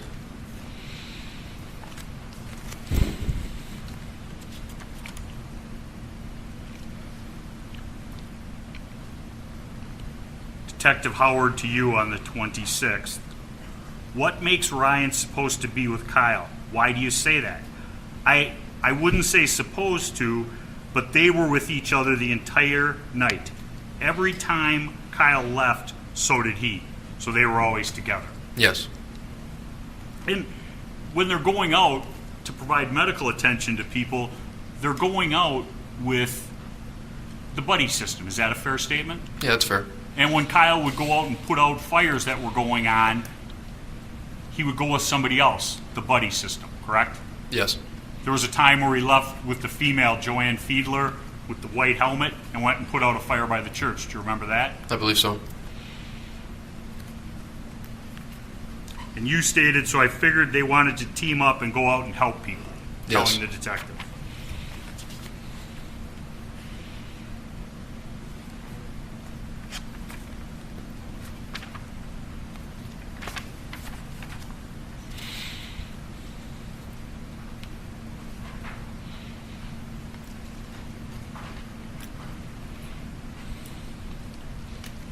This is Detective Antaramian questioning you on the 26th, asking you if you remember this. Okay, so then at some point you guys, I guess, and I'm not trying to make you look worse, but I want to make sure I'm factually accurate here. I mean, the fact that he buys this sling for his gun, it's likely he's going out to take it with him that night. Well, the intent was to buy a sling for me. Do you remember that exchange? I do not. But even Detective Antaramian questioned you about the sling and the timing of it, correct? Yes.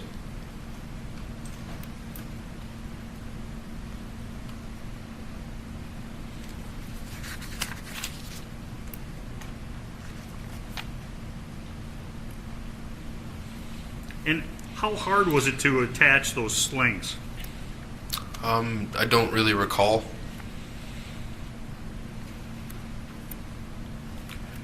Do you remember the detectives wanting your telephone? My phone? Yeah.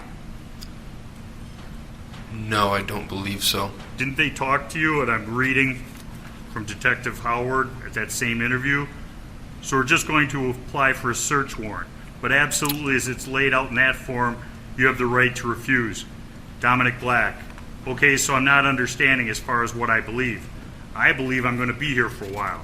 Okay? And I have not talked to the authorities yet, so I don't know. Do you remember the discussion about that? Yes, I do. Okay, and they wanted to download your phone, correct? Yes. Yes? Yes. And eventually you said to him, fine, you can download my phone, I don't have anything to hide. Yes. Now,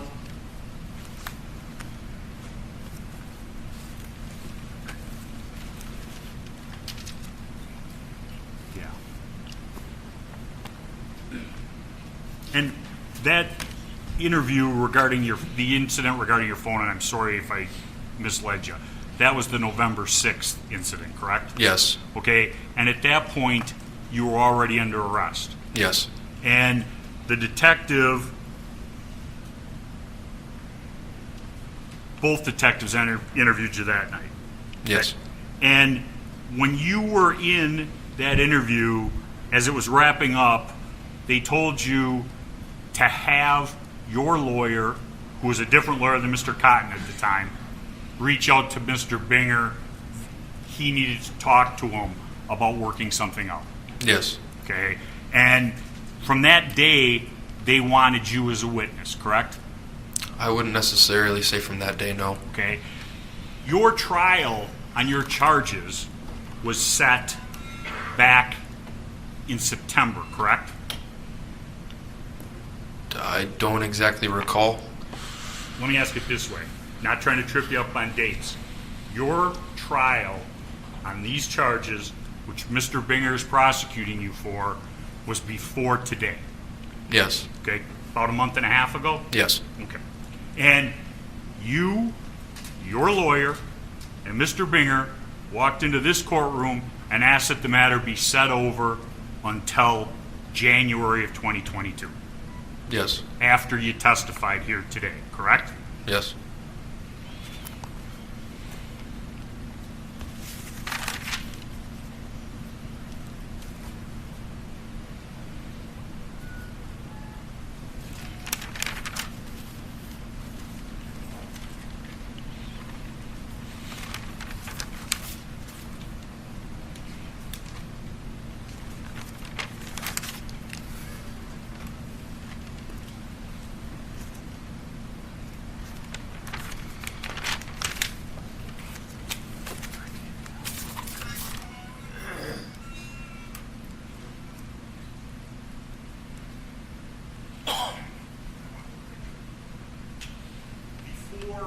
August 25th, 2020, that gun that Kyle Rittenhouse possessed on the night in question had never left the state of Wisconsin, correct? Correct.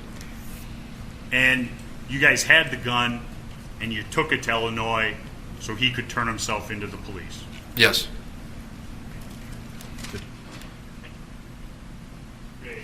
And you and Kyle did the taking off graffiti, correct? Yes. And that was in the late morning, right around lunchtime of the 25th, correct? Correct. And in that photograph is you, your stepfather, and your girlfriend, Mackenzie, correct? Which photograph? The photograph of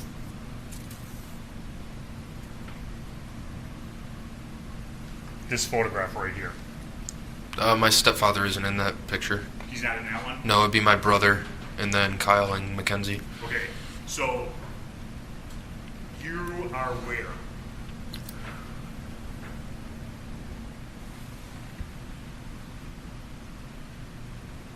That might have been when I left to go get like the sandpaper. Okay.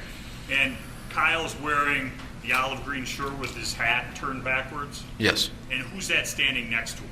Mackenzie? Okay. And you guys had spent the night before at your dad's house, correct? I'm not aware of where he slept. I don't really remember. Could have slept at your house? He could have. Okay. And Mackenzie slept at your house that night? I'm not aware. I can't remember. Do you remember watching live streams of the riots? No, I do not. Did your dad talk to you about the riots and that's the reason he got the guns out? He did previously that night, yes. Do you remember him talking to you as you told the detectives that there was a plan to board up the windows if the rioters came? Yes. Okay. So all that was going on, you're aware of it? Yes. And when you guys are target shooting up north, there was nothing strange about that, correct? No. Kyle handled the gun appropriately, Yes. and he shot at those small little, you're saying clay pigeons? Yes. About 4 inches in diameter? Yep. You shot at the same things? Yes. Nothing out of the ordinary? No. I have nothing further, sir. Thank you. Redirect.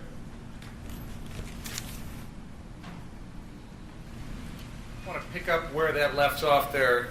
It sounds like there was a plan with your father to have the guns available, board up windows to protect the house that you live in. Is that right? Yes. But you decided on the night of the 25th to leave home and go downtown to protect Car Source. Is that right? Yes. Why didn't you stay home? Protect your house. The riots had been going on for a while.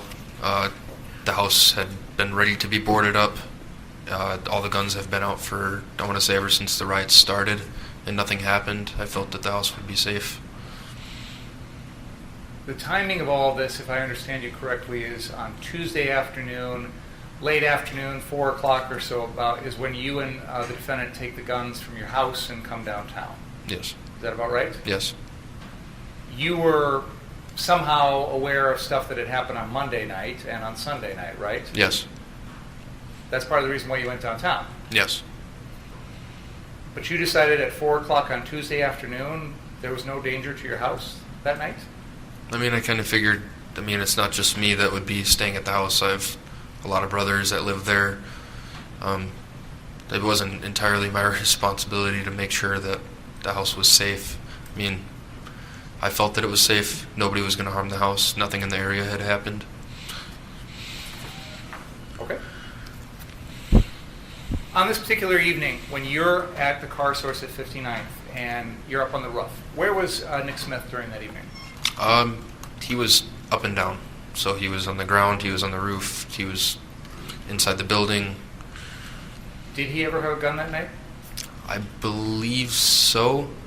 To the best of my memory, I think he did. Do you remember if he had it the whole evening or just a short period of time? I don't remember. Is it fair to say that Nick Smith stayed at that location physically the whole night? Yes. And you did too? Yes. You've been asked by me, you've been asked by Attorney Richards several variations of the same question, and I don't know that we've I think we've gotten some. Don't comment on the witness's answer. Who told the defendant to go to 63rd Street Car Source? I'm not 100% certain.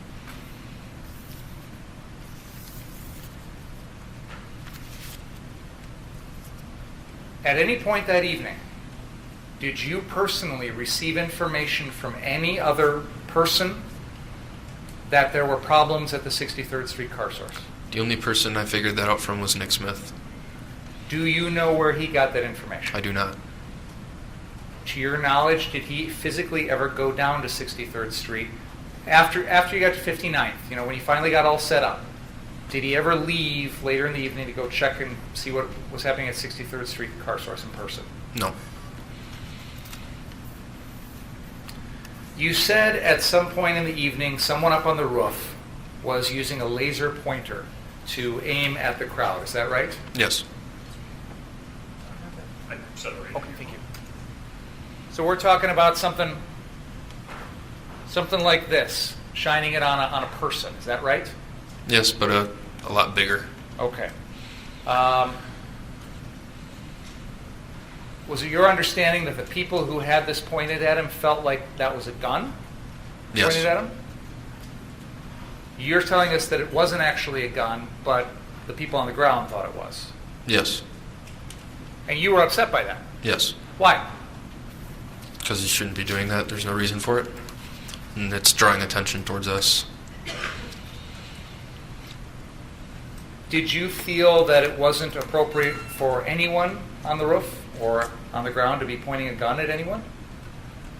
No, I didn't really feel like that was necessary at all. Maybe I misstated my question. Let me just make sure I'm clear on that. Would you agree with me that it was not appropriate for the members in your group to be pointing their guns at people? Yes. Okay.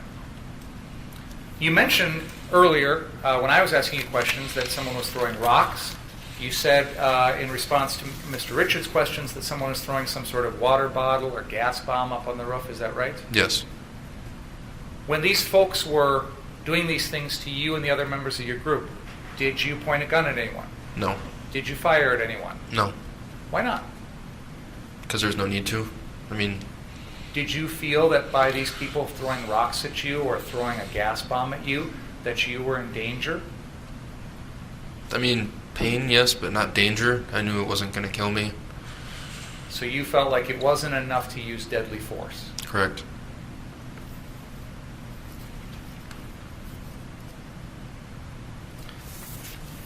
You were asked some questions about the discussions that you and I have had during the lead up to this case.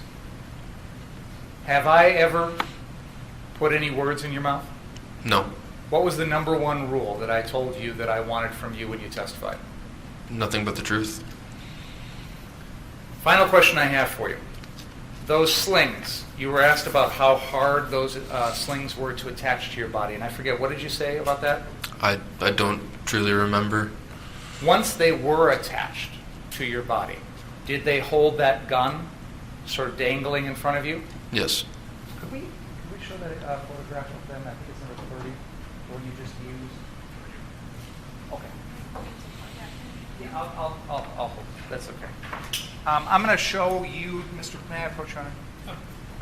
I've got this photograph that you've already seen. It's exhibit number 30, and it's showing you and the other individuals at the 63rd Street Car Source. Is that right? Yes. Are you wearing the sling in that photograph? Yes, it appears. And is that sling holding that gun in the front portion of your body? Yes. Does the defendant have his sling on with his gun being held similar to you? Yes. Was that sling strong enough to hold the weight of that gun? Yes. Was that sling strong enough so that if someone tried to pull that gun away, the gun would be held to your body? Yes. I have nothing further. Can you redirect or recross rather? I would move Exhibit 30 into evidence. Is there an objection? No. Received. You may step down, sir. Let's take a break. Let's aim for about 20 after. Please don't talk about the case during the break.